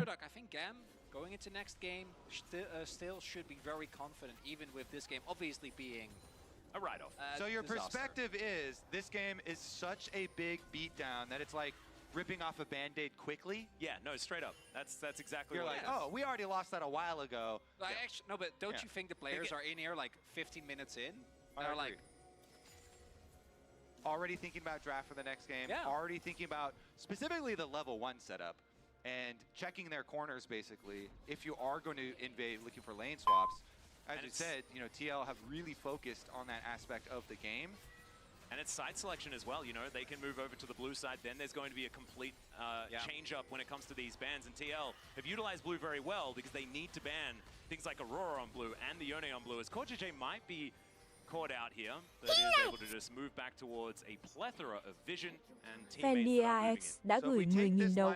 Bạn có thể cho mình vài mẹo để biết trận nào có nhiều hay ít mạng hạ gục được không? Cảm ơn Phan DX này. Cái này phải hỏi thầy bói. Because it doesn't teach you anything, right? You don't get anything out of it. APA, let's get spotted. Vision, yeah, spotted out. That is very cute. He's just a void mine. I love that. Just hopping. Hopping around. They do know. He's hopping. That one is okay. Looking for an option here. As there's a pop some hits onto three. He's completely nhìn nó ngợp. Nó tắt đèn bắt lại phải chắc phải đấm xuống rồi. Nó tắt đèn kiểu bị phải đấm xuống ấy. Có. Không có tiếng gì đâu luôn. ones that did fall earlier on, so that one wasn't going to be a thing. As now Impact gets into that backline, it's his crocodile. As Kiaya pushes him into the wall there, CKTG not offering back a lot of damage, and TL Impact và APA mà Mai thắng rồi. Nó chạy luôn rồi. Bắt thắng luôn ạ. Cái cầm bảng bắt thắng luôn ạ, rác như thế luôn hả? Nghĩa là có người đi top cầm bảng đã thắng rồi mọi người. TL really testing the limits of what they get away with this gold lead, but it ends up working out nonetheless. Cái này rất rồi. Honestly, they can, right? All APA is doing there, he locks up the entire team on him, so there's going to be nobody else. I mean, I know Levi just sent it into the Baron, try and steal it away. Let's look at the Levi side of it, because we all saw the APA side of it, front and center, and he kind of walks up to go for the big ultimate, but Levi tried to get in. Nhưng mà mở khóa 2 bước thì mới có thể update được cái overlay này. So had no idea, just was trying to get the miracle play, right? So they're really just looking for the miracle attempts there on the side of GAM. You don't know how you win this game, but it does start with stealing that Baron blind. Exactly. So makes a lot of sense. Yeah. Wasn't, of course, quite able to because Hawkshot on cooldown, things like this means that you just can't get in there. TL going to look for Soul Point. They will be able to pick that one up. Now with the Baron, should be just about playing side lane homework, pushing them in, trying to break open this base. Already, the inhibitor turret in the mid lane is taken out. Still pretty early in this one, so getting all these waves in order is a little bit more difficult, but while it's very 14,000 gold, the approximate gold lead. Not used to talking about a lead like that. When we have like downtime, normally it's like 15,000 gold and then raining down on the opposition, and then the next. Cảm ơn Ngọc Đức Junior 29 nha các bạn. And TL have the entire bank. Đắt thì bên đây đồ của thằng. The gold lead here, massive of course at this early stage in the game, but so is the Baron buff pushing. So you kind of see like the decision there from TL. They're like, you know what, APA, that is a cool looking ult, but we're not going to follow with Kai'Sa ult and Nocturne ult. We're just going to finish the Baron so that we can finish this game. And they use that Baron, push in. They've got enough money and another one. There's a 4-man pop blossom. Everyone is just put into the blender. TL, they do want to get out of this game. Move to that game number 3. Mà pick cái xa đi với ACE thắng luôn. Off the back of APA, the Nexus turrets are now just going to fall like an afterthought.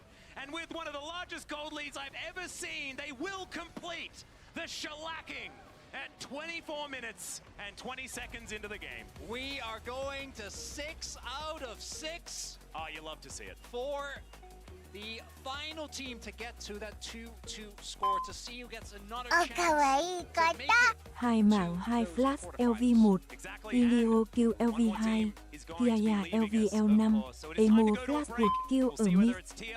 Quá nhiều pha kill đầu game như vậy sao win DC? Cảm ơn Ryan Frost nhá. Sao tôi hết lại được nhỉ? Tôi nãy của bạn kia thì không được.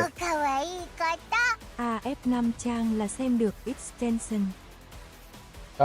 Mèo máy nhá. Mèo máy. Tôi hiện là em béo mà.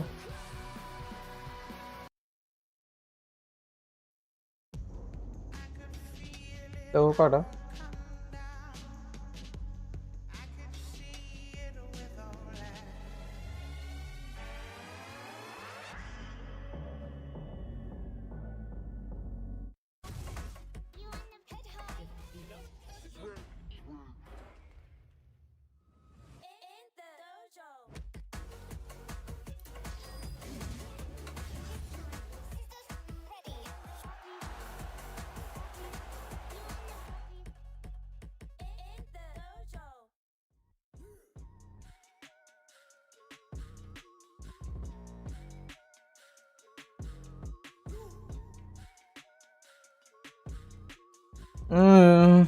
Trong ba bích cũng không phải vấn đề cho lắm.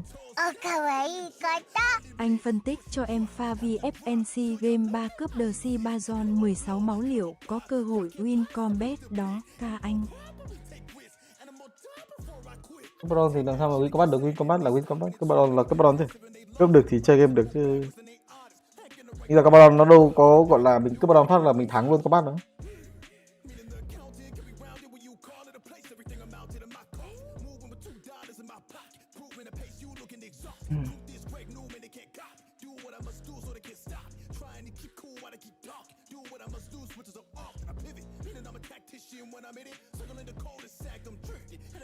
night Donald Fishy. Meaning I'm different. Meaning when they talk, they pay attention. Meaning they gon' pay for every cent. And I'm going to commas, to Kansas. And I'm going worldwide when they all mention. Black boy with a book dream and a lesson. A black man with a sharp mind is a weapon. Yeah. 10 toes down from the jump. I'll admit, push and drop. Have to drop till y'all know that I exist. And I'ma blow, and I'ma pop. Y'all can't possibly the pick. And I'm gon' grab and take risks. And I'm gon' die before I quit.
invading our left hand side.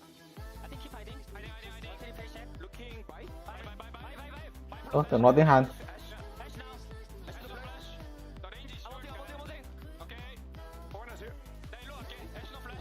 Dùng Zeon thì đánh cái xa với điều ác đấy, xong toàn ưu tiên cho con phase 1 đó. Kiểu thì cái bump cũng rất là tốt đấy, ưu tiên chất tự như thế cho cái Zeon.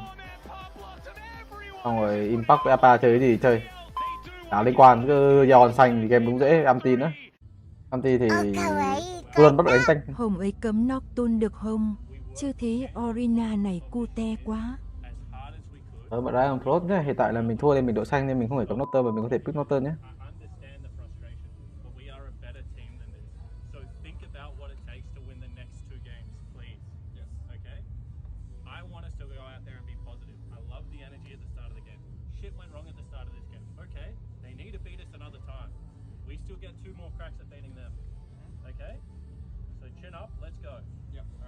What a leader, and they couldn't bleep all of his swears. Mới pot luôn. Pot sau game đấu đầu tiên. Nói những cái vấn đề gọi là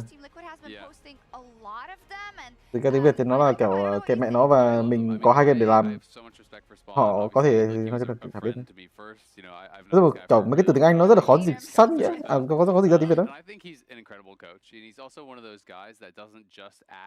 For perfection from his team and from his players. He expects it of himself. You know, he's someone that always talks about, I need to be there before the first player arrives. I need to be there after the last player leaves. If I'm going to tell you, you need to practice 12 hours, 14 hours a day, I'm going to be there 15. I'm going to be there 16. 700 games. He was talking to Core 700 hours. 700 hours, sorry. Yeah. That's slightly different. And hey, it paid off. This is a speech he made right before Team Liquid acquired the highest goal difference at 14 at Worlds so far, Dagda. So, you know, you see how far it can go if you have the right mindset in a long game, of course. Nghe đồn năm sau Sof comeback chuyên nghiệp và ra on Frost nhá, mấy cái này chưa biết. As GAM were moving in, that ward just in the tri-bush, kind of expecting that maybe GAM were going to try to move in for some sort of lane swap or to get vision, and it's just a really, really nice punish coming through from TL. And the fact that you get this gold onto Umpty then sets him up not only to get the early Tiamat, so then he can clear his camps faster, be out on the map and do things like this, where he's impacting his lanes as a pre-level 6 Nocturne, but also then he just hits that level 6 and it's such a major factor in the plays. Yeah, absolutely. I mean, there was a lot of close skirmishes though. Credit to GAM for not just rolling over and dying here, you know, in the early game. After level 1 like that goes bad, You know, chances are that is probably going to decide the game, but you know, likely the only way to get out of it is to fight your way out of it. And they were very close. You know, one auto away on APA, one auto away on Impact on top side. Had a couple of those fights gone a little bit different, they might have been able to start to claw their way back in. Necessary confidence game, I think, from Azale, because I feel like he's been hot and cold. Yeah, I mean, I think overall his early games, especially against the LPL teams, were actually quite good. He's just had these kind of like big moments where, you know, he falls a little bit flat and can cost him so much. So he is very much a confidence-based player. When he is feeling himself, he's looking really, really strong, but he can get down on himself very quickly when he has a bad play. So, you know, you have to hope for TL's side that this game gives them some confidence, makes them feel a little bit more comfortable, and they can show what we know they are capable of on stage going in Game 3. Yeah, and I think like the confidence was definitely there for Umti, like invading onto the top side, making sure that there was no way that Levi was going to get any sort of control back in this game. And if TL are able to run through, I mean, you can see on the post-game breakdown here, that goal graph, it was clean, decisive, constantly putting pressure on towards GAM. And this was more what I expected from TL coming into this. Yes, it came off of a good level 1, but it felt like TL finally got back on the horse and were like, yes, this is our style, we can play through this. Yeah, and we were talking about it, Azale, and you were saying that you want to like keep your feet on the ground, I guess, because of that level 1, right? And because of how far they got ahead, and because how kind of done this. Làm chọn đội xanh, cảm thấy đội xanh mà big. Cảm thấy bị ban Norton, bị ban Aurora, bị ban Zone. Vậy thì con được ưu tiên hơn sẽ là Wukong Ari. Alita. KC. Top. Wukong Ari Alita. Yes. Thì biết con nào trước? Biết Ari trước. Nhưng mà Ari gặp cho mình là Nico. Nhưng mà con Wukong gặp Nico khó lắm. Thì ban Nico, hợp lý. Ban nói chung là mình sẽ hướng tới một, tức là tất cả đối phương sẽ ban bao đấy rồi á. Nên là mình sẽ biết là mình sẽ hướng tới những con gì mà mình sẽ ban cho nó. Ví dụ mình hướng tới Ari, Wukong thì mình sẽ ban Nico chẳng hạn. Còn có gì mình có thể hướng tới không nhỉ? Gna thì có lẽ thì mình không hướng tới được nữa. Ari cũng được, Ari mình ban Nico. Với con Nico là con cần ban. Ban bích như thế nào ta? Scanner cũng phải ban. Scanner anh Khánh không đánh auto ban. Nên là mình sẽ ban là Scanner Nico kết hợp với mấy chất tướng của Yeon. Mình đánh Vi nên là mình sẽ không sợ Ezreal, mình sợ Kai'Sa. Hợp lý, ok. Và ban Vi, ban Scanner Nico với Vi, với Kai'Sa. Còn Zac thì sao? Nhỉ? Còn Zac? Zac thì mình first pick, họ không đánh Vi. Ok, hợp lý. And you know, you have a pretty easy to execute composition here with the Nocturne plus the Nico, obviously playing full dive. And the people that I've had the most faith in at Worlds is the bot lane, so I want to see them playing around Yeon, give him a carry, let him really shine, because this guy has just been stellar, I think, for Team Liquid. Yeah, I think also coming into it, although TL did win with it, I think I'd prefer to see them. Đấy là ban mình hướng tới, chắc chắn là nó rồi. Chắc chắn là ban những con đó và hướng tới con Zac. Tại vì họ không đánh Vi nên là mình không có sợ. Kể cả họ đánh Vi thì mình đánh Wukong vẫn win Vi, mình đánh Ari, Zac, Wukong má game free luôn, game dễ luôn. Đội xanh thì hợp lý chứ. Thì họ ban Zac họ phải thả nó là ta. Họ phải thả Norton, mình fake Norton thì cũng dễ. Mình pick Aurora. Con Zone là con phải nhất với mình. Tại vì con Zone nó khiến cho kiểu họ ban Aurora Rumble. Mình mà pick Zone là mình phải phối đội hình đó là Pháp Sư kiểu rừng AP kết hợp với Zone. Trường hợp đấy là trường hợp lỏ nhất. Nhưng mà mình có thể fix đó là mình đánh Zone cũng kết hợp với Kennen. Xong rồi pick AD. Cái trường hợp đấy cũng dễ mà. Trường hợp nào cũng dễ. Em Thống nghĩ là đội xanh game dễ rồi. Ban pick không phải là một vấn đề rồi. Worlds. I think we have a couple of very nervous Team Liquid fans on the other hand. Maurits, I'm talking to you. Are you a nervous Team Liquid fan? Ban pick dễ chơi được không nó là chuyện. Yeah, they're a Dutch org, you know, yeah, like all the way back. I grew up watching StarCraft. TeamLiquid.net was like the hub for all. I lived on those forums, man. Right. And let's see whether they can do it again. Kobe, you and I were having a conversation before. I was like, I'm so jealous Bạn Nico, bạn. Đây Nico cái xa scanner, ok. Nico cái xa scanner, không. Scanner Zik à? Vậy thì không ban Nico à? Không sợ Nico chăng? Không ban rồng ấy, thì thả một con. Phải thả Zone rồi, họ muốn thả Zone à? Zone với Nocturne à? Ban Zone Nocturne. Zone Nocturne phiền đấy, ban Nocturne không? Ban Nocturne hay ban Zone? Kiểu mình phải tự ban một con để mình giảm đi những chất tướng mạnh nhé. Nó ban cái xa. Đây à, Zone Nocturne, họ đổi Zone Nocturne này. Zone Nocturne thống nghĩ Nocturne á. Chà, Zone sao thả Zone Nocturne được? Mình đánh Nocturne rồi mà họ có đánh Zone ở đó. Mình đánh Nocturne Kennen với Zone là win rồi còn gì nữa. Làm gì có chuyện thảo Zone Nocturne, bọn đánh nghĩ cái gì đấy? Ban Zone Nocturne thì mình đánh Nocturne chứ sao mình phải đánh Zone? Ban Zone Nocturne thôi. Free Nocturne. Game dễ này. À? Con Jack thật sự là mạnh thêm. Là con Jack công nhận là mạnh ấy, nhưng mà hai game là cái game cơ một công nhận là mạnh ấy, nhưng mà cảm thấy con Nocturne nó cần. Vậy thì đánh Ari vũ công đi với Nocturne. Nó cảm thấy nó không đủ mạnh vậy. Họ đánh Nocturne Ezreal vì Ari. Nocturne cái sàn tề đầu má, thế là cái thế gu công rồi. Cái thế phải đánh khó. Họ đánh tanh nên là rất là cần đam từ những cái mặt nạ, nhưng mà cái thế là thế đánh Ari, chứ đánh pháp sư gặp Nocturne là cảm thấy emo nó không khởi nào đánh được. Cái thế gu công Ari, gu công Oriana không? Rồi. Pick toàn sát thủ đi với tanh. Sao pick Nocturne thì bây giờ mình đánh Nocturne Gna Ari là game đúng dễ luôn á, game kiểu free win á.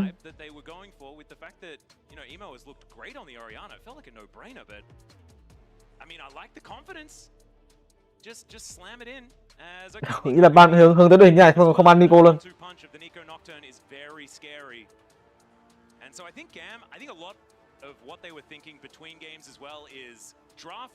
Xong họ slot 4 đánh Caleta luôn.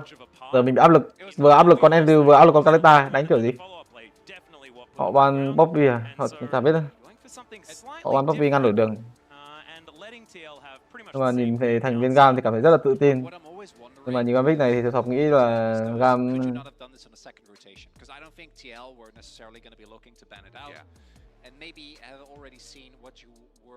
áp lực Caleta slot 4.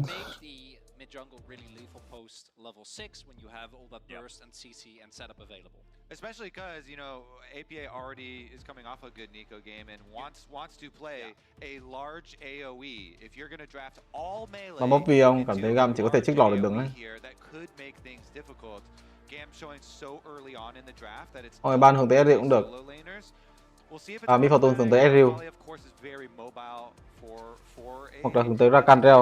Ezreal Rakan Rel sao thứ tư quá mạnh. Đâu có AC mà, vậy thì hướng tới Rel trước. AD pick sau. Còn AC của bên phía GAM thì sống kiểu gì Thọ cũng chưa biết. Hướng tới AC Bram Thọ nghĩ vậy. Nên là ban một con như kiểu là bạt. Chả biết là ban Lucian. Làm gì vậy? Ai đánh Lucian ở shot này, người ta pick Lucian mình đánh đầu tiên được mà pro. Cái ba một con bừa gì đấy chả biết, nó là shot 5 không quan trọng. Các bạn làm shot 4 của bên phía Team Liquid là cái gì? Thì thường của nó sẽ là Rel. Hoặc là AC. AC, Rel, Rakan, Ezreal, 4 con. Tôi cảm thấy phase 2 có sự liên quan, tôi cảm thấy phase 1 thua mẹ thôi. Ezreal, Ezreal là có cơ hội gỡ nha. Ezreal thì con gỡ ở đây là con Rel kết hợp với Zihin, nhìn mà có thể thắng không vậy? Zihin Poppy, Zihin Rel.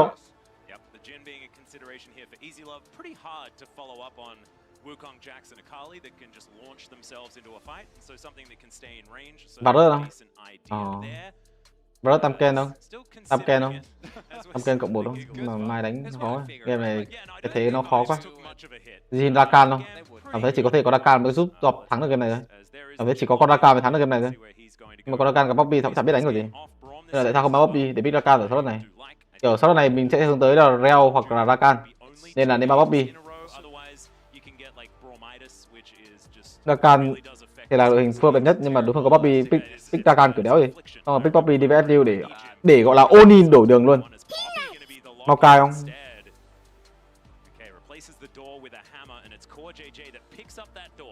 Công danh đã gửi 5.000 đậu. Thấy trang XTV bảo năm sau SofM có ý định quay lại chuyên nghiệp. Vậy ý kiến của SofM là gì vậy ạ? Nếu khó có thể Echo TIL à? Bạn nào đồ hết nhá, cái gì mà nhanh dữ vậy? I like this a lot more. Obviously, your laning is going to take hit, and trying to play Rakan into Poppy. Một game đấu Oni đổi đường từ vị trí của GAM, đội hình này thật sự mà nói thì tổ đấu game đổi đường nó phải thành công VGL thì mới chơi game được á. It felt like to me the Braum would really Pick Sante đi với Jack. Bên mình pick hai con chủ lực nó không thể nào đan vào con tanh được. Đó là Jihin với cả Akali.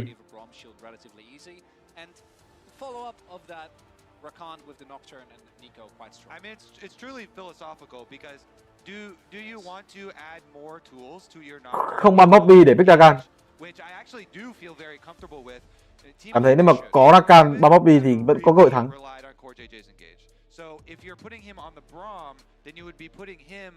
Mong sao cái này đổi đường, xong đổi đường nhau đây. Đổi đường thì Thọc vẫn chưa biết đổi đường của gì đó. Nico với Ezreal với Rakan nó đứng ở bãi chim thì chẳng biết đổi đường của gì đó. Ở ban pick bên phía Tidukit thì bảo bọn này chắc chắn là phải đổi đường rồi, pick Poppy với Jack đổi đường anh em chứ nó đi đường thì nó thua rồi. Nên là anh em chỉ cần đơn giản là đứng chiếm cho mình cái bụi mid trái, đừng cho nó vô bãi chim mình dễ dàng là được. Rồi ok, bên mình mạnh lắm, bên mình Ezreal, Rakan với Nico mà đứng ở bụi này bọn nó không đánh được đâu. Bên GAM thì ok, bọn nó sẽ đứng ở bụi mid bên trái, mình phải gọi là trích lỏ các kiểu các thứ, gọi là mình sẽ rắc tốc biến qua thằng nào đó, tốc biến từ khu vực Baron lên bộ đỏ bên phương, xong rồi lấy tầm nhìn tốt, xong rồi các kiểu các thứ trích lỏ BO3 thì mới là thắng được game. Game này không có trích lỏ thì Thọc nghĩ GAM không thể là thắng được luôn á. Đội hình đầu game như thế nào đây? Ok, ping liên tục vào gọi là cái mid trái với cả gọi là bãi chim rồi, chạy thẳng xuống dưới rồi. À không, Ezreal vẫn đang giới hiệu đó là cắm mắt bãi dưới trước để gọi là an toàn. Cắm mắt ở dưới xong rồi chạy ra đép bãi chim rồi. Nói chung là cái gì cũng phải đép bãi chim rồi. Ngăn chặn việc GAM là vào bãi chim dễ dàng nhất có thể.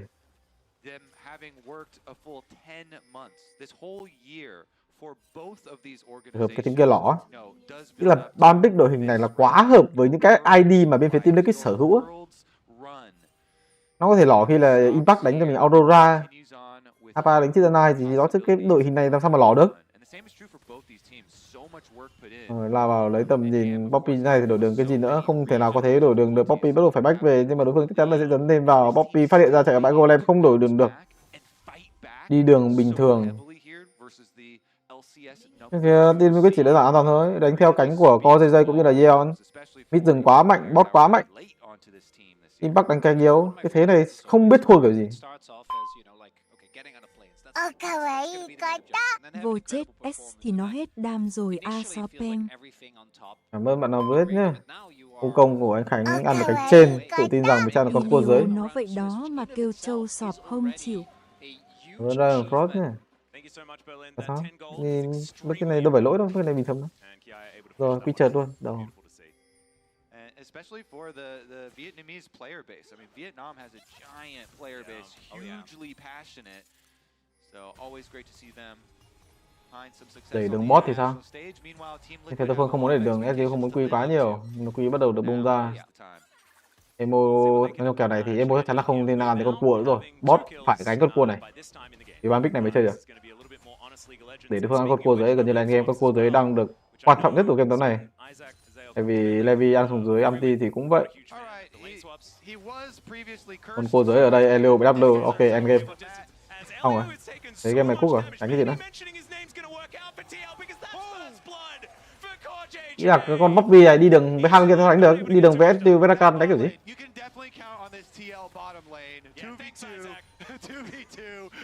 Nó kêu là pick Rakan á, để ăn cua dưới á. Pick này phải ăn cua dưới á. Cái điều bình thường. Cái có cái gì để đổi đường nhưng mà không đổi đường. Cái game này có lẽ là xem con cua dưới thế nào đã. Đối phương back về kiểu này thì mình có thể ăn được cua dưới hay không? OTJ level 3 lượng máu thế này thì ăn cua dưới của gì? Izlop cố gắng giữ đối phương lại.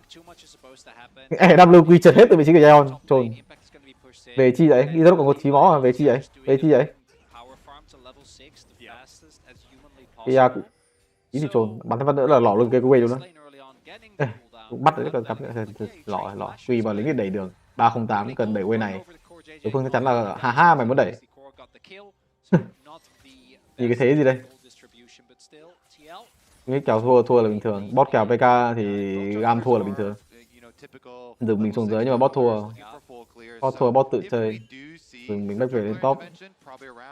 A little bit of scrapping maybe towards mid lane. If top lane gets a little dicey, you saw Impact trying to push Kiai into tower for a little bit of tower damage there. And Kiai did have to use one of the ward charges to jump back out. As you can see, the ward's still there, but aside from anything super spicy happening, I just expect second full clears for both jungles.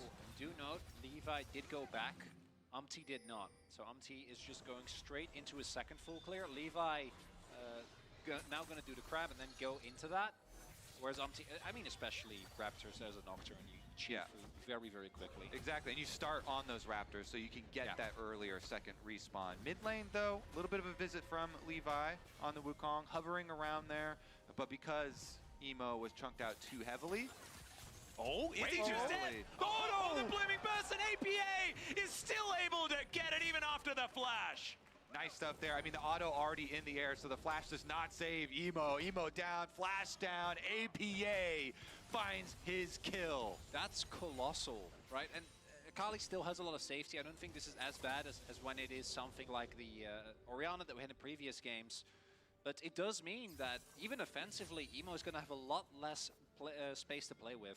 And now, mid lane, a very viable place for ganks for both sides. Akali has Shroud and Nico does have Clone, but since APA used his flash offensively to get the kill, either of the junglers... Hy vọng cái gì nữa? Cảm thấy cua trên cũng thua. Bắc hiện tại cái thế đánh mục tiêu cũng rất là tốt. Thậm chí là tốt hơn so với vị trí của Kia khi back về hoặc là có thể lên cho mình là giày thép gai. Mid ở thế tốt hơn, rừng ở thế tốt hơn, bot ở thế tốt hơn. Team Bắc thế 5-5. Cua bên nào đây? Tốt nhất nên là cua dưới để rằng đối phương bỏ sâu cho mình và hướng tới con cua dưới. Mà cua này cua hơi chậm tại vì con sâu 2 con cua 1 ăn rất là chậm. 6 phút 40 mới bắt đầu ra rồi. Tầm này ra này. Tầm 5-6 thế. Ok, cua dưới. Cua dưới làm cái thế anti ăn tổng không? Mình ăn câu trên không? Mà làm gì chắc chắn là má cắm mắt cánh dưới chạy lên cánh trên. Ây da. Nó cắm mắt ở dưới nó chạy lên trên này. Hỏng rồi. Mai đánh rồi.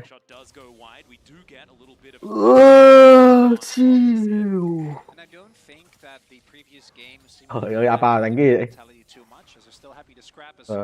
Rồi, ăn được mầm hồi phục luôn, mầm hồi phục ở gần luôn. Đánh cái gì đây?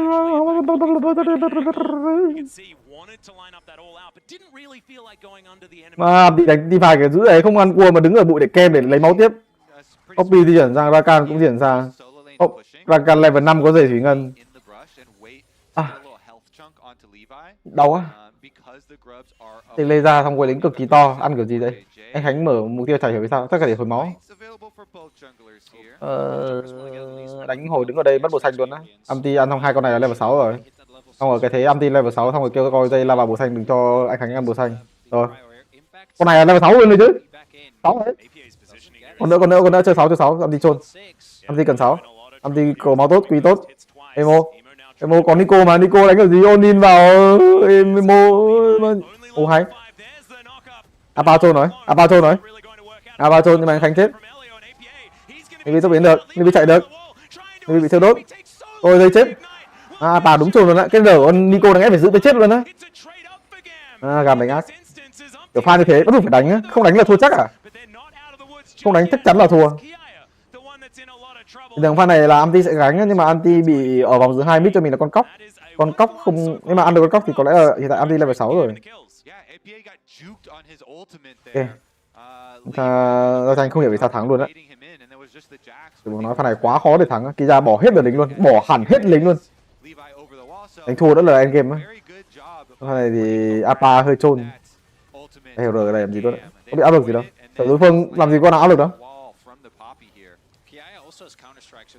Đồng đội thì rất là trâu, đợi đồng đội tanh mấy cái xong rồi thì được. Nói là Apa vào rồi không có tốc biến nên là người bị nhắm vào á. Này hiện tại để xem xử lý như thế nào. Hô công ở dưới ăn cho mình con rồng cũng như con cua. Không ăn được rồng, ăn rồng thì dễ thằng cánh trên mình cút. Kia hơi lỗi cho pha vừa rồi, quên lính cực kỳ lỏ.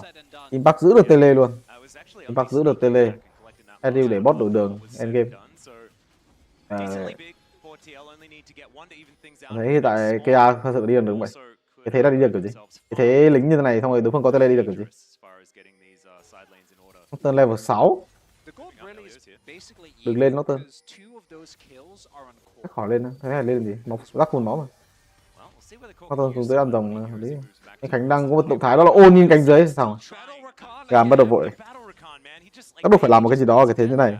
ETU level 7, Rakan level 5 thì tác động kiểu gì không biết nữa. Mid W trúng thì có lẽ có cơ hội nhưng mà khó lắm, không bao giờ có cơ hội phải đấy. Tác động được vào quên lính cánh dưới một xíu nhưng mà không quá nhiều. Thôi đây level 6 endgame. Mất R hiện tại là quên lính cánh dưới do bên phía Team Liquid kiểm soát, họ muốn đẩy thì đẩy, họ muốn đổi đường thì đổi đường. Ăn rồng thì ăn rồng.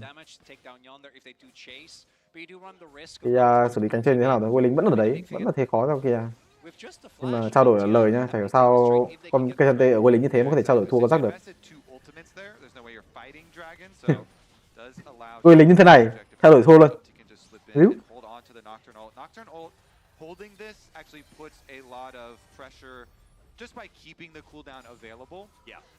Cái phần này xử lý tốt đó, nếu mà không phải làm một cái gì đó ở cánh dưới xong rồi lên cánh trên thì sẽ là hợp lý hơn đấy.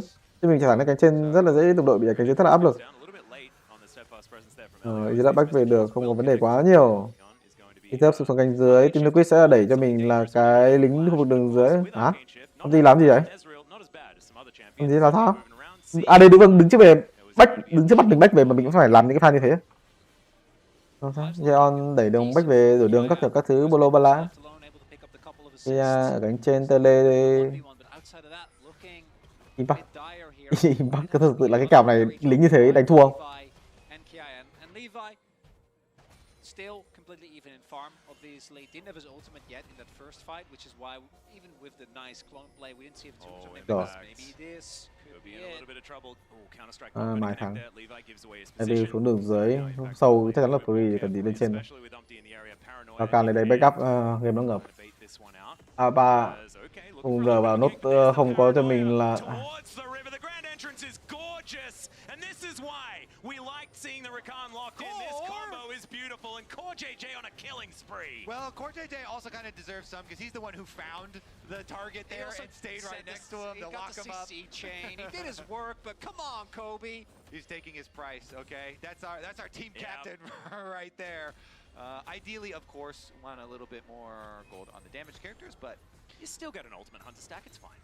I mean, yeah, Rakan getting a bit tankier in this one, maybe allow him to deal with the difficulties of playing into the poppy and stuff like you guys kind of mentioned. There we go. Previously. That's the kind of positivity that I'm looking out for. Yep. Appreciate it. For now, looking to scry out some vision here. We'll be able to do so. Một điểm mạnh đó là hiện tại là thua hết đường rồi á.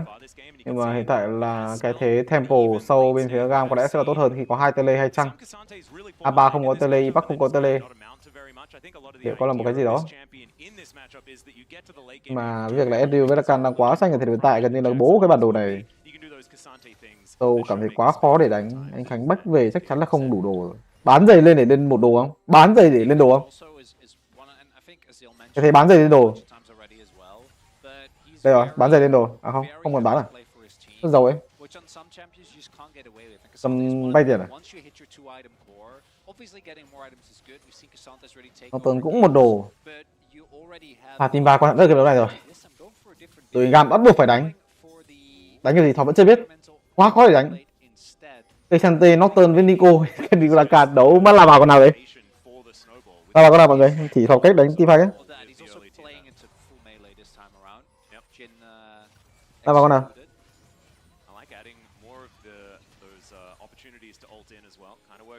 Ăn baron, ăn rồng, ăn mục tiêu trước.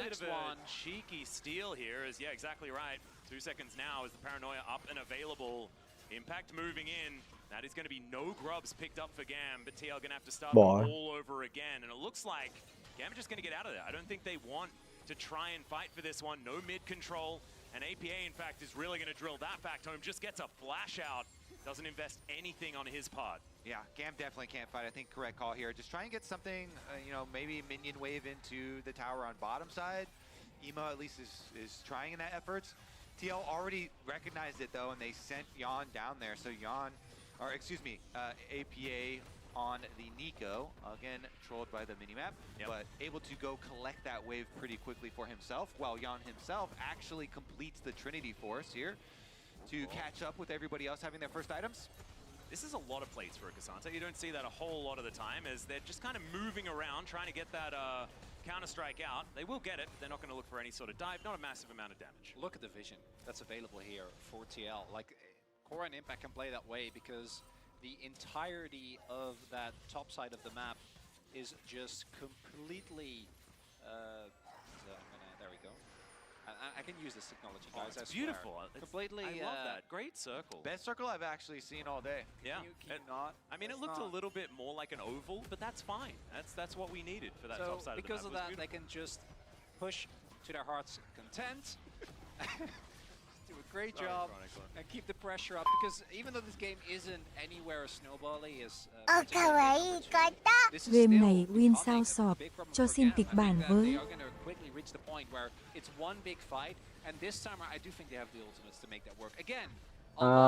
Apa chết ở cánh. Mọi người, thằng cánh đi ra Apa tele ra bú cánh kia. Deeks convergence power spike Atlas, I'm with you. Sorry, Chronicle. Bố kịch bản đấy à? Hết rồi. I know, I'm feeling it. Look, it's already done. Ôn đánh rồng. Both got one item, but full boots. That is the difference in gold. Nhìn cái này thì nó can thiện quá. The initial blow that's going to come out from TL, they are always going to be the one that want to try and play aggressive, and then on the counter engage with that Jin can do some magical. Anh nhìn đánh ghê dữ vậy. Getting out of the way of. I mean, that was a fight potentially happening there, Chronicle. I apologize. It's still going to be Kiaya trying to get himself away. There's a flash all out from Impact. Can he get on top of Kiaya? He's running out of buttons. A flash of his own, but this is an all-out at K'Sante. It has some mobility, but so does a Jax, who just leaps over the wall. That is not a lot of summoner spells left. Nicely played there on both sides. Kèo này thì chắc đi khen tê. With Impact solo winning top side, they can actually get that tower while they get Dragon. And the big thing is he also sends Kiaya back. Kiaya had TP, Impact didn't. So if Impact doesn't find that play, Kiaya TPs towards the Dragon. That might have been a fight angle for GAM. Instead, Impact trades summoners even, but even though he doesn't get the turret, they get the objective.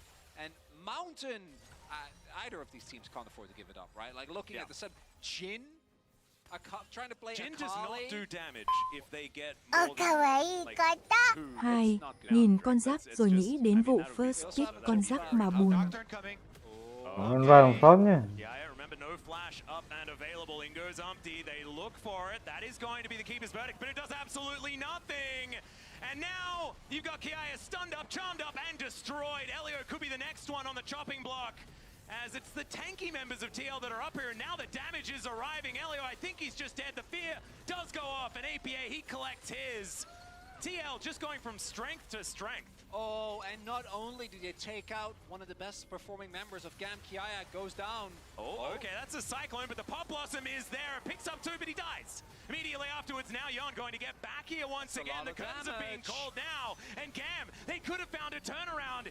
Into the Shroud goes Emo, but he doesn't find too much more. And Umpty, he's happy to take that Shuriken.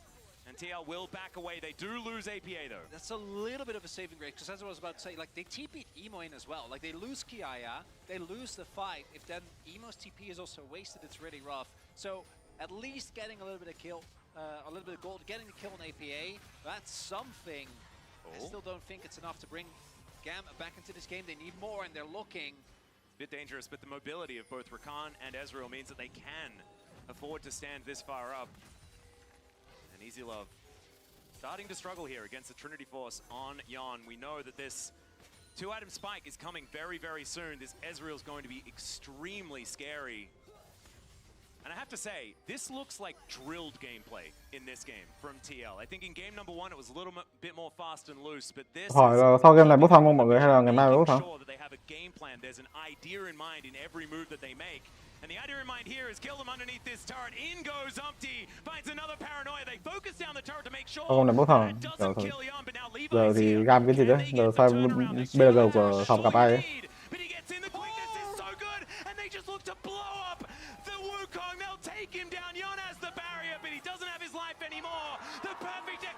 Is exactly that as Emo looks to try and pull it back for his team. And now Impact and Umpty against Elio and Emo. I think that TL liked those odds, and Emo's going to have to just try and get himself out. Emo really saving it there with his teleport, collecting those 2 kills, because it was a big play from Core JJ to lock up Levi, but Emo equalized it. Meanwhile, you're getting mid push in exchange for bottom. Jax right now, by the way, is on that turret, so he will also finish up an outer. That one that we just saw APA take, though, mid lane secondary, worth a slight bit more than and against the outer. A Nocturne comp as well to have inner turret taken down. Let's have a look at this again. So you can clearly see that GAM don't want to just give this up, right? And TL, I think they could have played a little bit slower, just as you're talking about restraint. They dive the turret when it's already this low. Teleport ends up being, I think, big here because it means that GAM can't quite commit to the fight, but Emo is already in the back line. So gets the flash, gets the Q, still takes down Core despite the fact you see Umpty for a second there be like, "Can I go?" And then he realizes, "Oh, I don't want to mess." We cut the video there a little bit after the double kill for the Akali. I think in all of our best interest. As now the Rift Herald going to maneuver its way down this bottom lane. This outer turret still up and available here as Umpty's just playing Biffo with Levi. And I think Umpty likes those odds as the curtain call does come in. He turns off the lights to try and stop those bullets from raining in, but it's just, too little too late here for GAM. Kiaya trying to get himself out, leaps over the wall and gets the blast cone as well to safety. Umpty on this Nocturne is looking so good. Really is. Goes into bully Levi off his own red buff, steals the buff, takes his life. Now you get to drive the Rift Herald into the tower for the extra Void Mites, but APA locked up. Yeah, Elio actually looking for the ulti onto APA. Not a lot of follow-up there at all. Of course, Easy Love, no curtain call up and available, and Emo just can't get in there. So TL almost taking down another inner turret, and this gold is starting to really balloon. You might look at that previous graph and be like, man, this is not that big. It's 5K. The previous game was just a bit of a statistical outlier. But it's also all of the neutral objectives that were layered on in the early game for TL. You know, 5 Void Grubs helps them take towers really quickly. You saw all the extra Void Mites popping out of the Rift Herald.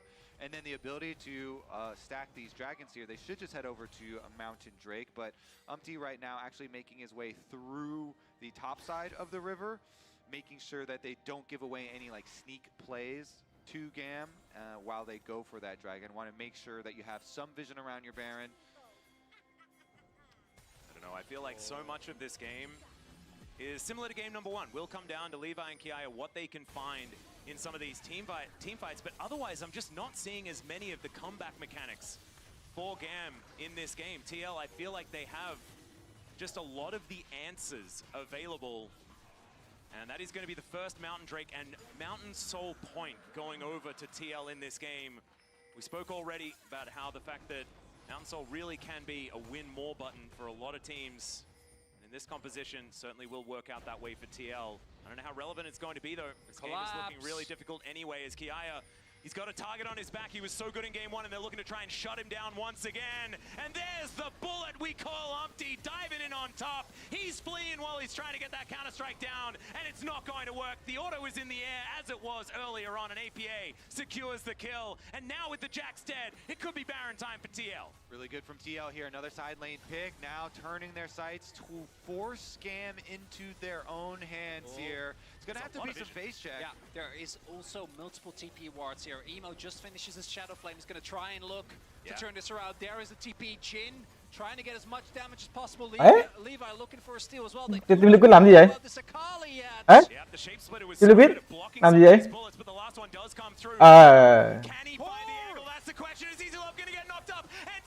Có tự bộ gì không? Thế đang đẹp. Đợi rắc sắp tele ở cánh trên là xong rồi. Ây da, R2 bị cancel ạ. Má R2 bị cancel á. R2 Akali bị cancel á.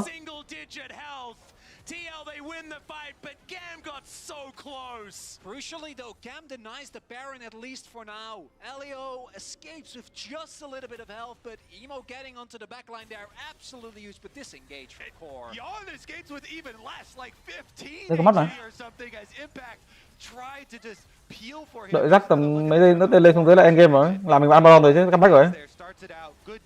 Mà R2 cái cancel kìa mọi người thấy không? Này, R2 vô à? Không, đâu có đủ đẳng, tưởng R2 bị cancel. Pha đấy có lẽ R2 hay hết rồi nên phải R2 vào sớm. Không thì pha rồi Idolab bỏ mất cơ hội quan trọng.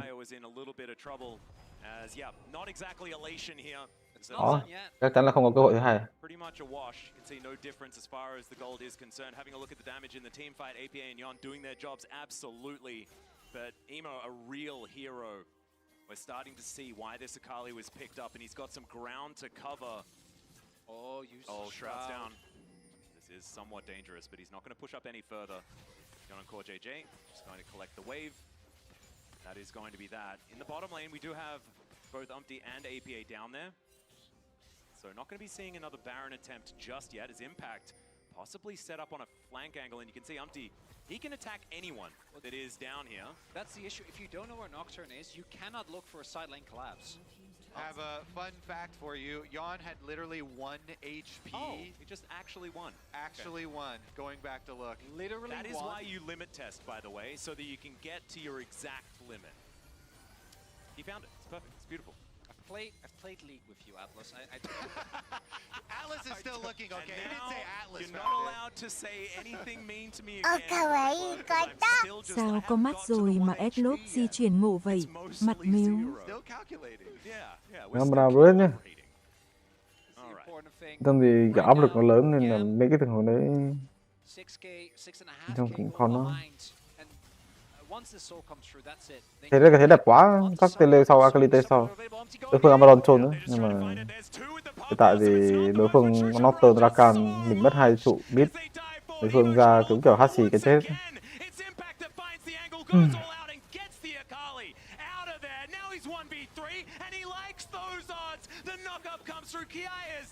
Both of the solo lanes are down, and TL, I think they're still alive at Worlds. They're going to stand tall. They're going to go grab their rewards here. The Baron picked up. And GAM, you could see them looking, trying to find a mid lane fight, maybe an angle onto some of the background. But again, this Nocturne pick has been one of the breakout picks for Worlds for me. The amount of playmaking you take away once you get ahead with this pick is insane. And it is so meaningful for Team Liquid as a whole, as a team, for Umpty to have another tool in the toolbox here for them, because he had been one of the players where people look at his champion pool and think that TL can only survive when he is on Maokai, Sejuani, Skarner, these tanks.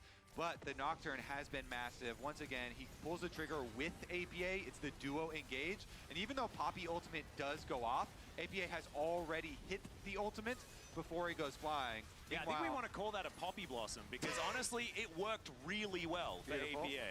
Meanwhile, Impact into the back line took care of the Akali for the rest of the team, and so TL just were able to chase forward. Well, now a little bit more of a fight here as Kiai is going to get pulled back by Impact. Now the curtains are being called, but the thôi á. Nhưng mà kiểu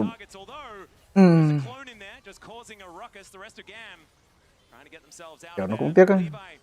Nhưng hy vọng thì thua rồi thì kiểu cái gọi là tiêu cực á. Để mọi người hạn chế tiêu cực cái thứ.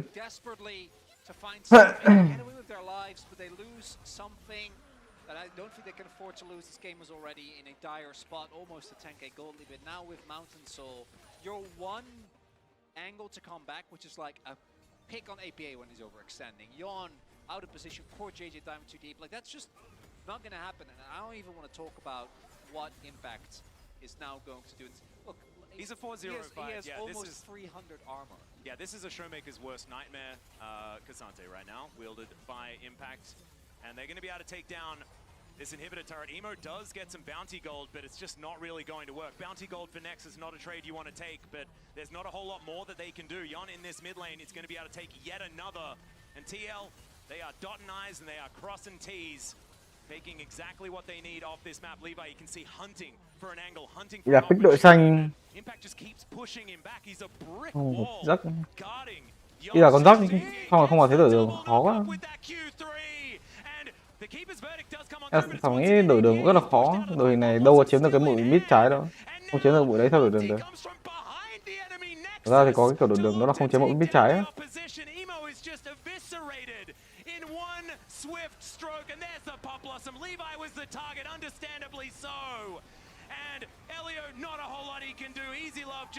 Không, nếu mà như là kiểu cả đổi đường thì cảm thấy đội hình này nó cũng rất là khó đánh.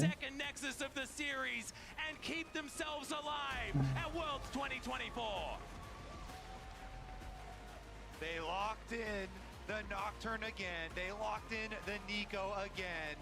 Those two that just hugged on screen. Dùng kiểu hai giữa mình tích cực. They're able to complete here. Team Liquid lock it all down. Khó. And GAM, still an incredible Worlds. Yeah. Still, I think a performance that they can be proud of. We can see it on the face of Levi, right? This is a series that felt winnable even in this final game. Unfortunately, they didn't end up making it happen. I do have to say that game number 2, that was a stomp. Wasn't one that you felt fantastic about as either team, but this game was TL playing calculated, just better League of Legends. And I think that's exactly what you're looking for if you are a member of Team Liquid. But now it's time for us to throw it back to the analyst desk. Thank you so much. Great cast. Straight off the plane into a cast. You guys are monsters. But anyways, it's Team Liquid that lives to fight another day. Before we get to the interview, we can immediately get to the Oppo player of the series, Azale. We decided to give it to Core JJ for I want to say impact because that sounds weird because he's also on the team, for his impact in the games that TL won. It was unbelievable, and even in the game that they lost, maybe. Yeah, I think he really has been a pretty big standout for them, you know, throughout this entire event. But I was really impressed, especially in that last game, how he actually was playing around the Poppy, you know, walking straight up onto the Poppy and Wing in place so he couldn't actually react and be able to interrupt him. You know, how he was playing in the 2v2 was really impressive. They were able to get 2v2 kills, and once they got ahead in the bot lane, he just moved around the entire map, played really well with you know, was such a big part, as he always seems to be, of TL's success. And this to me felt like TO domestically, where it was and Core JJ working together to push people off, to find plays elsewhere. Like, yes, Jan was doing a good job on the Ezreal, but it was, hey, we're going to try and play away elsewhere to get these leads and then just snowball the game. And APA, great pick on the Nico as well, but honestly, Core JJ just set them all up so well for success. But you see why? Because sometimes you're like, oh, the Nico again. But you see why. He's so comfortable on it, and it can be absolutely destructive. Absolutely, and I mean, I will give him the credit. Even in the games that weren't really working later on, he was really good in the lane. This time he got a solo kill early on Emo, which was massive for him, and he really had that success in the team fights to boot. So it was a really promising game for TL. I would say this is by Em BO3 ở đó khó pick á, kiểu kể cả bạn có pick rao thì cảm thấy cũng thua. This series as a whole, yeah, game 2 they stomped, but it was really off of the level 1. This was lane leads that they actually created, and thì gầy giữ năng lượng á. up on the Cassante, like thanks for comfort. And shout out to you. Thank you for all you do. Sau những cái trải nghiệm như thế vẫn giữ năng lượng tốt. It's such a pleasure watching him.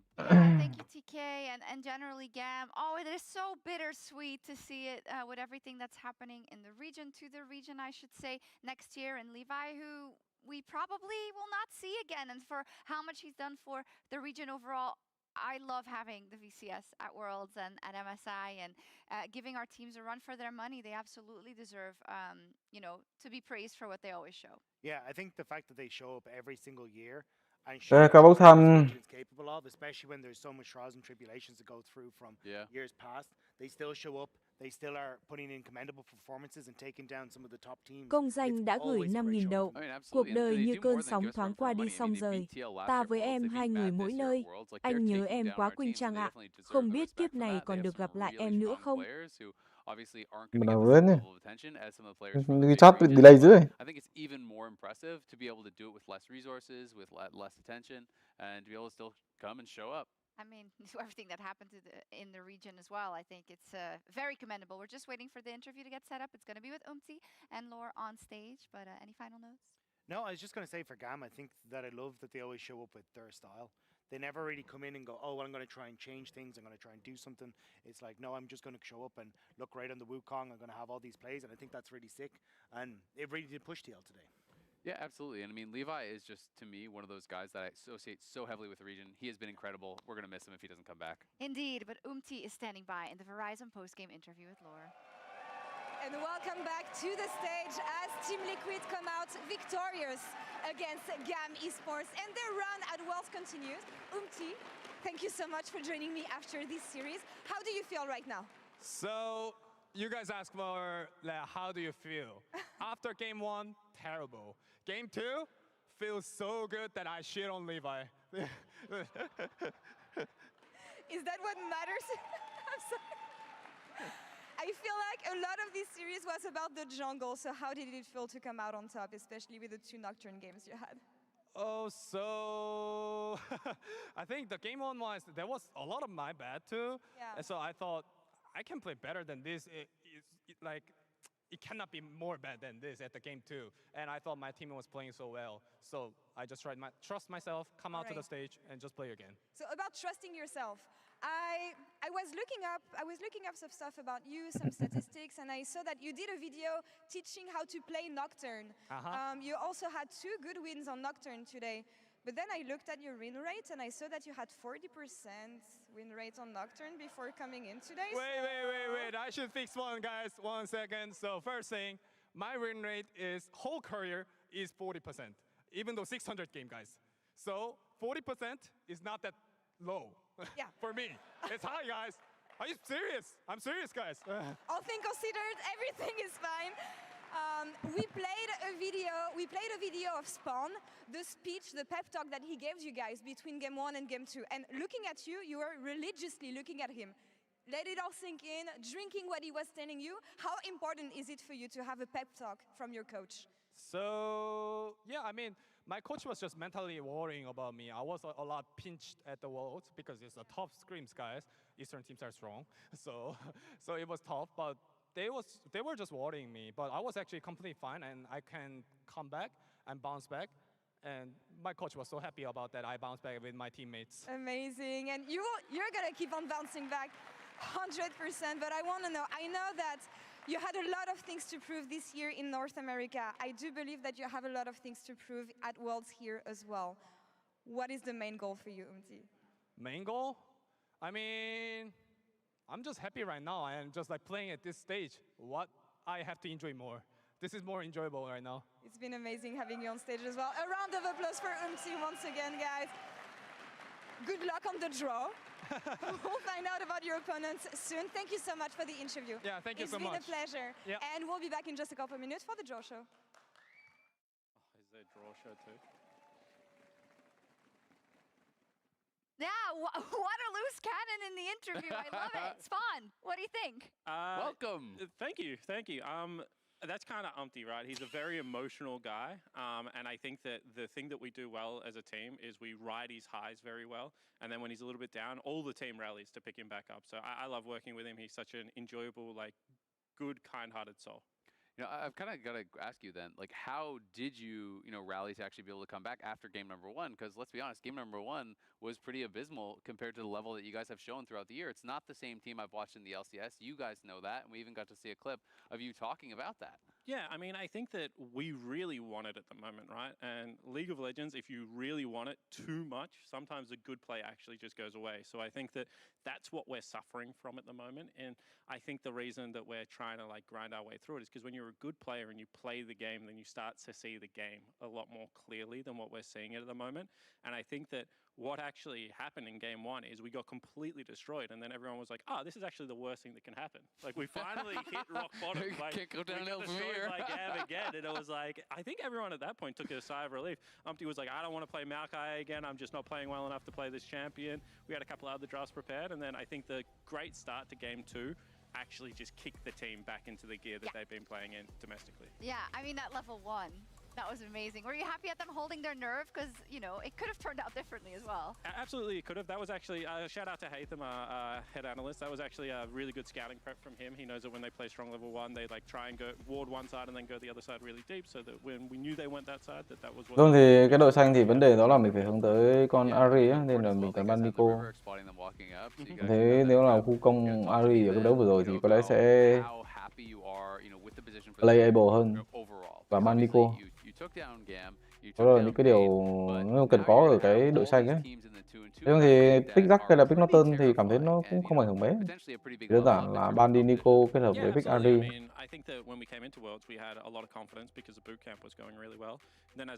Trước giờ đội đỏ mình đang đánh Orianna xong rồi đánh Ari, mấy cái thế đánh Orianna với Ari. Xong rồi tự nhiên đội xanh phát kiểu chảy sao hôm nay không đánh Ari nữa. I was wondering because I think we have two very distinct kind of different teams from LCS who are still in the running, right? And FlyQuest has been getting a lot of praise for their approach and the fact that they said we're actually và nghĩ tới là mình pick đội xanh để mình đánh Akali đâu.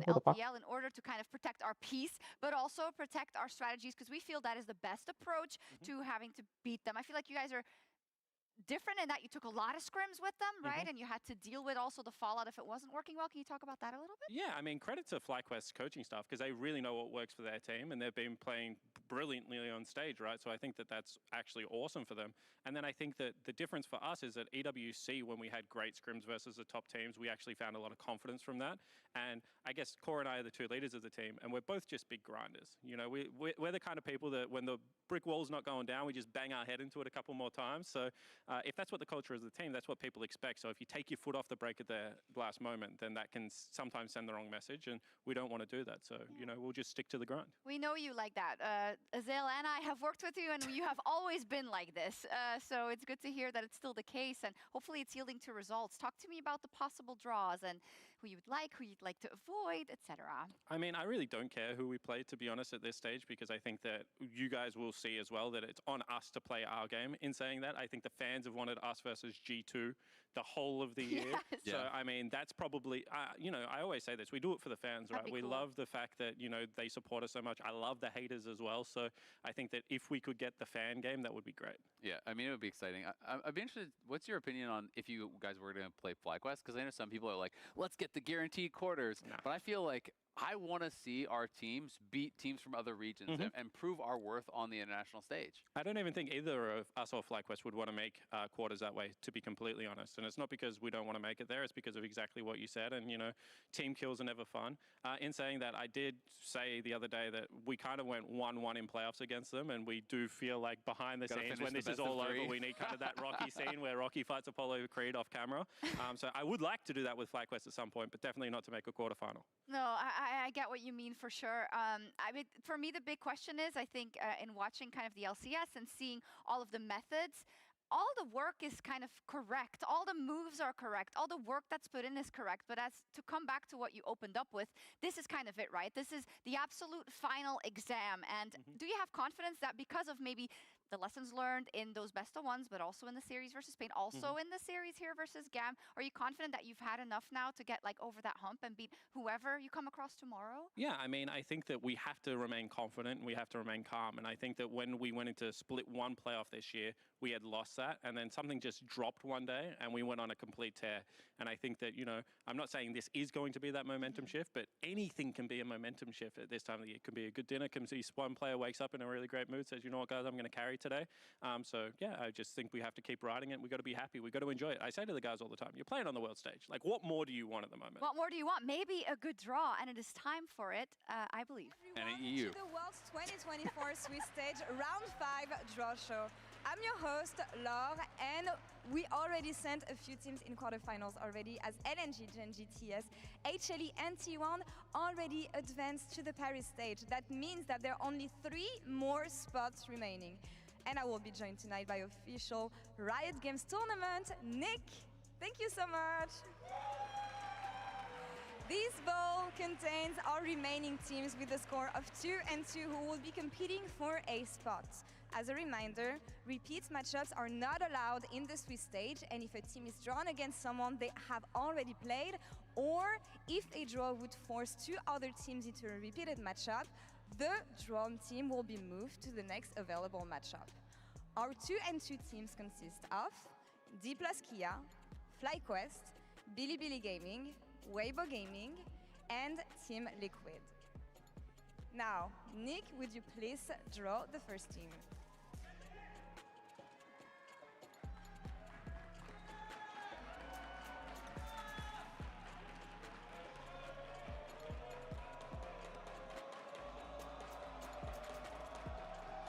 D plus Kia. Bốc 2-1, 2-2 chứ cả mọi người. Đi gây của ai vậy? And they will be facing Cặp đấu vòng 22. Đi gây gặp ai vậy? Cái đấy đi gây không thắng được ai luôn á. Tìm được quyết đâu? Kiểu hên vào 3-2 không? Rồi, gặp rồi sao không? Đâu chứ? Gặp rồi chứ. And now for the second Chưa gặp à? matchup, the first team is Chưa gặp. Rồi. Một đi cây rồi.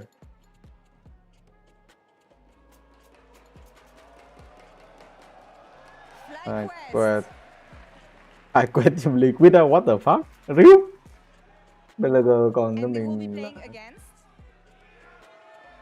có T1, đường cho BLG T1. Đừng có team Liquid. Đừng có team Liquid. Đâu má team Liquid phát là cút luôn á. À không? Nhưng mà T1 gặp BLG rồi mà. Đó, T1 gặp BLG chưa? Đang gặp BLG rồi mà. Now let's draw the third matchup. The first team is Gặp rồi mà. T1 vòng xong rồi à? Rồi. T1 đều vào 1. Thế BLG gặp ai đấy? Còn ai đấy? Còn G2 à? Đấu má, sao gặp G2 vậy? Gặp đúng thằng phiền nhất luôn á. G2 Esports. Rồi. Ông nào nhắc kìa, T1 tưởng có T1 ở đây. G2 BLG à? Nói là bốc hơi đen. Đỏ cho Bắc Mỹ. Cảm thấy Bắc Mỹ nếu mà không bốc kiểu này thì Bắc Mỹ mai vào tứ kết. Bắc Mỹ gần như là Golden Tee có cho mình đó là một suất ở trong vòng tứ kết rồi. G2 BLG. Một kỳ tứ kết không có G2 hoặc là không có BLG á. League officials will confirm the order of the matches later tonight, so be sure to follow us on lollysports.com to see the schedule as it is locked in. Good night, everyone, and see you tomorrow. I feel like everyone's disappointed. This sucks. Why? Bring back Malu. Bring Malu back immediately. We got no NAEU in the entire Swiss stage. But you get bragging rights because you're getting out of Swiss, baby. That's not the way I want it. Hey, you know what? Before the draw, that wasn't the way I wanted it either. However, now the draw's happened. Man, but wouldn't it be so hype if we had two teams in? Yeah, it would be. Can you please be happy with one? Because I can't. I'm over here having to play BLG, okay? That's okay. That's the worst possible draw. FlyQuest just had to play HLE. They almost beat them. That's the other number 1 seed. Yeah, TL, you beat... This is the bad number 1 seed. They were in the 1 and 2 bracket. So TL beats GAM and Pain and gets FlyQuest, and G2 beats Weibo and gets BLG. I love the draw system instead of normal Swiss. I love it. But hey. Me too, actually. I'm so pissed. Oh, man. Oh, and DK versus, we didn't even mention it yet, but DK versus Weibo. How are you feeling about the matchup? Against FlyQuest? Yeah. Obviously, we know each other very well. Yeah. So I think that both teams would probably be quite happy that they drew each other from a gameplay perspective. Obviously, from a narrative perspective, not. We feel like we actually took a lot away from that semifinal. So, yeah, right on. Do you think comfort in knowing your Bye bye nhé. Cảm ơn mọi người, bye bye mọi người. Tuần hôm nay thứ mấy à? Hôm nay thứ 7 á, tuần sau đánh à? Tôi đánh không vậy? Ngày mai đánh à? Hay là tuần sau mình đánh? Tuần sau đánh chứ. Hôm nay chắc còn đang quay trailer các kiểu để chuẩn bị. Bye mọi người, bye mọi người.